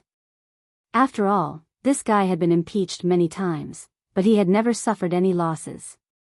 This time, it should not be a big deal. From the time Li Wangyu refused Pai Lupi's betrothal and was demoted to Huayin County as a county magistrate, to the time when he ran away from home and was demoted by Pai Lupi, Li Wangyu hadn't appeared in court for more than half a year. Seeing Li Wangyu appear, the group of high dukes could not help but make fun of him. Yo, did the sun rise from the west today? Zio, you actually came to attend court. What a rare guest. Wahahaha, I knew that you would definitely come today, kid. TSK, I haven't heard of anyone impeaching you for a long time. I even miss it. This old guy Qing Yao Jin was just enjoying the show. He actually made sarcastic remarks. Li Wangyu was so angry that he almost gave him the middle finger. Li Wangyu's few disciples also hurried forward to greet their teacher. Teacher, when is your next encyclopedic class? It's a pity that we couldn't listen to your teachings in person. Yan Liben asked when he saw Li Wangyu.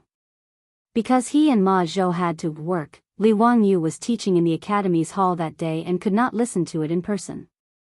But the two of them were smart enough to instruct two of their junior brothers to copy notes for them. Lu Rengui and Shengguanyi were now working in the academy. Naturally, they would not miss out on Li Wangyu's lessons. Even though the two of them were Li Wangyu's disciples, they were still shocked by the content of their teacher's lectures. Speaking of which, Li Wangyu was not qualified to be a teacher.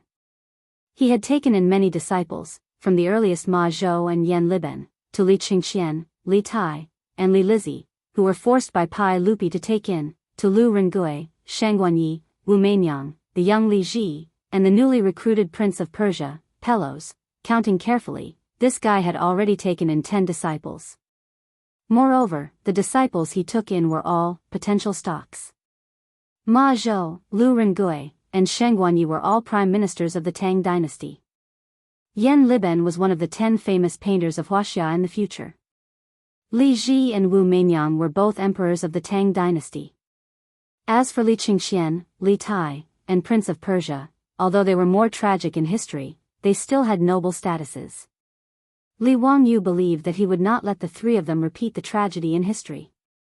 As for Li Lizzie, that little lowly, let's talk about it in the future. For these disciples, other than Li Qingqian and Li Tai, who had learned a lot from Li Wangyu, the others were basically in a free-range state. In other words, Li Wangyu did not have any plans to teach his disciples. Generally speaking, if Ma Zhou and the others had any questions, they would ask Li Wangyu for advice. And he would teach them some knowledge according to his own mood. Of course, the scope of Ma Zhou and the others' questions definitely did not involve things like calligraphy, poetry, and so on. In Li Wangyu's pretentious words, these things were stinky, and he did not allow his disciples to bother him with these vulgar things. Of course, it was actually because Ma Zhou and the others, any one of them was actually in existence that beat him in this aspect. But because Li Wangyu had plagiarized those poems and essays, no one would have thought that this guy did not know anything about calligraphy, poetry, or essays at all. Because of Li Wangyu's strange rule, most of the questions his disciples asked him were like 100,000 whys. And these strange knowledge, the Tang people did not understand, but Li Wangyu seemed to have a superficial understanding of it. For example, why was the sky blue, why was the water green, and so on. Li Wangyu silently thanked his grandfather for buying him the 100,000 whys, in his heart. At one point, he even suspected that his grandfather was the big boss hiding behind the scenes. Did his grandfather know that he would transmigrate to the Tang dynasty one day? Was that why he forced him to practice calligraphy and memorize Tang and Song poems from a young age? In short, the amount of strange knowledge Li Wangyu had accumulated in the era of information explosion in the future was enough to shock his disciples. People like Ma Zhou, Yan Liben, Sheng Guanyi, and Lu Rengui, who had left their names in the history books, also admired their teacher's talent and learning. In their eyes, their teacher was almost a walking encyclopedia in human form, and there was nothing he did not know. In fact, this was normal. Any taxi driver in the capital, if he had transmigrated to the Tang dynasty, could also make Pai Lupi dizzy, and treat him as an immortal like Zhuge Kongming, and kowtow to him. This was the information crush of the ancient times in the internet era, nothing more. Li Wangyu set up a course in the academy and systematically taught the encyclopedia class, which made Ma Zhou and Yan Liben feel jealous. Except for Li Ji, who was still drinking milk, only the two of them could not attend the class. How could they not be angry? In response to Ma Zhou and Yan Liben's complaints, Li Wangyu smiled and teased, Bin Wang, Liben, if you want to attend the class, isn't it easy? Just ask for leave. Do you want me to teach you how to write a leave request? I'm good at this. His words made Ma Zhou and Yan Liben's faces turn black, and they really did not know how to respond. Their teacher was too thick-skinned, and he still had the nerve to talk about the leave request. Hey, why was it said that the content was lame? Impossible, how could it be lame? Foreshadowing, this is all foreshadowing. Yes, that's it. No refuting. Chapter 938. Li Wangyu, this bad teacher, after teasing his disciple, he scratched his head. He didn't know where he should stand, whether it was a civil official, a military general, or a noble, or an envoy, it didn't seem right. Now that Li Wangyu's title was gone, he was just a commoner. How could there be a place for him in this Taiji palace? But in front of his disciple, he had to wait outside the palace like an ordinary commoner and wait for Pai Lupi to summon him in. It seemed like he had no face at all. For a moment, Li Wangyu was at a loss. But it was hard for people to learn, but it was easy for people to learn bad things. Li Wangyu and Qing Yaojin, this kind of old man, had been around for a long time, so their skin had become thicker. He simply didn't care and stood beside Qing Yaojin, Yuqi Jingda, and the others. He chatted with a group of dukes and big shots, and prepared to line up to enter the palace.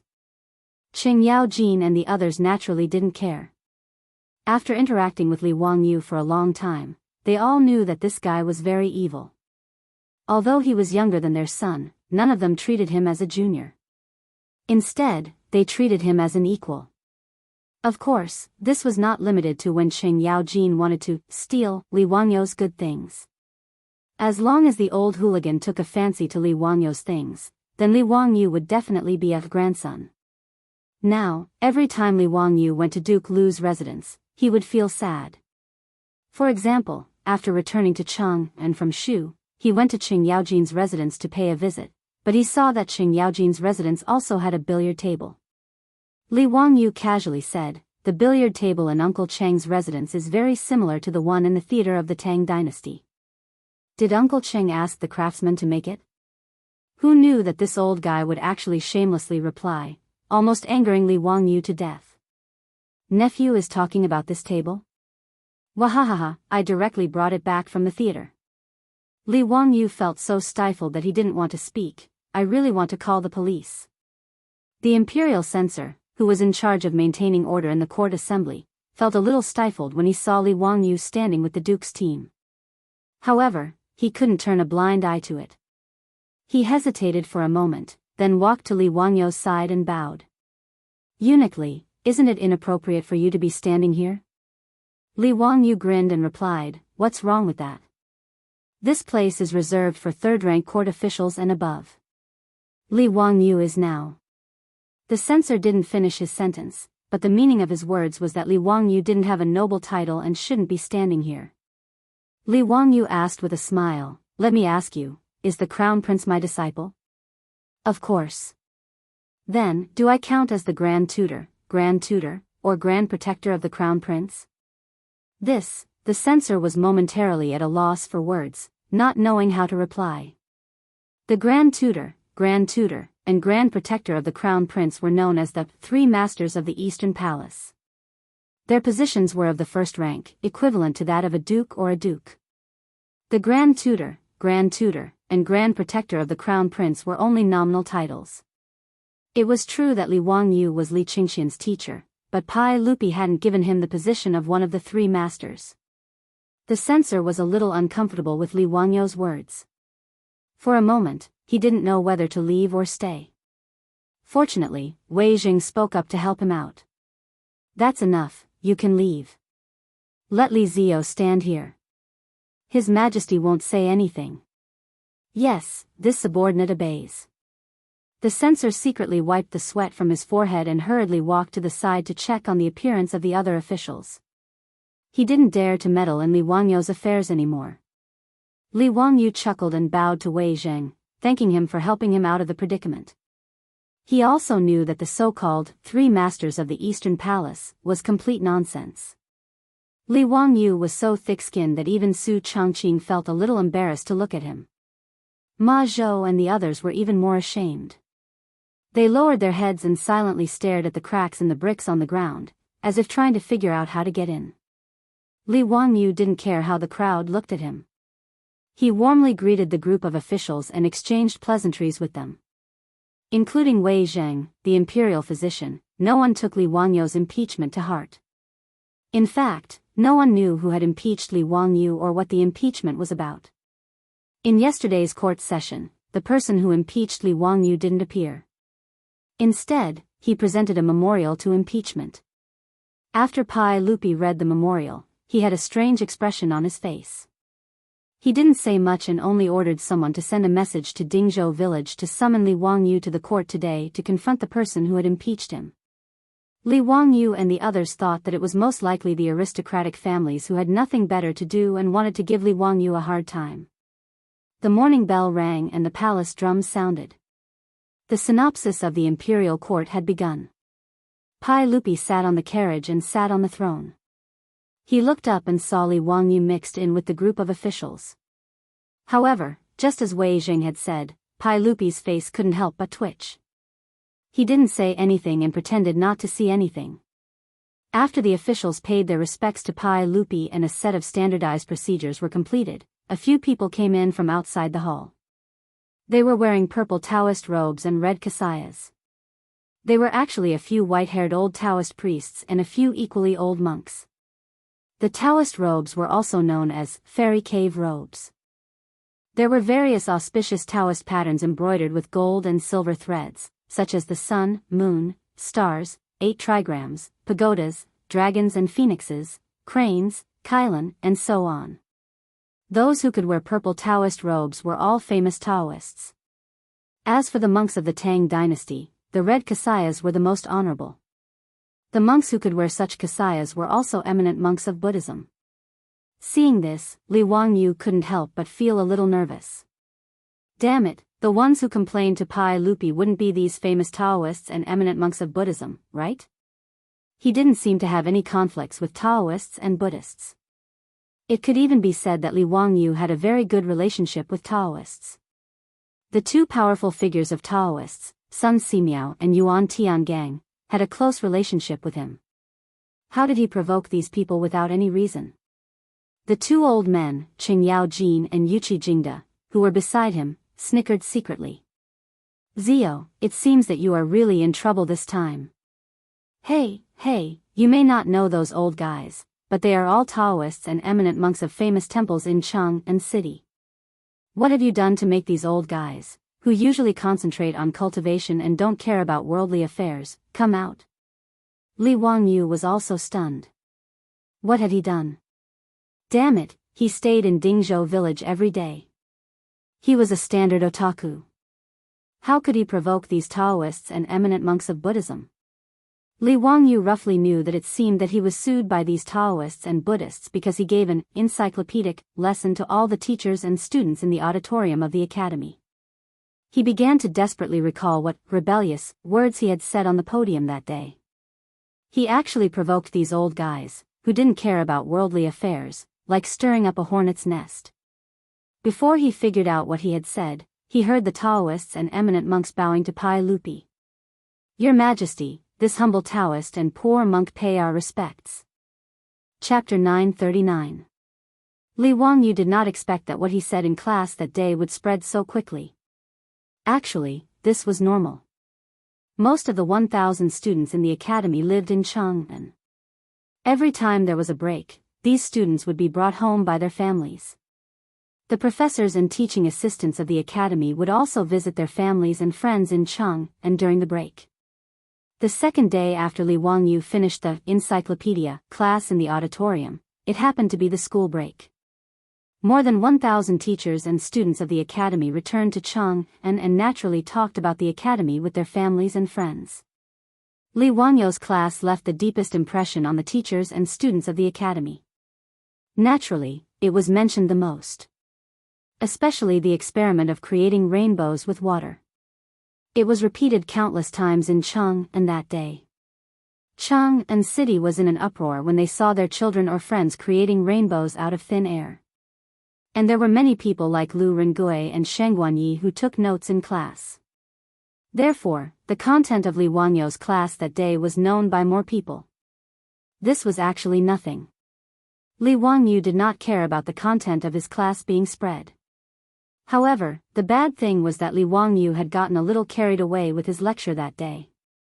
He had casually used the fact that the rainbow had been mistaken as a deity among the common folk to advise the teachers and students that whatever the rainbow was, it was the rainbow, and that there was no need to associate it with any deities or monsters. When encountering things that they did not understand, it was better to study quietly instead of praying to gods and Buddhas. Then, there would be no more mysteries in the world. He also advised everyone that if they were sick, they should go to a doctor to see a doctor and take medicine. Praying to gods and ghosts was useless. Li Wangyu's words were actually from the bottom of his heart. In the second year of Zhengguan, there was a locust plague. The officials in the imperial court could say that the locusts were destroyed by virtue, which made him despise them. The flood in Shuzhou this year made Li Wangyu sigh at the ignorance of the people and officials. His words were not wrong. Especially from the perspective of the young people of Wuxia, they were even more correct. But the majority of the Tang people believed in the Tao ancestor or the Buddha, so Li Wangyu's words caused a great deal of controversy. If Li Wangyu had said these empty words, there wouldn't have been much of a reaction. Confucius had said that Confucius does not speak of strange forces and gods for many years. Not to mention the illiterate people, even the scholars who read the books of the sages still believed in Taoism and Buddhism devoutly. But now in Chang'an, almost all the Confucian scholars knew how the heavenly rainbow was formed. Hearing Li Wangyou's words, many scholars began to think about the reason. There were even some radicals who went to Taoist monasteries and temples to argue with the Taoist priests and monks. The Taoists and Buddhists could not help but think about this. If Li Wangyou was just an ordinary person, the Taoist and Buddhist sects would naturally not react to his words. But the key point was that Li Wangyou's identity was not ordinary. As the teacher of the crown prince, Li Qingxian, and the teacher of the future successor of the Tang dynasty, the Taoist and Buddhist monks could not help but think about it. The Taoist monks felt that Li Wangyou, as a member of the Li clan's royal family, was betraying them by saying such words. The Tao ancestor was the ancestor of the Li family. How could he say such disrespectful words to ghosts and gods? Disrespecting ghosts and gods was disrespecting the Tao ancestor. It was treason. The Buddhist monks were even more worried. Under Li Wangyou's teachings, if the crown prince did not believe in Buddhism in the future, wouldn't it be possible for Buddhism to be destroyed again? In history, the Emperor Taiwu of Northern Wei and the Emperor Taiwu of Northern Zhou had destroyed Buddhism twice, which frightened the Buddhist monks. No one wanted to go through that again. In fact, this was purely the Buddhist paranoia of being persecuted. If Li Wangyou knew what these Buddhist monks were thinking, he would probably laugh his head off. He was just popularizing science, and these Buddhist monks could make so many connections. In the Tang dynasty, there were indeed people who destroyed Buddhism. More than 200 years later, the Emperor Wuzong of Tang exiled Buddhism during the Huichang era, which was known as the Huichang Dharma disaster. Together with the Emperor Taiwu of Northern Wei, the Emperor Taiwu of Northern Zhou, and the Emperor Shizong of later Zhou, it was known as the Three Martial Sects and one sect destroying Buddhism. But why did they annihilate the Buddhas? Don't these eminent monks have any idea? Was it because they did not believe in Buddhism? In the end, the 4 Buddhist exterminations in history were nothing more than political reasons, problems with the monks' Taoist style, and economic conflicts between monks and laymen. It had nothing to do with belief. Of course, Li Wangyou was not a roundworm in the belly of the Buddhist monks, so naturally, he could not guess the thoughts of the Buddhist monks. In short, after Li Wangyou's lecture at the academy, the Taoists and Buddhists actually unified their opinions and signed a petition to complain to Pai Lupi. Of course, they could not say that Li Wangyou was wrong for not worshipping ghosts and gods. After all, the Tang dynasty still had freedom of belief. Therefore, the Taoists and Buddhists used the fact that Li Er was the ancestor of the Li clan to attack Li Wangyou. It was disrespectful to the Taoists and unfilial. They impeached Li Wangyou, as the imperial tutor of the crown prince, for not respecting his ancestors and not being worthy of being a teacher. They begged Pai Lupi to issue an edict to remove Li Wangyou from being the imperial tutor of the crown prince. These Taoists and Buddhists who were focused on cultivation did not care whether they would offend Li Wangyou or not. In the Taiji Palace, in front of the officials and Pai Lupi, they bitterly complained that Li Wangyou had forgotten his ancestors and had no morals as a teacher. It was only at this moment that Li Wangyou realized why he had been accused of something bad. Looking at the agitated Taoists and Buddhists, Li Wangyou was speechless. Damn it, he just casually said that in class. Was it necessary? He taught his students. What did it have to do with these Taoists and bald donkeys?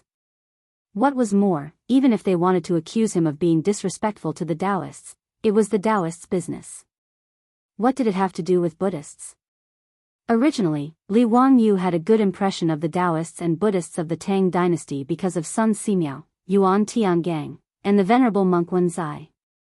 But today, he was scolded in the hall for no reason. Li Wangyou, a cynical man, was not willing to suffer such anger. What was more, the accusations of the Taoists and Buddhists were not light. Being disrespectful to the ancestors and being unfilial was a serious crime that everyone had the right to punish. Li Wangyou did not expect that these sanctimonious Taoists and Buddhists would accuse him of such a serious crime. He immediately stood out and refuted, "Your Majesty, when did I ever disrespect the ancestors? On the contrary, I taught the students of the academy for the sake of the Taoists. Don't associate those messy things with the Taoists." Nonsense. As the teacher of the Crown Prince, you wantonly told people in the academy not to go to the Taoist temple to worship. Is that true? Several Taoists immediately retorted. Absolutely not. Li Wangyu naturally refused to admit, I just told the teachers and students of the academy that if they are sick, they should go to the doctor in time. Don't expect to be cured by praying to the gods and Buddhists. What, could it be that I said something wrong? Or do you think you are sick and don't need to go to the doctor and take medicine? You are obviously quibbling. I am telling the truth. Ridiculous. It's really ridiculous. Boundless Lord. Your Majesty, I beg your Majesty to issue an edict to punish Li Wangyu of Hu County. Several Taoists and Buddhists were not as sage-like as they used to be. Their saliva almost sprayed on Li Wangyu's face. Chapter 940. On the throne of the Taiji Palace, Pai Lupi glared at Li Wangyu angrily, complaining that he was looking for trouble again. Of course, Pai Lupi did not think that his nephew had done anything wrong. The content of Li Wangyu's lecture in the Academy's auditorium was placed on Pai Lupi's desk that day. Even the prism made of crystal was sent over. Pai Lupi even recreated the two experiments in high spirits, feeling that it was very magical. However, Pai Lupi did not expect that his nephew's lecture would cause such a strong reaction from the Buddhist and Taoist sects in Chang and city. Pai Lupi had a headache when the two sects of Buddhism and Taoism attacked Li Wangyu at the same time. If this matter was not handled well, there would be a lot of trouble. Both Buddhism and Taoism were not easy to deal with. If they fought, it would be difficult to deal with. My dear ministers, you are all people of the Tao. Why bother arguing with a young man like Li Zio? Why don't I let Zio apologize to all of you, and this matter will be considered over? Pai Lupi could only smooth things over at this time. However, the few monks were not willing to give up and shook their heads. Your Majesty, it's not that I want to be aggressive and bully the young. It's just that this matter concerns the Tao ancestor, and we can't treat it as a game. Otherwise, who in the world will still respect the Tao ancestor? Amitabha. Although I am a disciple of Buddhism, I also agree. Li Wangyu was annoyed when he saw the cow noses and the bald donkeys being so unreasonable. These few monks seemed to be sanctimonious, but he did not know what was wrong with them. They just had to go against him. He just casually mentioned it in class. How could it cause such a big reaction from the Taoist and Buddhist sects? Li Wangyu naturally did not know what the Taoist and Buddhist sects were thinking, but he was not stupid. He rolled his eyes and came up with an excuse. Esteemed monks, if you want to say that I don't respect the Tao ancestor and the ancestors, I am in the wrong. Now that things have come to this, I won't hide it from all of you. Actually, I have another identity that was originally inconvenient to reveal to all of you. As soon as Li Wangyu said this, everyone couldn't help but reveal suspicious expressions, and they didn't understand exactly what he wanted to say. Even his disciples were at a loss. They did not understand what their master was trying to say. Why didn't they know about the other identities of their teacher? Among the hundreds of officials, only Su Chongqing was covering his mouth and secretly laughing. Based on her understanding of her man, this guy was definitely going to trick her again.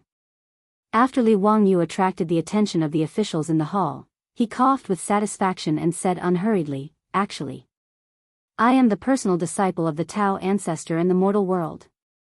Following Li Wangyu's words, Noda's Taiji Palace immediately fell silent. Everyone looked at Li Wangyu as if they had seen a ghost. The wooden planks in the hands of many officials slipped down unconsciously and fell to the floor with a crisp sound. After a long while, the few Taoist experts suddenly roared, nonsense. You are humiliating the Tao ancestor. Today, I will enforce justice on behalf of the heavens and get rid of a traitor like you who is misleading the public with lies. A few Taoist monks in their 70s and 80s raised their walking sticks and dust as they spoke, and were about to smash Li Wangyu. Li Wangyu saw that the bomb he threw was too powerful. The Taoist monks seemed to have gone crazy and hurriedly dodged. These Taoist monks were indeed cultivators. Their bodies were still quite strong at such an age. They held their walking sticks and dust, forcing Li Wangyu to flee in all directions. Seeing that the old Taoist monks were chasing after him, Li Wangyu turned around and hid among the officials in a hurry. As soon as Li Wangyu fled, a few Gaotian officials relentlessly chased after him and beat him up, making it hard for those officials. In the imperial court of the Tang dynasty, the officials were all sitting on the floor. It was naturally not easy to dodge while sitting. Therefore, many officials blocked the bullets for Li Wangyu for no reason. They were hit by the crutches and dust in the hands of the Taoist monks. Qing Yao Jin, Yuqi Jingda, and the other big shots laughed after being stunned. They had no intention of stopping the fight. Instead, they clapped their hands and cheered. The Taiji Palace was in chaos. Ever since the establishment of the Tang dynasty, the imperial court had never been so lively. Pai Lupi, who was sitting on the throne, was so angry that his face turned pale. He slapped the armrest of the throne, stood up angrily, and roared, "Enough! All of you, stop! What are you doing? Do you think my Taiji Palace is a wine shop? Men, separate them. If anyone disturbs the imperial court again, I don't care who they are. I'll throw them into prison and punish them." After being reprimanded by Pai Lupi, the Taoist monks stopped panting. They were still glaring at Li Wangyu with angry faces. "Your Majesty, you heard it with your own ears. This Hu County Li Wangyu is so arrogant that he can even say such disgraceful words. If your Majesty doesn't punish this person severely, we won't let it go."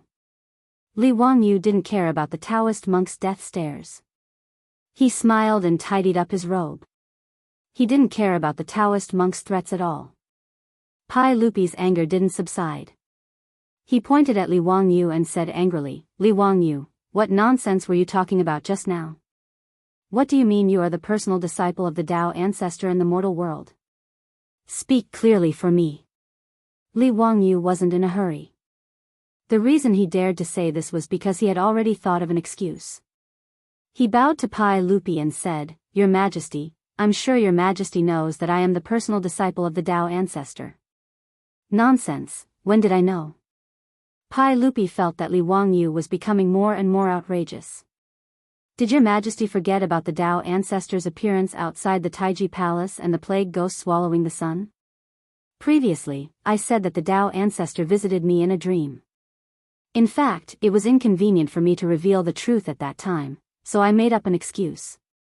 In fact, the Tao ancestor personally sent me a decree and ordered me to tell your Majesty." "That's right, everything I learned was also taught by the Tao ancestor." Li Wangyu lied without blushing, but Su Chongqing almost laughed out loud. The beautiful boss quickly lowered her head and tried very hard to hold back her laughter. Her man was really too good at talking nonsense. How could he have the nerve to say such nonsense? Li Wangyu didn't panic. Anyway, no one could verify the truth of what he said. Could it be that these Taoist masters could invite the Tao ancestor to confront him in person? In fact, he also had a purpose for telling such a big lie. He had only given an encyclopedia lesson, and he was sued by the Taoist and Buddhist sections. If he didn't make a protective umbrella for himself, who knew how much trouble he would cause in the future? As long as it was confirmed that he was the personal disciple of the Tao ancestor, no matter what knowledge he spread in the future, he would have a shield to use. Even if he told everyone that the sky was round and the earth was wrong, and the earth under their feet was round, no one could do anything to him at that time. At least, he wouldn't be burned alive like Copernicus because of his foolish religion. Of course, Copernicus wasn't actually burned to death. Before the church had time to arrest him for his heliocentric theory, Copernicus died of illness. The one who was really burned to death by the church was the Italian astronomer Cicco Dusco. The crime was that he went against the teachings of the Bible and argued that the earth was spherical. Li Wangyu didn't want himself or his disciples to be treated like this in the future, so it was still necessary to use the tiger's skin as a flag. Therefore, he took advantage of the situation and said that he was the personal disciple of the Tao ancestor in the mortal world.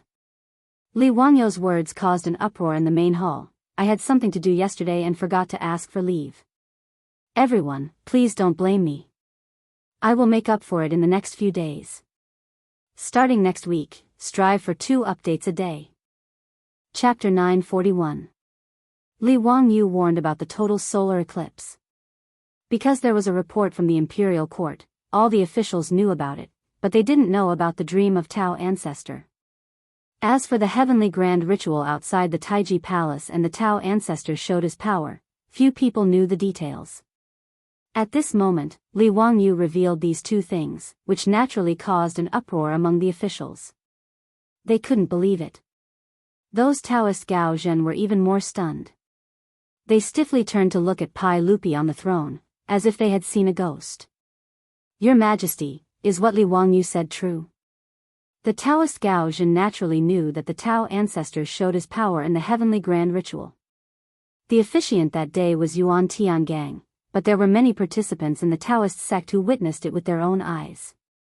The abbots of the various Taoist temples in Chang and city were all the disciples and disciples of these Taoist Gao Zhen. Therefore, these Taoist Gao Zhen were very clear about the Taoist ancestors' divine manifestation. In the past 2 years, the Taoist sect in the Tang dynasty became more and more prosperous, which was also related to the Tao ancestors showing his power in public 2 years ago. Pai Lupi was also confused at this moment. For a long time, Li Wangyu had used the excuse of Tao ancestors showed his power in a dream to him. In fact, Pai Lupi was dubious about his nephew's statement.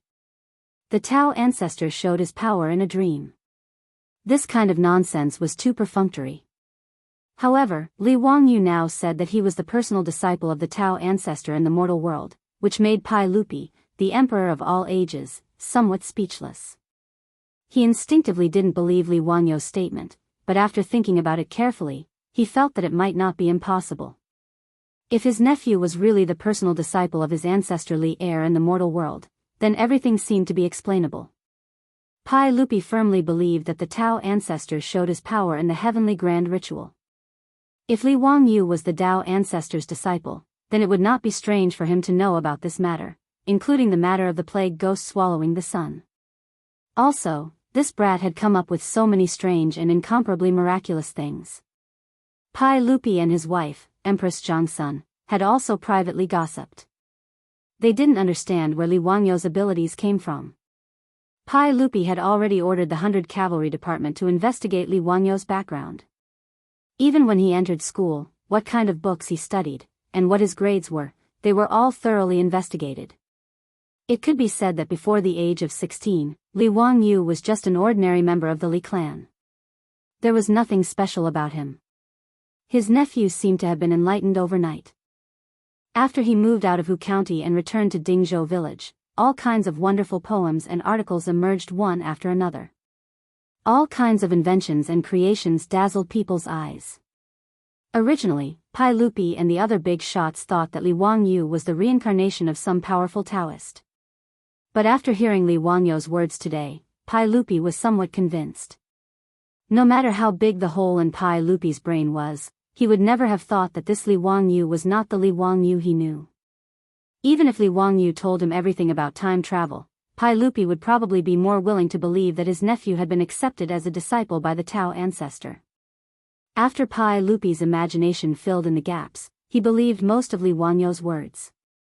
He nodded and said to the Taoist Gao Zhen, "Dear ministers, Zio told me about the Tao ancestors' divine manifestation and the plague spirit swallowing the sun in advance. As for whether he is the Tao ancestors' direct disciple, I have no way of knowing." Pai Lupi's words were tantamount to admitting Li Wangyu's words. This made the Taoist Gao Zhen bewildered. They suspiciously turned to look at Li Wangyu, who was smiling but not saying anything.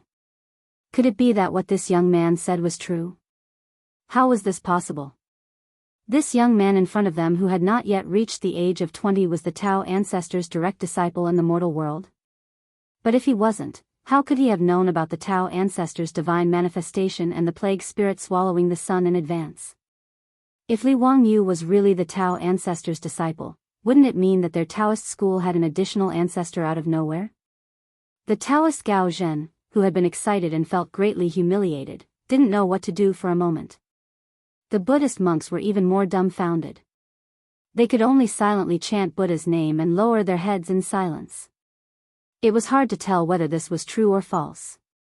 Could they ask the Tao ancestor to show his divine manifestation again and personally explain this matter to everyone? For a moment, the Taoist Gaozhen monks, who came to find trouble with Li Wangyu aggressively, were speechless. Li Wangyu saw that they didn't speak, so he was a little complacent.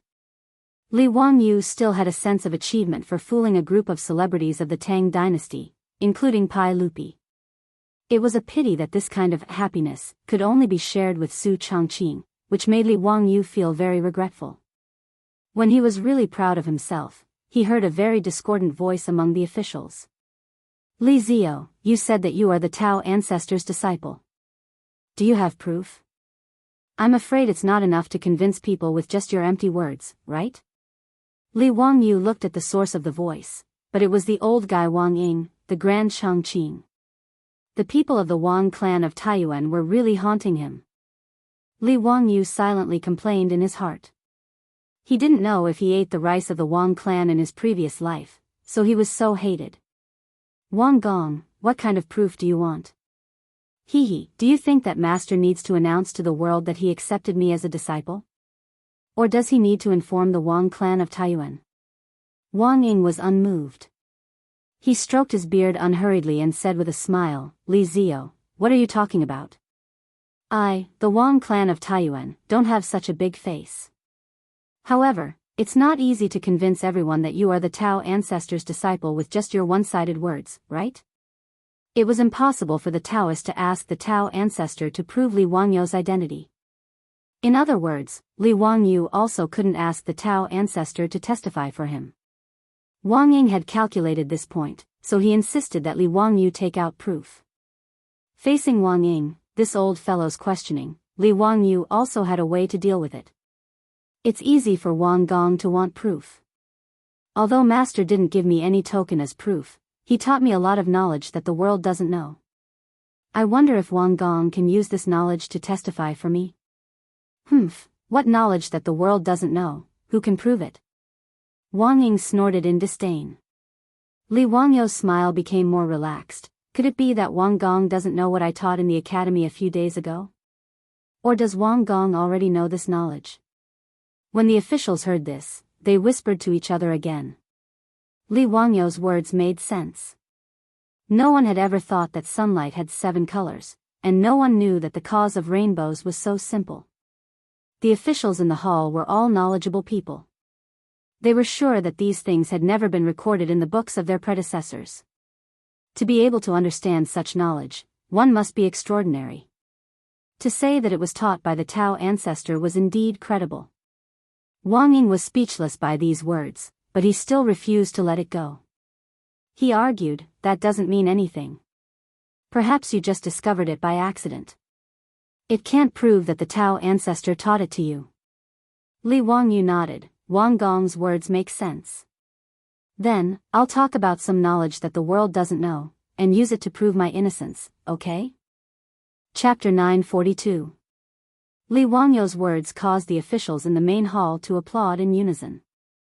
If Li Wangyu was really the disciple of the Tao ancestor in the mortal world, they could also hear more of the secrets of the immortals, which was naturally a good thing. The old man Wang Ying's face was somewhat ugly, but he could only silently nod his head in agreement. As for the few Taoist and Buddhist monks, they were all silent at this moment. Even a few of them looked at Li Wangyu with a somewhat strange look in their eyes. Obviously, today's scene was beyond their expectations.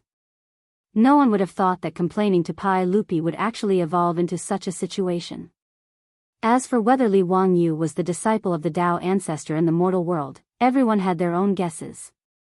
Now that Grand Minister Wang Ying jumped out to challenge Li Wangyu, these old foxes naturally remained silent and watched the changes. Only Pai Lupi had a conflicted expression. He already believed 70 to 80% of Li Wangyu's words. At this moment, when he heard his nephew say that he wanted to continue to tell everyone about the knowledge that the Tao ancestor had imparted to the world, Pai Lupi was dissatisfied.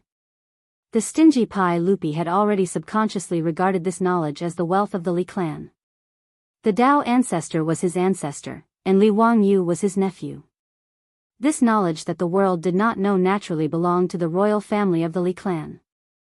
How could it be easily known to outsiders? For a moment, Pai Lupi wanted to stop this matter and not allow Li Wangyu to continue.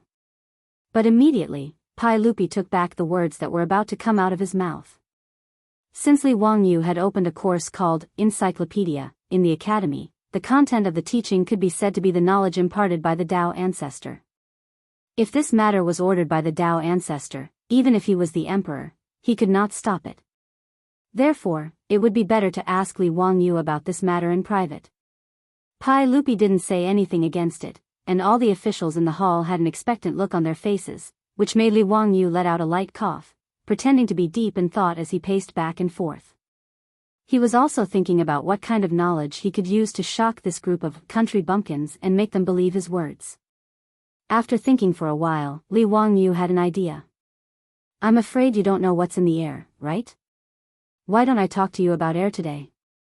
Li Wangyu's words stunned everyone again. Air? The few Taoists suddenly became agitated. Li Gong, are you talking about air? I'm afraid this matter shouldn't be announced to the public, right? This is the secret of our Tao sect. Previously, these old Taoists were still calling him Li Wangyu from Hu County. Now, they all changed the way they addressed him and respectfully addressed him as Li Gong. They couldn't be blamed for being so agitated, but they misunderstood Li Wangyu's meaning.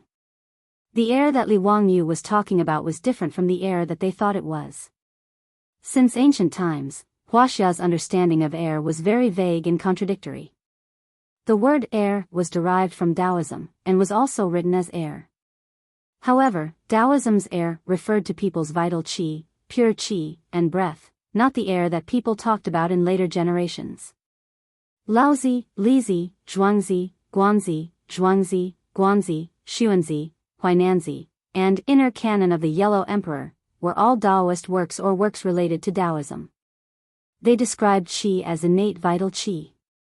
Tao dispersed into qi, and qi gathered into Taishang Lao Jun.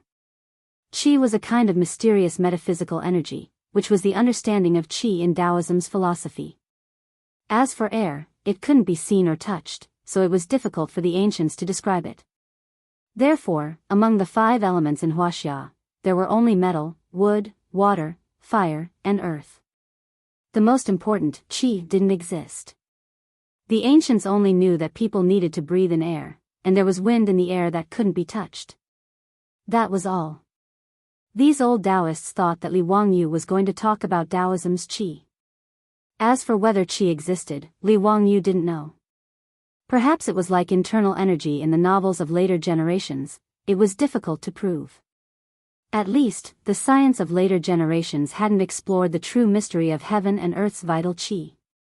Li Wangyu was stunned by the words of the few Taoists. He immediately realized that they had misunderstood him. Everyone, the air I'm talking about is a little different from the qi of Taoism. What I'm going to talk about is the air that we breathe all the time. The Taoists looked at each other. They didn't understand what Li Wangyu meant, so they could only listen to him. Your Majesty, everyone, the air I'm talking about refers to the air that can't be seen or touched, but is everywhere. We can't leave it for even a moment. The word qi refers to the qi of smell.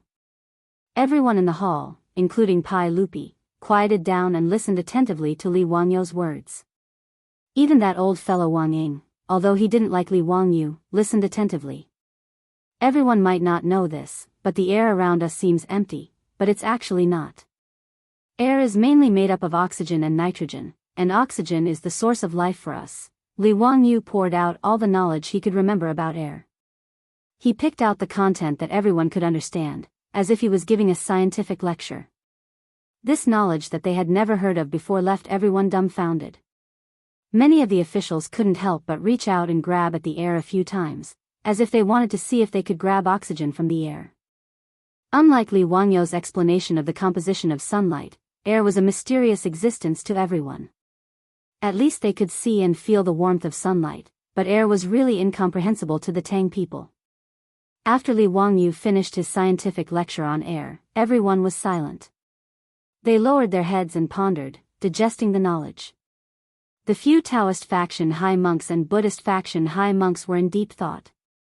Whether it was Taoism or Buddhism, there were methods on how to meditate and regulate one's breath, and the key point was breathing. However, they never knew that there were so many substances in the air. Then what was it that they meditated and breathed? Wang Ying, the Grand Minister, chuckled and said, "Li Ziyo, who can prove what you said? Since air can't be seen or touched, how do we know that what you said is right? That it's the knowledge imparted by the Taoist ancestor, and not something that you made up yourself?" Before Li Wangyu could reply to Wang Ying's words, the few Daoist Gao Zhen frowned and retorted, "Lord Wang, be careful with your words. Although we don't really understand what Li Gong said, we know very well that Li Gong definitely didn't make it up." Wang Ying, the Grand Minister, was so angry that his nose was almost crooked. He felt that he was kind enough to help these Taoist Gao Zhen and questioned Li Wangyu. How could these Taoist Gao Zhen be so ungrateful? But before he could refute, Li Wangyu said with a smile, "Lord Wang, you don't understand. Even if air can't be seen or touched, I have a way to prove what I said just now." Chapter 943. Li Wangyu did not have the ability to separate oxygen and nitrogen from the air. But it was not difficult to prove that the air was not empty. The combustion test could prove the existence of oxygen. The famous physics experiment, the Magdeburg hemispherical experiment, was enough to prove that the air was not empty, and clearly proved the existence of atmospheric pressure. It is not difficult to prove what I said just now. Your Majesty, everyone, Master once told me that all of us are under the pressure of the air at all times. Well, it's roughly equivalent to. Li Wangyu silently calculated in his heart and gave an answer, it's roughly equivalent to the weight of 200 stones. A standard atmospheric pressure was equivalent to 10 tons per cubic meter. 1 ton was 1,000 kilograms. 2,000 kilograms was roughly equivalent to 20 stones in the Tang dynasty. Anyone who studied physics in junior high school would understand that because the atmospheric pressure in the human body was balanced with the atmospheric pressure outside, the human body would not be squashed by the atmospheric pressure, and the human body could not feel the existence of atmospheric pressure. Atmospheric pressure was common knowledge in the later generations, but the Tang people did not understand it. Li Wangyu's words were pure nonsense in the ears of everyone. Wang Ying immediately jumped out as if he had caught Li Wangyu's weakness. "Ha, this old man thought that Li Ziyo would say something amazing, but I didn't expect that you would speak so carelessly and talk nonsense. If each of us was pressed with 200 stones of air, wouldn't we have been crushed to death long ago?" As he spoke, he even jumped twice in the hall without caring about his old arms and legs. "Li Ziyo, do you think that this old man is also an immortal? Can I still run and jump with 200 stones of air on my back?" Wang Ying's words immediately caused a burst of laughter in the Taiji Palace.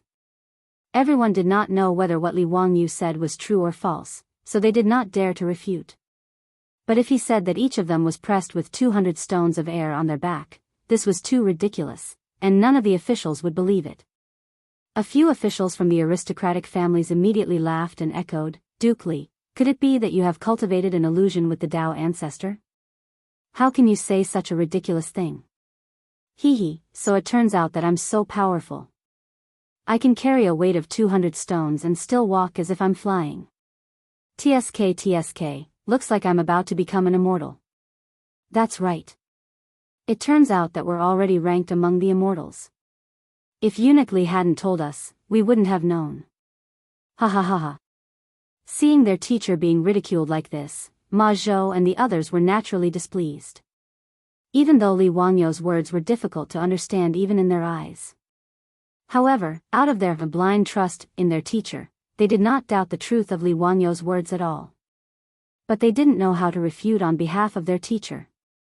Li Wangyu hadn't taught them about atmospheric pressure before, so Ma Zhou, Yan Liben, and the others didn't understand it. In fact, the ancients had some understanding of atmospheric pressure. For example, the tea set made using the siphon principle, and the cupping used in traditional Chinese medicine to treat cupping were all made use of the effect of atmospheric pressure. As early as the end of the Eastern Han Dynasty, the thirsty crow used for irrigation appeared. It used the siphon principle to irrigate. However, it was limited to this. The ancients didn't have any in-depth theoretical research on atmospheric pressure.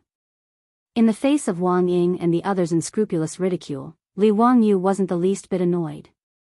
He just looked at this group of people as if he was looking at fools. Pai Lupi sat on the throne and frowned. He also couldn't understand Li Wangyu's words. However, he trusted Li Wangyu and knew that his nephew wouldn't speak without thinking. He dared to say such words because he naturally had something to rely on. Ziyu, tell me. Since we are carrying 200 kilograms of air on our backs at all times, why can't we sense it? Pai Lupi opened his mouth and those officials who were still ridiculing Li Wangyu could only shut their mouths. Everyone turned to look at Li Wangyu and waited for his explanation. Li Wangyu smiled and shrugged, Your Majesty, this matter is complicated, but it can't be explained in 1 or 2 sentences. However, I have a way to let Your Majesty and the officials see the existence of air pressure. Master calls it atmospheric pressure. Li Wangyu suddenly realized that the excuse that the Tao ancestor was his master was really good. In the future, he could push anything to the Tao ancestor. The earth is round. The earth revolves around the sun. The moon is a desolate sphere. There is no moon palace, no jade rabbit, no Chang'e, no Wu Gang, and no osmanthus tree. Who doesn't accept it? Go and reason with the Tao ancestor. These were all taught to me by the Tao ancestor. Thinking of this, Li Wangyu felt secretly happy. He was even prepared to work hard and prove that the Tao ancestor was his master. Oh. What can you do? Ziyu, quickly show me. Pai Lupi was also very curious at this moment. However, Li Wangyu shook his head, Your Majesty, I need to prepare for this. How about after 10 days? I ask Your Majesty and the officials to move to the academy, and then I will show it to Your Majesty. I can also teach the students of the academy and let them see with their own eyes what atmospheric pressure is. To prove the existence of atmospheric pressure, the most beautiful and shocking thing was the historical Magdeburg hemispheric experiment. Li Wangyu planned to use 10 days to cast the hollow copper ball for the experiment and the vacuum pump for air extraction. Okay. Pai Lupi nodded and agreed without hesitation, then it's settled. After 10 days, I will lead the officials to the academy to witness what atmospheric pressure is. Let me also broaden my horizons and see the wonderful knowledge passed down by the Tao ancestor. The few Gao Zhen and eminent monks immediately bowed, Your Majesty, please allow us to go to the Royal Academy of the Tang dynasty 10 days later to see the miracle. Okay. Pai Lupi naturally nodded and agreed. At this point, Wang Ying and the others naturally could not say anything more. They could only sneer in their hearts. In their view, showing it to everyone in the academy 10 days later was just Li Wangyu's delaying tactic. They absolutely did not believe that there was a 200-stone weight on them. After the court session ended, Li Wangyu led Yan Liben and other disciples to make bronze balls and other utensils. What happened in the court that day was spread to every corner of Chang, and at the speed of light under the influence of some people with ulterior motives. This naturally made Chang lively again. Whether it was Li Wangyu's claim that he was the core disciple of the Tao ancestor or Li Wangyu's words that there was a 200-stone weight on everyone's body, it made the people in the city talk about it endlessly. From the officials, nobles, scholars, and Confucian scholars to the peddlers and servants, all of them gathered together to discuss these two matters. As for Li Wangyu's claim that he was the core disciple of the Tao ancestor in the mortal world, there were some who believed it and some who did not, but there was no conclusion. But almost no one believed that there was a 200-stone weight on everyone's body at any time. After all, atmospheric pressure was beyond the knowledge of the Tangs. It was normal that it was difficult to understand. Before the Magdeburg hemispheric experiment in 1654, few people believed in the existence of atmospheric pressure. The Italian physicist Torricelli was also ridiculed because of this. It was like this 1,000 years later, not to mention the Tang dynasty. As for what Li Wangyu would do in the Royal Academy of the Tang dynasty 10 days later, all the people in Chang were looking forward to it. Chapter 944. Li Wangyu, Yan Liben, and the other disciples were holed up in the General Staff prison, experimenting with making hollow copper balls and vacuum pumps when Xing Yaojin and Yuqi Jingda came knocking. Zio, tell me, How are you going to prove the existence of that atmospheric pressure to His Majesty and the other officials? Are we really going to be pressured by 200 stones of air? Li Wangyu was very surprised. These two old hoodlums who ate, drank, gambled, and cheated, when did they become so interested in science?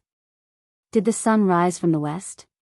Uncle Cheng, Uncle Yuchi, what do you mean by this? Li Wangyu asked in confusion. Qing Yaojin's huge palm landed on Li Wangyu's shoulder again. Bastard, isn't it to help you vent your anger? Brother Jingda and I are arguing with Ho Junji and the other bastards. In any case, hurry up and tell us clearly. Was what you said in the imperial court true? This concerns whether or not Brother Jingda and I will lose face. Li Wangyu secretly curled his lips. What face does Qing Yaojin, this old hoodlum, have to speak of? Before saying such words, could he at least return the things that he had snatched from Marquis Lu's mansion before talking about it? Of course, Li Wangyu only dared to ridicule in his heart. Otherwise, he would definitely be mercilessly suppressed by Qing Yaojin, this old hoodlum's iron fist.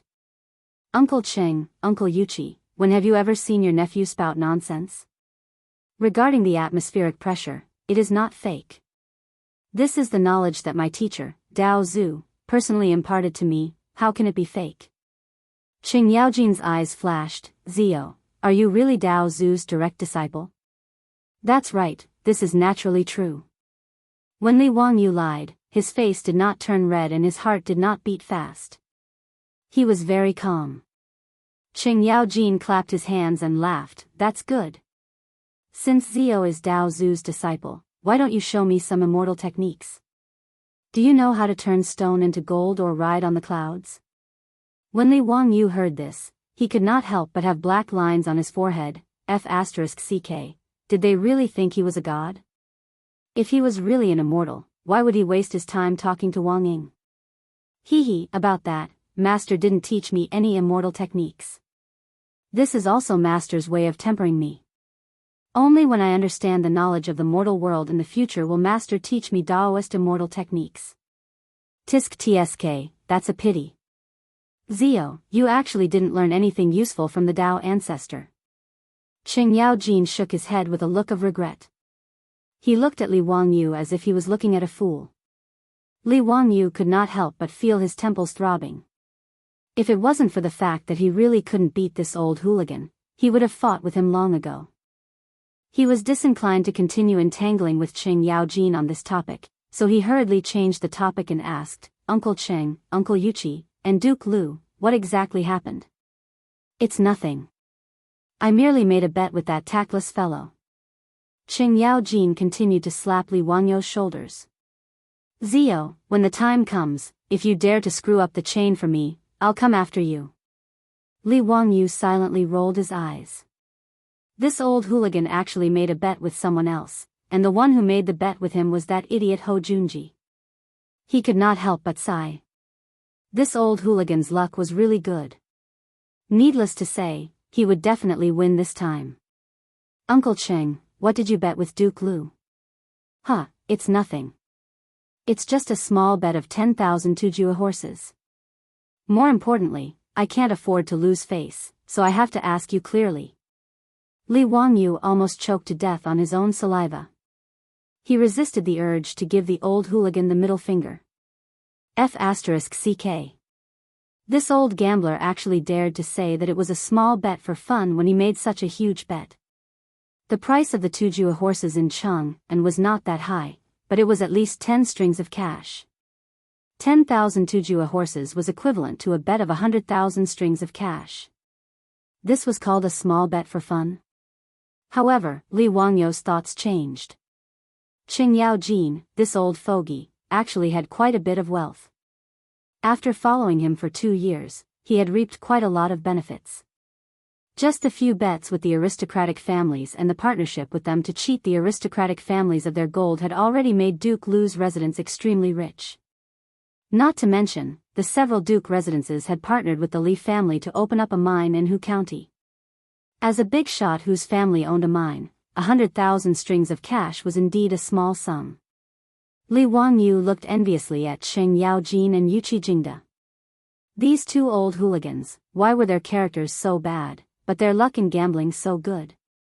He also hoped that someone would come and make a bet with him. Why didn't he have a chance to have someone give him money for free? Ever since Li Wangyu had led a group of Duke Lu bigwigs to win several 100,000 taels of gold from the gambling houses of the aristocratic families, no one in Chang'an had brought up the matter of making a bet with him for a very long time. Even when Li Wangyu proposed a bet, the other party would immediately act like they had been bitten in the tail and immediately refuse. This made Li Wangyu feel that his life had lost a great deal of happiness, and he was extremely unhappy. Thus, when he saw that Qing Yaojin and Yuqi Jingda were about to win money again, how could he be happy? Qing Yaojin and Yuqi Jingda had absolute trust in Li Wangyu. In truth, they didn't even understand what atmospheric pressure was, or why they couldn't feel the 200 stones of air pressing down on them. But since these words had come from Li Wangyu, they couldn't be wrong. After learning that they were about to make a large sum of money, Qing Yaojin became even more smug and began to shamelessly boast about himself. Through Qing Yaojin's words, Li Wangyu learned the reason for their bet with Hou Junji and the others. In the last few days, Li Wangyu's words had caused Chang'an to become very noisy. When people met, they couldn't avoid talking about this topic.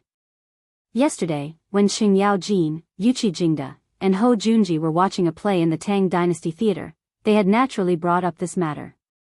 There was no need to mention Hou Junji's dissatisfaction with Li Wangyu. Although he was Pai Lupi's trusted aide, when it came to dissing Li Wangyu, he firmly stood on the side of the aristocratic clans. Thus, as they chatted, Hou Junji's words were filled with ridicule and disdain for Li Wangyu. Because Qing Yaojin and Yuqi Jingda were close to Li Wangyu, they weren't willing to listen to these words, and the several bigwigs began to argue. Everyone said they were right, and everyone said they were right. As they argued, they naturally brought up the bet. Thus, in a few days, whether Li Wangyu could prove the existence of air pressure in the Tang Dynasty's Royal Academy became a bet. Although the bet had been set, the old hooligan wasn't very confident. This was also the reason why Qing Yaojin and Yuqi Jingda had anxiously come to find Li Wangyu to inquire about the details. After understanding the whole story, Li Wangyu couldn't help but smile. Congratulations, Uncle Cheng and Uncle Yuqi. The two of you are going to make a fortune this time. This little nephew dares to guarantee that Duke Lu will definitely lose this time. Wahahaha, with these words of yours, this old man can be at ease. Otherwise, if this old man loses, I might have to bring my entire family to live in your residence. Qing Yaojin's words made Li Wangyu break out in a cold sweat. When he thought of the frightening scene of Qing Yaojin bringing his entire family to his residence, he couldn't help but shiver. The hell, this old hooligan is really unreasonable. After chatting for a while, the two old hooligans took their leave in satisfaction. Li Wangyu secretly wiped the sweat off his forehead. Just as he was about to return to work, Niuwu came to report that the silk pants had come. Chapter 945. When Du Ruhui passed away due to illness, the two brothers, Du He and Du Go, blamed Li Wangyu because of their grief. However, Du He and Du Go were not ignorant people. After the pain of losing their father slowly dissipated, they also knew that the two brothers had wronged Li Wangyu. Under the urging of a group of debauches, the Du brothers went to Dingzhou village to drink and chat merrily with Li Wangyu. After getting drunk, the little bit of awkwardness from before was eliminated and the group of brothers reconciled. Li Wangyu was grounded in Dingzhou village by Pai Lupi and could not go to Chang'an. This group of debauches went to Dingzhou village every few days. They called it visiting brothers, but Li Wangyu felt that this group of scoundrels were here to eat up the rich. They ate his food, drank his water, and even took liberties with the servants in his residence. Shameless and vulgar. Li Wangyu did not find it strange that these debauches came to find him again. In Taiji Palace, he had boasted so much in front of all the officials. It would be strange if this group of debauches did not come to find him. Sure enough, the first thing Qing Chumo said when they met was, "Ziyu, tell your brothers, how are you going to prove the existence of that atmospheric pressure to His Majesty and all the officials? Are we really going to be pressured by 200 sure of air at any time?" Li Wangyu was speechless. Sure enough, they were all from the Qing family. The first thing they said when they met was exactly the same. Brothers, could it be that you've also made a bet with someone? Qing Chimo was stunned. Ziyu, how did you know? Li Wangyu directly raised his middle finger at the group of debauches. Before you came, Uncle Cheng and Uncle Yuchi had just left. Their words were exactly the same as yours. Qing Chimo, Qing Chuliang, and Qing Chibi looked at each other and then at the Yuchi twins. They could not help but laugh. Ziyu, this is called a tiger. Father will not have a dog son. When brothers fight, father and son go to war. Li Wangyu's eyes almost rolled to the sky. What kind of nonsense was this? This uncultured pig. He was too lazy to pay attention to Qing Chimo and turned to look at Fang Yai and the others. Tell me, who did you bet with this time? What did you bet on? The debauches laughed heartily. Of course, it's still that group of nobles. Other than them, where else would there be idiots who would rush to give us and our brothers money? Yesterday, her brothers ran into those bastards at Peace Square. They actually dared to insult Zio verbally. My brothers argued with them, and after a while, they decided to make a bet. Wang Ziqiao from the Wang clan of Taiyuan, Chui Daogu from the Chui clan of Qinghe, Chui Hong from the Chui clan of Bowling, and Lu Xiang from the Lu clan of Fanyang. As Li Wangyu's title of nobility gradually rose, they no longer dared to make a fuss in front of Li Wangyu. Last year, Pai Lupi used the case of missing gold as an excuse to drive out the heads of the 5 noble families from the imperial court. After that, the sons of the noble families lay low for a long time. However, the influence of the noble families in the imperial court was still enormous. Naturally, these sons of the noble families would not become obedient children because of this. Li Wangyu had long heard from the debauches that in Chang and city, he still had a lot of friction with these sons of the noble families. What did you bet on? Hee, we didn't bet on anything. You also know that our brothers are poor and can't take out much copper coins. Moreover, gambling is too vulgar, so we didn't bet on anything. Qing Chimo laughed. Li Wangyu nodded, understanding that these debauches were also embarrassed about their lack of money. Although he, Li Wangyu, had made a fortune, and along the way, even the dukes close to him had all made a lot of money. However, other than the 2 brothers, Du He and Du Go, the other families and manors were still not in the position of these debauches to make decisions. Therefore, they were still relying on the pocket money that their families gave them every month to live. Of course, although it was called pocket money, if it was placed in the homes of ordinary people, it would be a huge sum of money. However, for the debauches, the expenses were also large. Therefore, this group of debauches were actually poor ghosts, unable to take out a few hundred strings of copper coins in their pockets. Then what did you bet on with Wang Ziqiao and the others? Li Wangyu asked curiously. Hee, just a few dozen beautiful maidservants. Fang Yi rushed to answer, speaking of which, compared to the little nurses in Union Medical Hospital, they are a lot less beautiful. It's better than nothing. When Li Wangyu heard this, his nose almost became crooked from anger.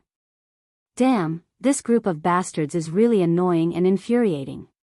Li Wangyu suddenly felt very stifled. He had led a group of disciples and worked tirelessly here to test the vacuum pump, but Qing Yao Jin, this old hooligan, and these debauches were actually enjoying the fruits of others' labor. There were those who won horses, those who won beautiful maidservants. Damn, for a moment, Li Wangyu wanted to kick back and stop. It would be best if these bastards all lost. Of course, this kind of thing was just a thought. Ziyu, you can't lose, your brother's happiness is all on your shoulders. Qing Chimo's old face was thick, but he didn't forget to remind him again and again. After angrily driving away all the debauches who had come to inquire about the news, Li Wangyu looked up to the sky and sighed. When heaven is about to give a great responsibility to a great man, it must first make his will suffer, and his muscles and bones toil. I really have a hard life. On the side, Niu Wu's face twitched a couple of times. In his heart, he was crazily complaining about his Langjun. With such a lazy temperament, how could he have the nerve to say such things? Li Wangyu sighed and turned his head to continue to study the vacuum pump with Yan Liben and the others. The hemispherical experiment at Magdeburg Castle was not difficult. 2 copper hemispherical hollow hemispheres were filled with water and joined together. In the middle, there was a layer of leather soaked with oil to make the 2 hemispheres completely close together. One of the hemispheres had a connecting pipe to connect to the vacuum pump, and there was a valve that could be closed. Using the vacuum pump, after all the water in the hemispheres had been sucked out, the 2 hemispheres would be squeezed tightly together by the surrounding atmosphere. When Su Chongqing, the white-bone fairy, was traveling in Germany, he had visited the Deutsches Museum in Munich to see the 2 hemispheres that Keurig had used for the experiment. 2 copper hemispheres with a diameter of 50 centimeters were not difficult at all. Li Wangyu had already ordered the craftsman to make them. But the most difficult thing to repeat the experiment at Magdeburg Castle was the manufacturing of the vacuum pump. The mayor of Magdeburg, Otto von Guericke, was also a German physicist. He invented the piston vacuum pump, which made the experiment at Magdeburg Castle possible. Li Wangyu wanted to repeat this historical experiment in the Tang dynasty, but he hit a nail on the head on how to manufacture the piston vacuum pump. Li Wangyu knew the principle of the piston vacuum pump. It relied on the piston in the cylinder of the vacuum pump to reciprocate to suck in and exhaust gas. But knowing the theory was one thing, and actually manufacturing this thing was another thing. In any case, the vacuum pump was a modern industrial product. It was not easy to replicate it in the Tang dynasty. Li Wangyu, Yan Liben, and the others studied it for 2 or 3 days, but they had no clue. This naturally made Li Wangyu very depressed. He did not understand. In the novels he read in the future, it was very easy for those pigs to make the Magdeburg hemispherical experiment. Why was it so difficult for him to copy and cheat? There is one more chapter. I will upload it in 2 hours. By the way, I want to complain about WPS, they actually turned off the voice reading function. Old Long is used to reading every chapter by voice to check for typos. Without this function, it is really troublesome. There are probably a lot of typos in the recent chapters, please bear with it. Chapter 946. 10 days later, the Royal Academy of the Tang Dynasty, located on the other side of the Gan River in Dingzhou village, was bustling with activity. The academy in Noda was full of nobles in luxurious clothes. Hearing that Li Wangyu was going to show His Majesty and the officials what atmospheric pressure was, the relatives of the officials were all itching to see it. Who didn't want to see such a lively scene? Unable to resist the pleading of the women in the mansion, Fang Xianling and other marquises took the lead and asked Pai Lupi to allow the officials to bring their relatives to the academy today to watch the grand event. Pai Lupi naturally nodded and agreed.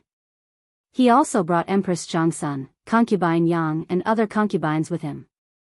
Fortunately, when Li Wangyu designed the academy, there was no shortage of land or copper coins, so the academy was extremely spacious. Otherwise, it might not be able to accommodate so many people. Zio, why are you so haggard today?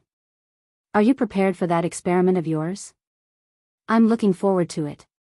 Li Wangyu stared at his panda eyes, which were bloodshot, and said with a tired and bitter smile, Uncle, fortunately, I didn't disappoint you. Yesterday, I led Liben and the others and finally produced the equipment needed for today's experiment. He really tried his best this time.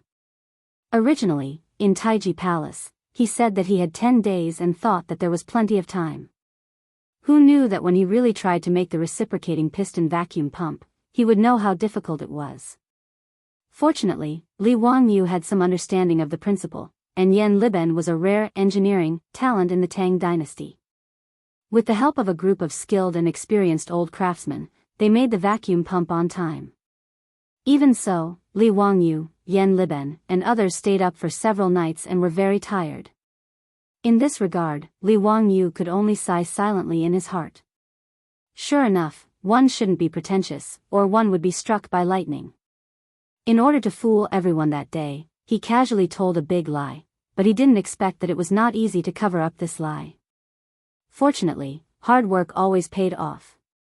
After today's experiment, let's see who would dare to question his identity as the Tao ancestor's disciple. Pai Lupi was very satisfied. He gestured to Li Wangyu to make preparations so that he could start his experiment at any time. Li Wangyu had only taken a few steps when he was surrounded by the silk pants again. Zio, why do you look so haggard? TSK, look at the dark circles under your eyes. You probably haven't had a good rest for a few days, right? Zio, don't hurt yourself. It's not worth it. Could it be that you're doing this because of the bet between us and Wang Ziqiao and those bastards? When the silk pants saw Li Wangyu's appearance, they all started to care about him, which made Li Wangyu very happy. Although he was unhappy in his heart, Qing Yao Jin was already a silk pants, and he could make a fortune from betting with others. But in truth, he also knew that he owed Qing Yao Jin, Yuqi Jingda, and those silk pants a favor. After all, regarding atmospheric pressure, Li Wangyu and Su Changqing understood it, but whether it was Qing Yao Jin or the other rich kids, they definitely did not understand it.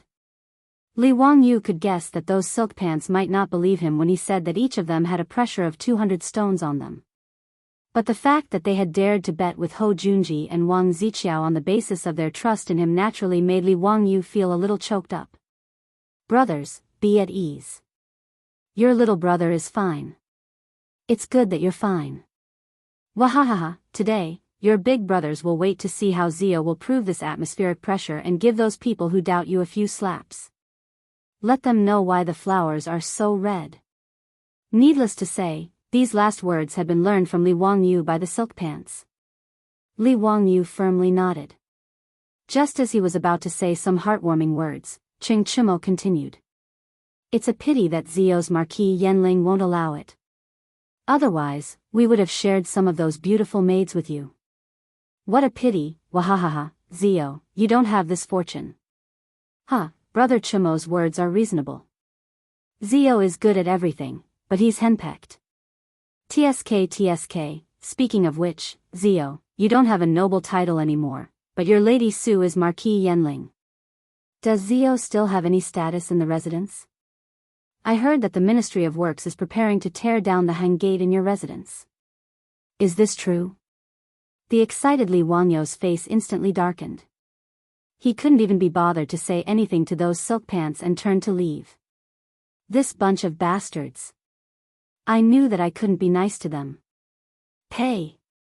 That feeling just now was all an illusion. Li Wangyu angrily left, leaving the silk pants behind him in bursts of laughter.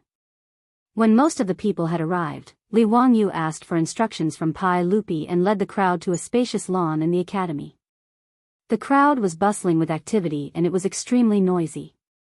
Li Wangyu was very satisfied with this. After today, the Magdeburg hemispherical experiment in history could be removed. It would be replaced by the Royal Academy's hemispherical experiment. Li Wangyu shamelessly fantasized in his heart for a while before walking to the center of the lawn and started to speak to the crowd. Your Majesty, everyone, today I would like to show all of you what atmospheric pressure is. This is also the knowledge that my master, the Tao ancestor, imparted to me. Just like what I said 10 days ago in the Taiji Palace, every one of us, at any time and place, carries the weight of 200 stones of air on our backs. But why can't we feel it? It's very simple, because there are all kinds of pressures in our bodies. For example, blood has blood pressure, and there is air in the stomach and lungs. This makes the pressure inside the human body equal to the atmospheric pressure outside. Therefore, we can't feel the existence of atmospheric pressure. But just because we can't feel it doesn't mean that atmospheric pressure doesn't exist. Today, I will prove this point to all of you. As Li Wangyu spoke, he motioned for Ma Zhou and Yan Liben to come forward and present the two hollow copper hemispherical balls. Everyone, these two hollow hemispherical balls, when put together, form a complete copper ball. As Li Wangyu spoke, he motioned for Ma Zhou and Yan Liben to put the hemispherical balls together. These two hemispherical balls don't have any mechanisms in between. Therefore, when they are put together, there is no need to use force and they can be easily separated. Li Wangyu motioned for Ma Zhou and Yan Liben to separate the copper balls again. Pai Lupi, the officials, and Empress Zhongsun were all confused by Li Wangyu's actions. Li Wangyu didn't explain. He only had Ma Zhou and Yan Liben bring the two hemispherical balls to Pai Lupi and the officials so that they could inspect them, indicating that there were no mechanisms in them. After carefully inspecting the two hemispherical balls several times, Wang Ying and Hou Junji were finally convinced that Li Wangyu was speaking the truth. These two hemispherical balls were just hollow copper hemispherical balls. There were no mechanisms in them. Zio, what do you mean by this? Don't keep us in suspense. Hurry up and get that air pressure out. Qing Yaojin impatiently shouted. Li Wangyu silently rolled his eyes. He was too lazy to pay attention to this uncultured old hooligan. He began to command Ma Zhou and Yan Liben to fill the copper ball with water and then connect it to the piston vacuum pump for pumping water. He also summoned Niu Wu and the other officials from his residence and began to pull on the pistons, slowly extracting the water from the copper balls. As the water was slowly extracted, the pistons became more and more difficult to pull. In the end, when 3 or 4 muscular men were no longer able to pull on the pistons, Li Wangyu finally had Ma Zhou close the valve on the copper balls. Everyone, now is the time to witness a miracle. Every chapter has been ridiculed for being water. Fine, I'll lay my cards on the table. In truth, I'm a water god. I don't produce water, I'm just nature's porter. Everyone, please pay the water bill. Chapter 947. Li Wangyu's busyness, however, left everyone puzzled. No one knew what he was trying to do. It wasn't until Li Wangyu bent down to pick up the copper coin and casually tossed it to the ground that everyone was shocked to discover that the two hemispheres hadn't split apart. It was as if they were a complete copper ball. No matter how Li Wangyu kicked and rolled, the copper ball did not crack. Ziyu, what kind of magic trick are you playing? Why did the two hemispheres merge into one? Qing Yaojin asked loudly. Li Wangyu was waiting for someone to ask. He nodded at Qing Yaojin with satisfaction and explained, Your Majesty, everyone, after all the water in the copper ball was extracted, there is no water or air in the copper ball. My master called it vacuum, which is also the void, a space with nothing. Before he could finish his words and explain in detail, he saw a few figures stumbling over. Li, Master Li, is what you said true? Is there a vacuum in the copper ball? Amitba, the vacuum that Master Li is talking about, is it the vacuum in the Buddhist sutras? It was the Taoist and Buddhist monks who were agitated by Li Wangyu's words. The word vacuum in the future referred to when the air pressure in the container was lower than atmospheric pressure, and the part that was lower than atmospheric pressure was called vacuum. However, there was a word vacuum in Wuxia since ancient times. It referred to nothingness, which was the nothingness of Taoism. The emptiness of Buddhism was also borrowed from this concept. Buddhism liked to talk about emptiness, while Taoism liked to talk about nothingness. In fact, the original meaning of both was very similar. At this moment, when the Taoist and Buddhist monks heard that Li Wangyu had created a vacuum in the copper ball in front of them, how could they not be agitated? Li Wangyu was also slightly surprised, but he did not bother to correct them. Regardless of whether it was Buddhism or Taoism, excluding the philosophical and spiritual aspects, the vacuum in their sutras referred to nothing. After receiving Li Wangyu's confirmation, the Taoist and Buddhist monks became even more agitated. Eunuch Li, can you create a larger vacuum for us? Is it possible for me to enter and experience cultivation? Amitba. Benefactor Li, my Buddhist sect also has the same idea. I hope that Benefactor Li can fulfill our wish. If Benefactor Li is willing to lend our Buddhist sect a hand, Buddhist sect will do everything we can to repay Benefactor's kindness. Li Wangyu was dumbfounded when he heard the words of the few high monks. To cultivate in a vacuum environment? This was crazy. In later years, there were movies that depicted people suddenly entering a vacuum environment. Due to the pressure, they would expand and then explode. This was actually incorrect. Entering a vacuum state, the blood in the human body would rapidly boil, and the surface of the body would expand. 10 seconds later, the oxygen absorbed by the lungs would be transported to the brain through the circulatory system. The person would then lose consciousness and go into shock, followed by death due to hypoxia. This was something that almost everyone knew in the future. No one would be stupid enough to run into a vacuum environment. However, the Tangs naturally did not understand this. When these Taoist monks heard the word vacuum, they were so excited that they forgot about everything else. After being stunned, Li Wangyu could only smile bitterly and explain the consequences of entering a vacuum environment to the Taoist monks. When Gao Zhen and the eminent monks heard what he said, their expressions changed. They were skeptical, but they could only give up the idea of suicide for the time being. Li Wangyu then continued to explain to Pai Lupi and the others, why do the two hemispheres merge into one? The reason is very simple. After the air in the copper ball is sucked away, the pressure from the outside world is like a pair of invisible hands, pressing down on the copper ball tightly. Therefore, without enough power, it is impossible to separate it. After he finished speaking, Pai Lupi and the other officials could not wait to surround the copper ball and observe it closely. Damn it, the two hemispheres really did merge into one. If this old man hadn't carefully inspected the two hemispheres, I really would have thought that there was some sort of mechanism. Qing Yaojin tugged at the copper ball a few times, but there was no sign of it separating. Tai Chongqing, Wang Ying, Ho Junji, and the others also began to examine the copper ball. The fact that the two hemispheres had formed a complete copper ball was already beyond everyone's expectations. There was no mechanism, no glue, and so on. How did the two copper hemispheres fit together so tightly? Could it really have been caused by the atmospheric pressure that Li Wangyu spoke of? Ho Junji's face couldn't help but darken.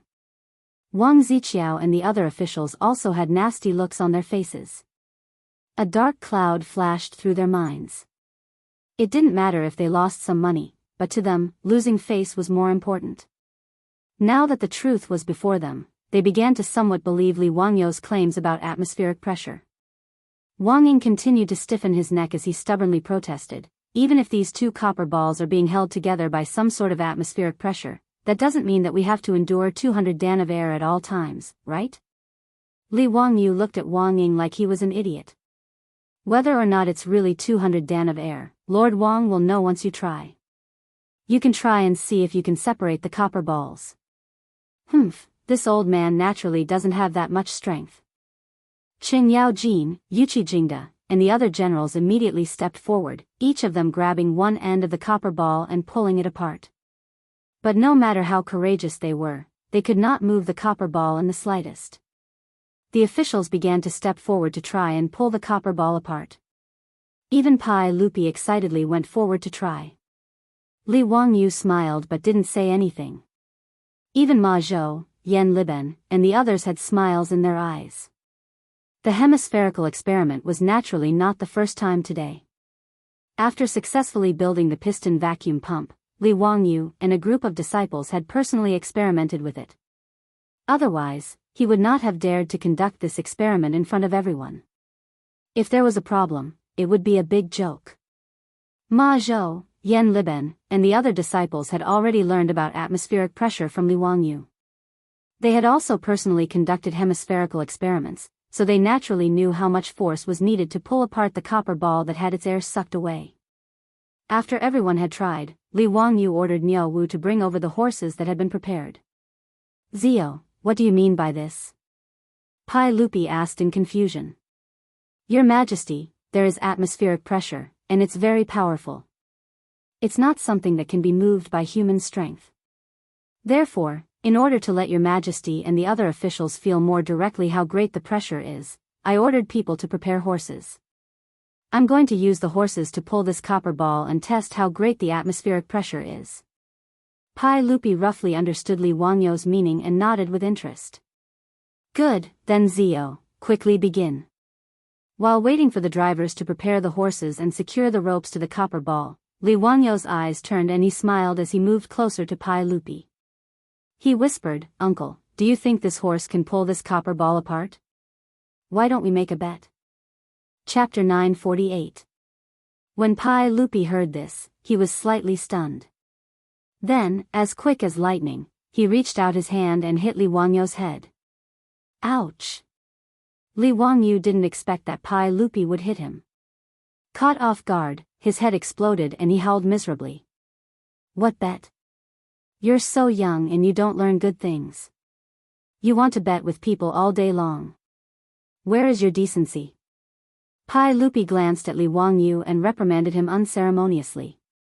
Li Wangyu was speechless, but he couldn't say anything. When he was about to retreat, he heard Pai Lupi turn his head and say to Fang Xianling, "Master Fang, do you think the horse can pull this copper ball? Why don't you and I make a bet?" Pai Lupi's words suddenly struck Li Wangyu like lightning. "Fuck, Pai Lupi, where's your integrity?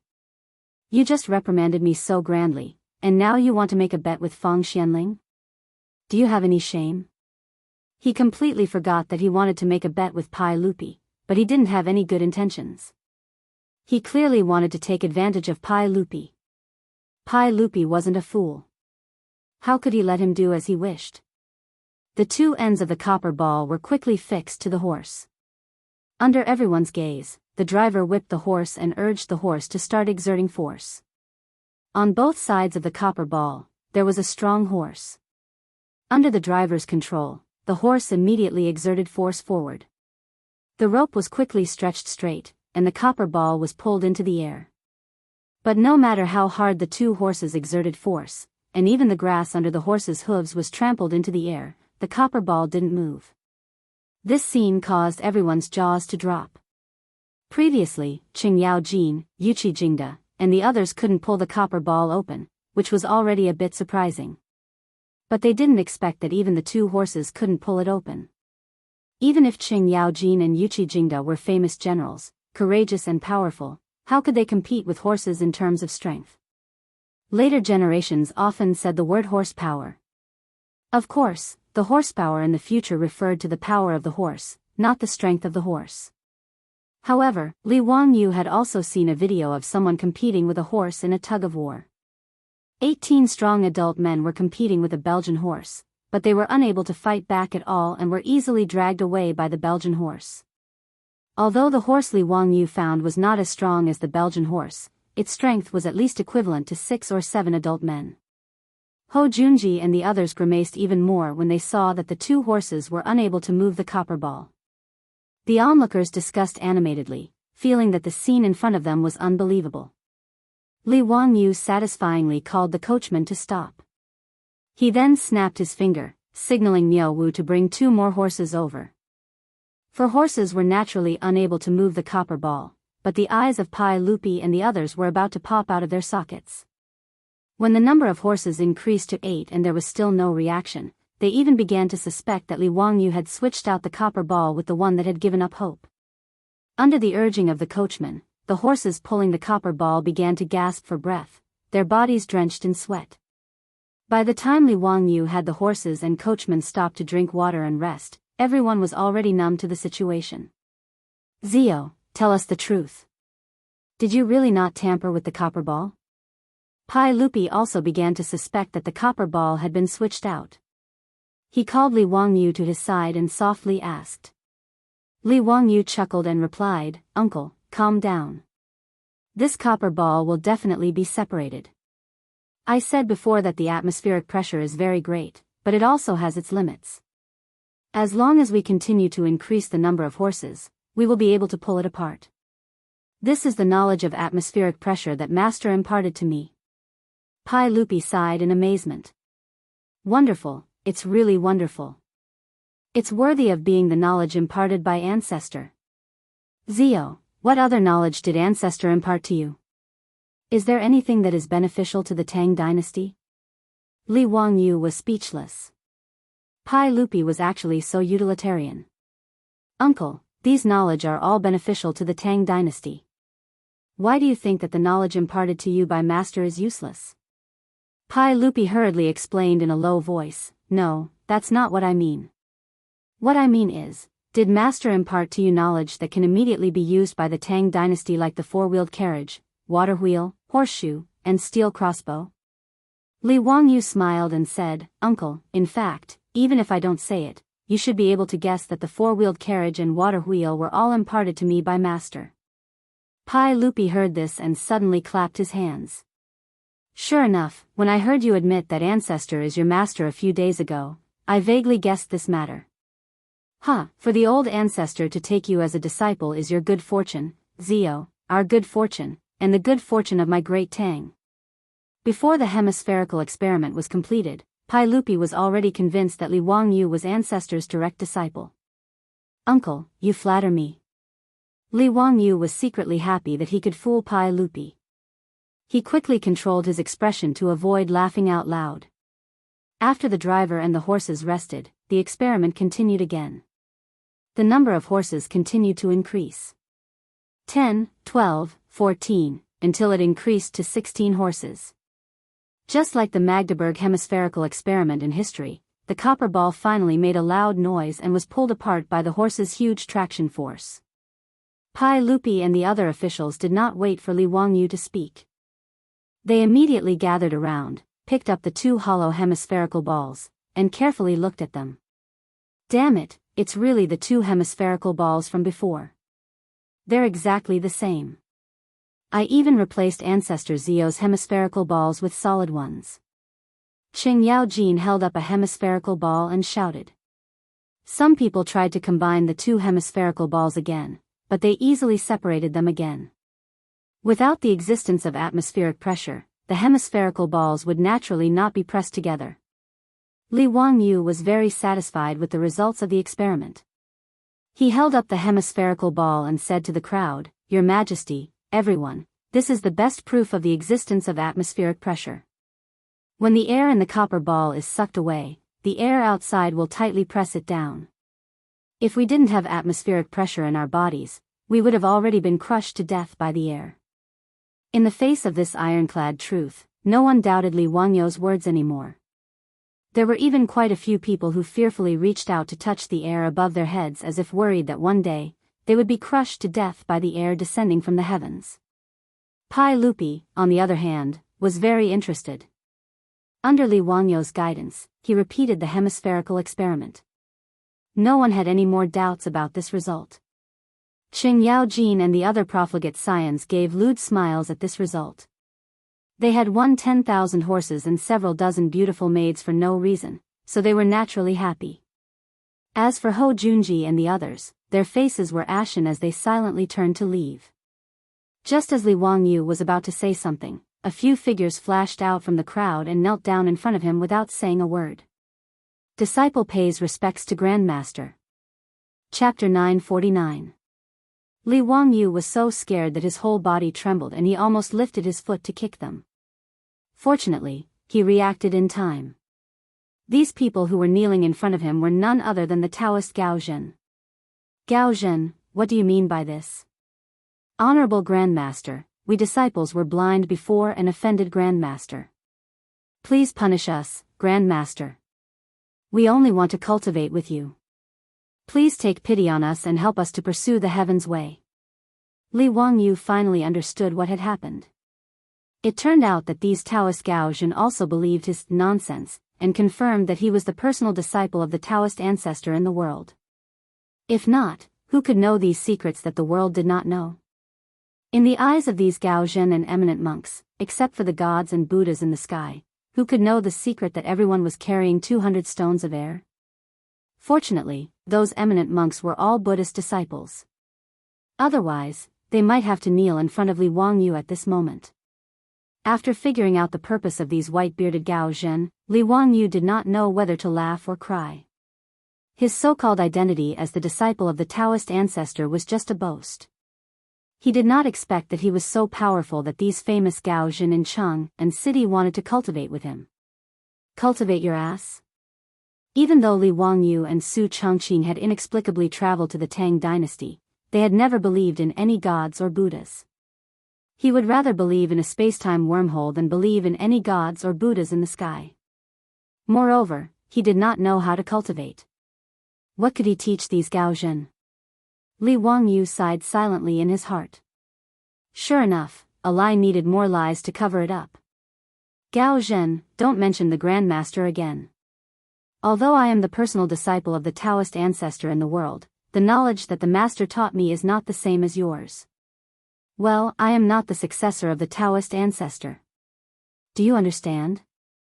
A few Gao Zhen disciples looked at each other and replied with a firm expression, Grandmaster, the Tao ancestor is your master. No matter what knowledge you learned from the Tao ancestor, you are still the disciple's grandmaster. There is no doubt about that. That's right. Since Grandmaster's master is the Tao ancestor, he is the grandmaster of our Tao sect.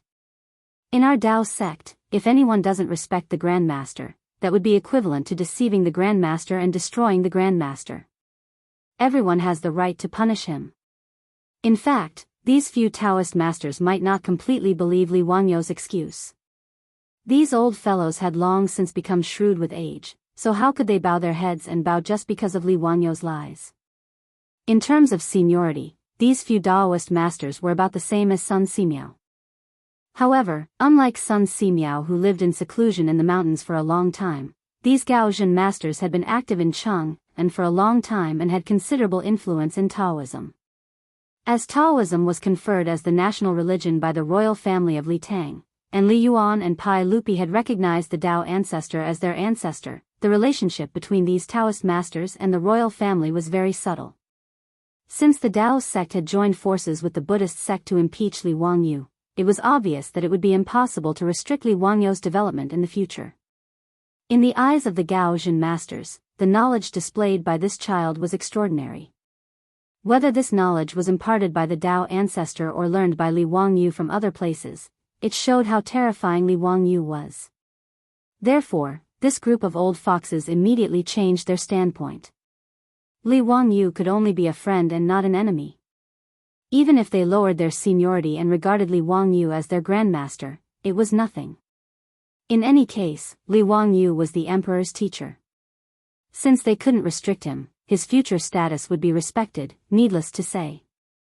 For the Tao sect to be able to confirm Li Wangyou's identity as the Tao ancestor's successor, it would bring a strong protective talisman and backing to the Tao sect.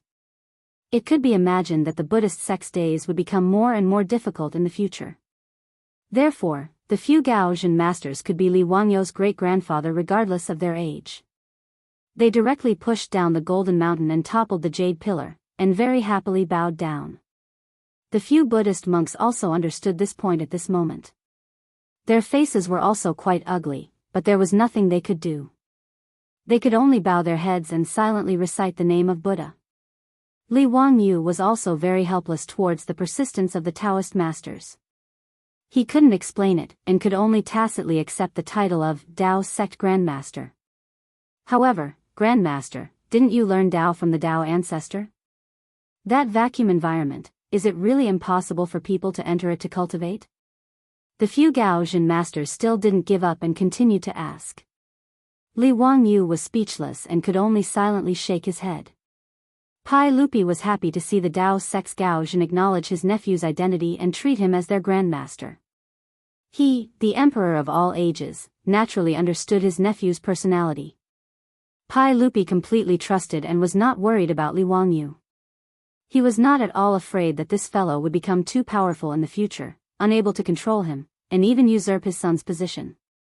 With Li Wangyou's languid personality, if he really took the throne and worried about the affairs of the world every day, it would probably be worse than killing him. Therefore, it was a good thing that Li Wangyu could obtain the support of the Tao sect. In the future, when his eldest son ascended the throne, the world would become more peaceful. Although Li Er had a lot of faults, such as killing his brother and forcing his father to flee after the Black Tortoise Gate incident, he was also very lecherous, obstinate and self-opinionated even when he was old, and he was fond of grandiose achievements, but overall, Li Er was a rare good emperor who cared about the people of the world. This was also the reason why Li Wangyu was willing to offer his skills and be exploited by Pai Lupi. After the Royal Academy's hemispherical experiment was completed, the teachers and students of the academy, as well as the officials and their relatives, all felt that it was an eye-opener.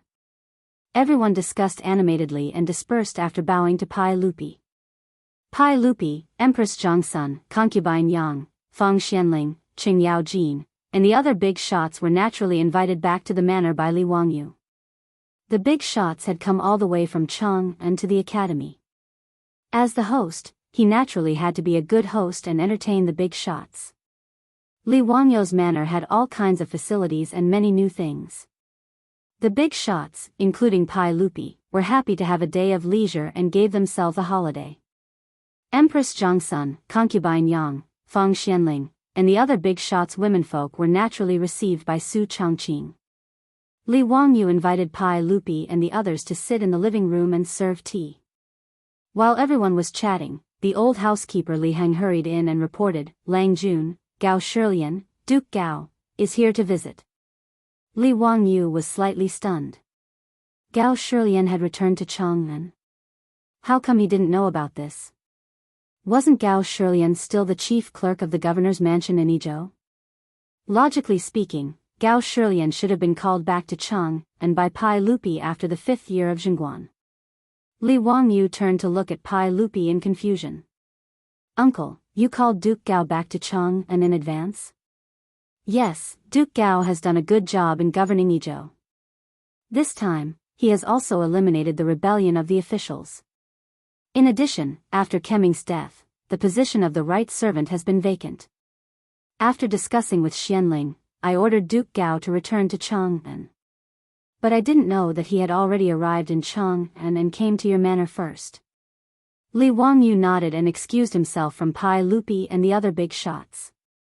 He got up and went out with Li Heng to welcome Gao Shilian. Chapter 950. Gao Shilian had just returned to Chang'an from Shu today. The journey of thousands of miles had exhausted the old man quite a bit. In order to avoid unnecessary etiquette, Gao Shilian did not even send people back to Chang'an to report.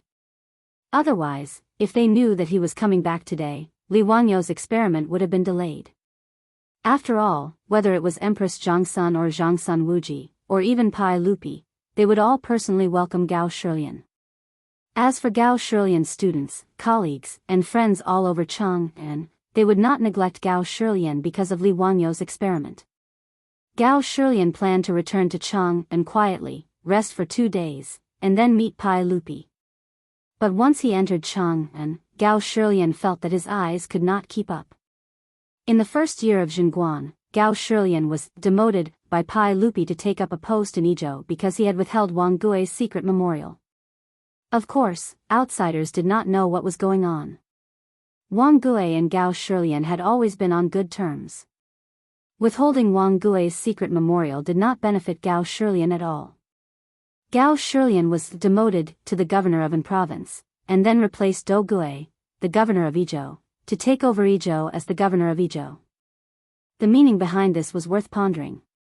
In Li Wangyu's view, rather than demoted, Gao Shilian was helping Pai Lupi to deal with the trouble. But no matter what, Gao Shilian had not returned for 4 years since he left Chang'an in the 1st year of Zhengguan. Chang'an had changed a lot in these 2 years because of Li Wangyu's appearance. Whether it was the public carriages running on the streets or the toilets in the streets and alleys, Gao Shilian was very curious. The old man even, personally, went to the toilets to experience them. As for the other new things, the old man was even more dazzled and unable to take them all in. In fact, he had heard of many of these things in the imperial court gazettes. However, seeing once was better than hearing 100 times. How could the contents of the court bulletin be as impactful as witnessing it with one's own eyes? When Gao Shilian learned that Li Wangyu was going to do some kind of experiment at the Royal Academy of the Tang dynasty today, and that Pai Lupi and all the officials had gone to the academy to watch, the old man was also interested. Ignoring the fatigue from the journey, he immediately led his servants and rode to Dingzhou village in Huxin County. After Gao Shilian urged his horse onto the famous, prodigal road, he was once again stunned. How could he have thought that there was actually someone who used mirage mud to pave a road? The production of mirage mud was still not high. At least, mirage mud hadn't appeared in the Yi province yet. Therefore, Gao Shilian had only heard of its existence, but had never seen it with his own eyes. The cement road from Dingzhou village to Huxian, which Li Wangyu had spent a lot of money to build, shocked the old man quite a bit. The road was as smooth as a stone slab. In the eyes of the Tang people, it was a wonder of the world. Gao Shilian jumped off his horse and squatted down to study the cement road for a long time. Many passers-by covered their mouths and snickered. Their eyes were full of pride as if they were looking at a country bumpkin. After all, people like Gao Shilian who came to Chang'an and for the first time and saw the cement road for the first time had the same reaction. The people of Wuxia County were already used to it, but they couldn't help but reveal a trace of pride. After all, this was the only mirage mud road in the world. However, as Qing Yaojin and other big shots opened mines in Wuxia County, the production of lime increased, and the price of the mirage mud produced by the Ministry of Works gradually fell. Pai Lupi had now begun to discuss with Fang Xianling and the others to replace the main streets in Cheng and with mirage mud roads. However, this project cost a lot. Even though the price of cement had fallen a lot, the budget given by the Ministry of Works was still an astronomical figure in the eyes of Pai Lupi and the big shots in the imperial court. Therefore, the paving of roads in Cheng and was still in the planning stage. It was unknown how long it would take to start. Because of this delay, when Gao Shilian arrived at the Royal Academy of the Tang dynasty, he was still a step late. The hemispherical experiment of the academy had ended, and the officials had left. Gao Shilian didn't get angry that he didn't come. Instead, he looked around the Noda Academy in high spirits. After knowing that Pai Lupi and the others had been invited to the mansion by Li Wangyu, Gao Shilian didn't refuse and took the initiative to visit Lai Hot. Li Wangyu invited Gao Shilian into the living room and greeted Pai Lupi. After greeting each other, they sat down again. It was the first time Gao Shilian came to Li Wangyu's mansion, and he was curious about everything. After all, Li Wangyu's mansion was very different from the traditional mansions of the Tang dynasty. Just the sofa he was sitting on made the old man very uncomfortable. The Tangs were used to sitting on their knees, and this soft and elastic sofa was very uncomfortable for Gao Shilian. But the old man had to admit that sitting on the sofa was very comfortable. Zio, when I came back to Cheng and today, I realized that I underestimated you in Izhou. If I knew that you were so capable, I would have let you stay in Izhou for a few more days to help me. Huh, Mr. Gao, you flatter me. Pai Lupi smiled and said, Uncle, you haven't been in Cheng and for a long time. I'm afraid you don't know how capable Zio is, but he's even more capable of causing trouble. I have a headache because of him. In private, Pai Lupi also called Gao Shilian uncle, like his wife, Empress Jiangsun. His words made Qing Yaojin, Fang Xianling, Jiangsun Wuji, and the others laugh. Li Wangyu could only touch his nose awkwardly and complain in his heart. But the world was big, and Pai Lupi was the most important. He could only endure his ridicule. When Empress Jiangsun heard that her uncle had come to visit, she led a group of noblewomen and Su Chongqing to rush over. When she saw Gao Shilian, she burst into tears. Jiangsun Wuji and Empress Jiangsun were both brought up by their uncle, Gao Shilian. Naturally, their relationship with Gao Shilian was deep. Even though Empress Jiangsun was a mother of 4, she was still like a little girl in front of Gao Shilian. After Gao Shilian comforted her for a while, Empress Jiangsun stopped crying, but she still glared at her husband angrily. Naturally, she blamed him for sending her uncle to Izhou, a place so far away that she could not see him for 4 whole years. Pai Lupi was a little scared by his wife's resentful eyes, and he quickly changed the topic. Uncle, you haven't tried the food in Zio's house, right? I'm afraid you don't know that now everyone in Cheng and knows that the food in Zio's house is the best in Cheng, and even my palace is not as good as it. Today, we'll eat a big meal and treat it as a welcome dinner for Uncle. Fang Xianling and the others also nodded in agreement. Qing Yaojin, this old guy, shamelessly shouted, Zio, is there any cow in your house that accidentally fell to its death today? You must let Gao Shilian taste the roast beef with potatoes.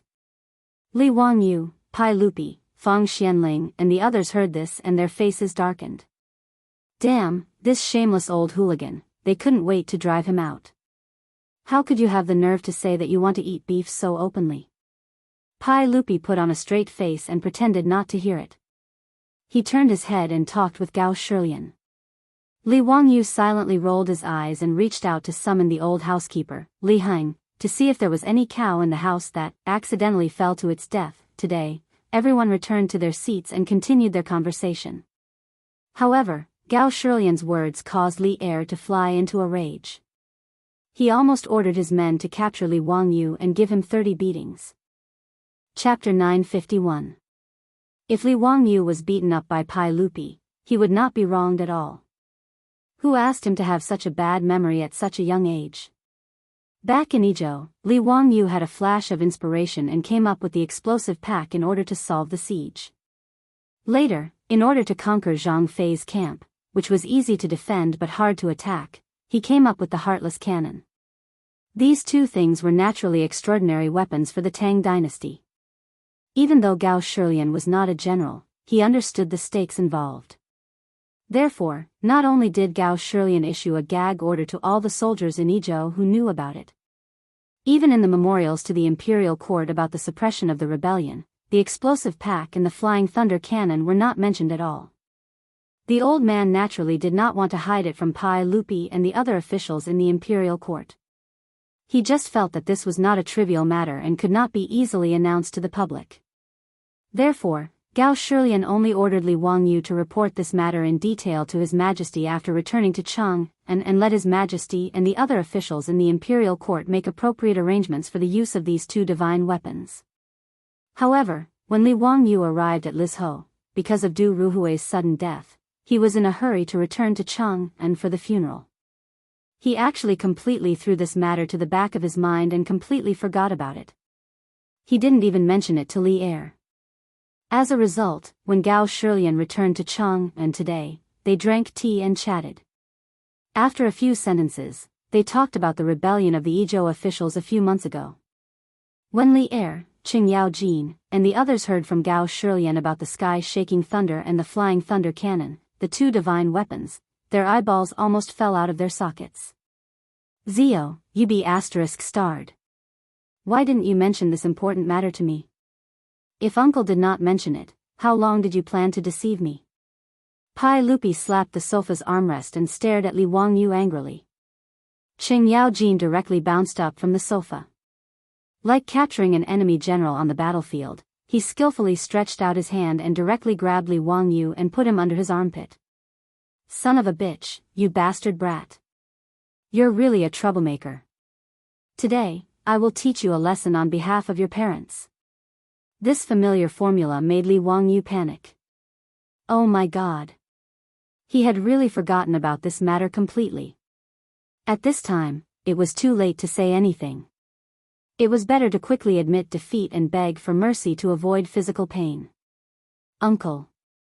Uncle Cheng. Let's talk nicely. I was wrong. Everything is my fault. This nephew deserves to die. Uncle Cheng, quickly put this nephew down. This nephew will immediately hand over the sky tremor bomb and flying thunder cannon formulas to uncle. Li Wangyu miserably begged for mercy. Only then did Qing Yaojin, this old hooligan, put him down. He did not dare to be negligent and quickly explained the ins and outs of the explosives and flying thunder cannon in a few words. The more Pai Lupi listened, the more excited he became. He suddenly stood up. You bastard brat, you actually used such a powerful military weapon to make firecrackers and fireworks. Why didn't you tell me about this before? Of course, Li Wangyu could not tell Pai Lupi that he was not willing to make such a deadly weapon like gunpowder. Whether it was firecrackers or fireworks, when Pai Lupi asked him the reason, Li Wangyu only said that it was a new type of medicine. Pai Lupi and the officials never thought that behind the seemingly beautiful fireworks, there was actually a deadly weapon hidden.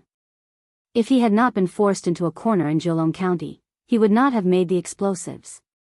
However, now that it had been exposed, he could no longer hide the gunpowder. Zio, do you still have any sky tremor grenades in your residence? Quickly show them to me and my beloved officials. Pai Lupi could not wait to see the power of the gunpowder with his own eyes. Li Wangyu was speechless. Who the hell would store such a dangerous thing in their own home? Were they crazy? Just as he was about to shake his head, he suddenly remembered that there seemed to be some unused gunpowder stored in the small room that Niu Wu and the others used to make gunpowder in the manor. In order to keep it a secret and for safety, Li Wangyu ordered people to build a small stone room in a remote corner of the manor. It was specifically used to make gunpowder, firecrackers, and fireworks. Geiseman's mad dog of Een Death Abyss was also kept in that small room. Because they did not know when they would use the firecrackers and fireworks, Niu Wu and the others did have some leftover gunpowder. Uncle, there is indeed some gunpowder in my residence. I will immediately order people to prepare it.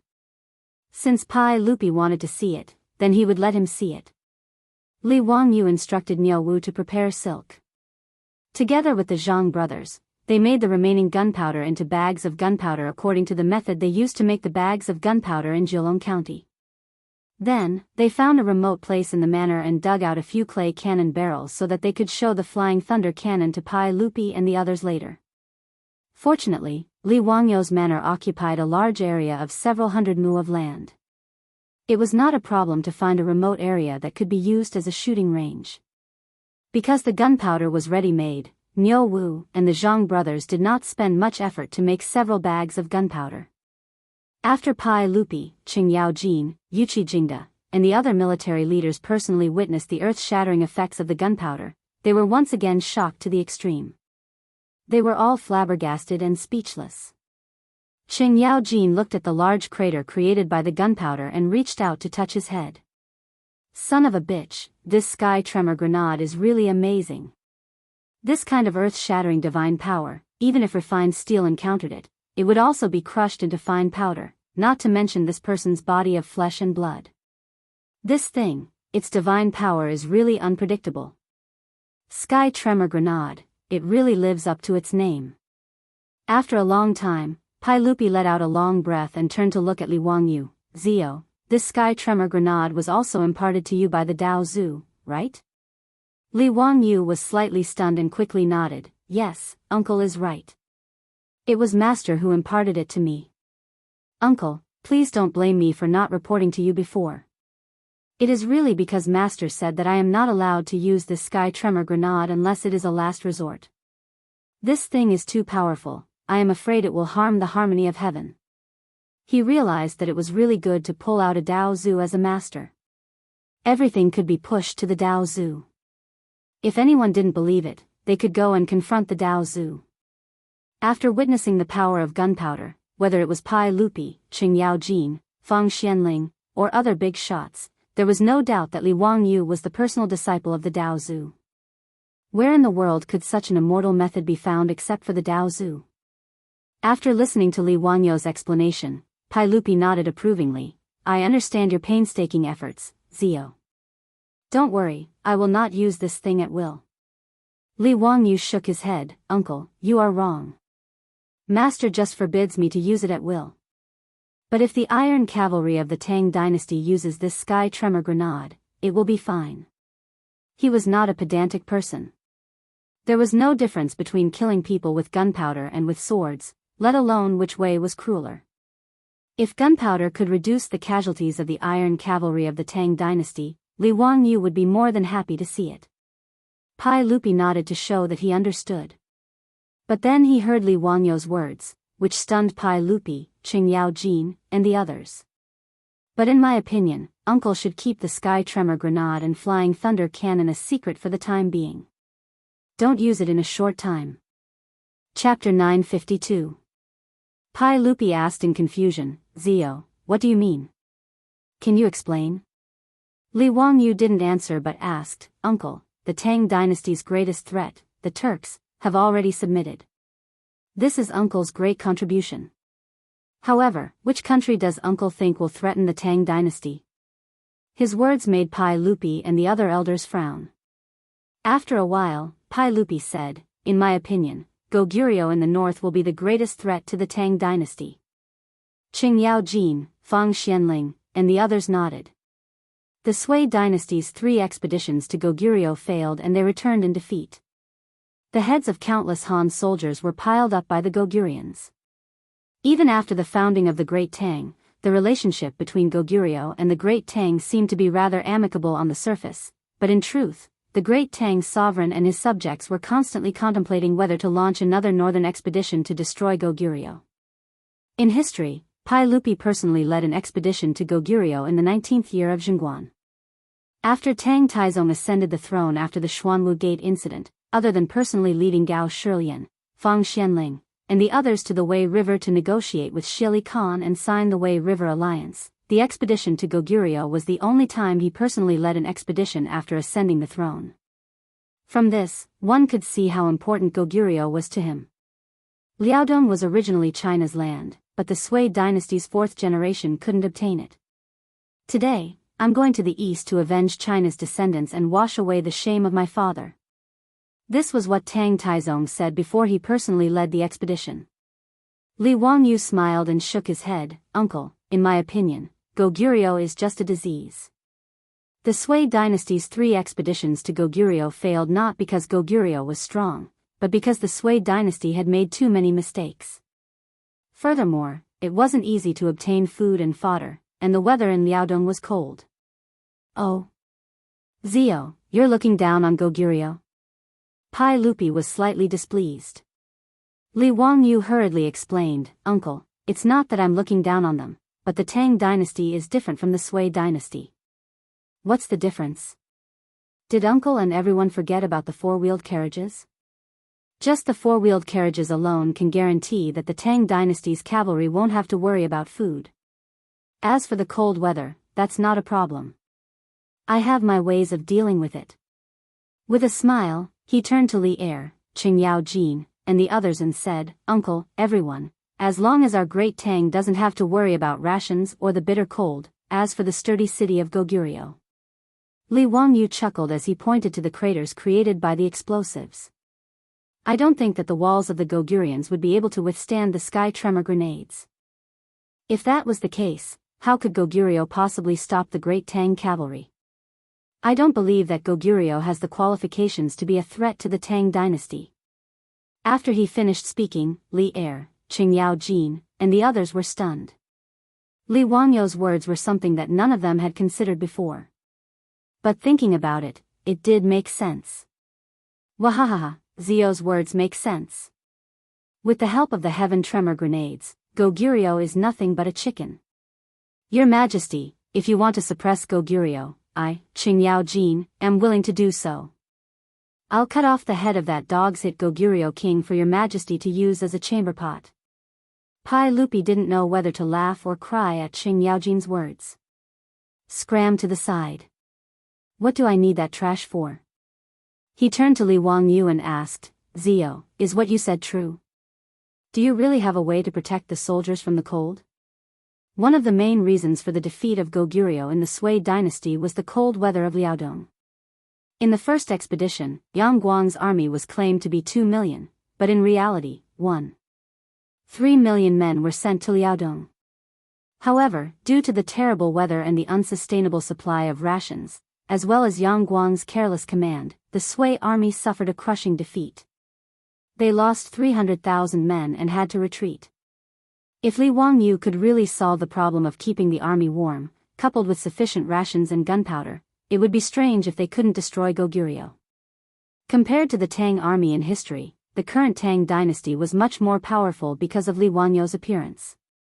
For example, the small horseshoes increased the number of warhorses of the Tang army by at least 30%. The weapons workshop in the Valley of Jadeite Palace was constantly producing all kinds of refined steel armor and weapons. Coded messages made it easier for the Tang spies to transmit information. The appearance of penicillin and paramedics reduced the casualties of the Tang army. The ghillie suits and binoculars allowed the Tang army scouts to monitor the enemy's movements without worry.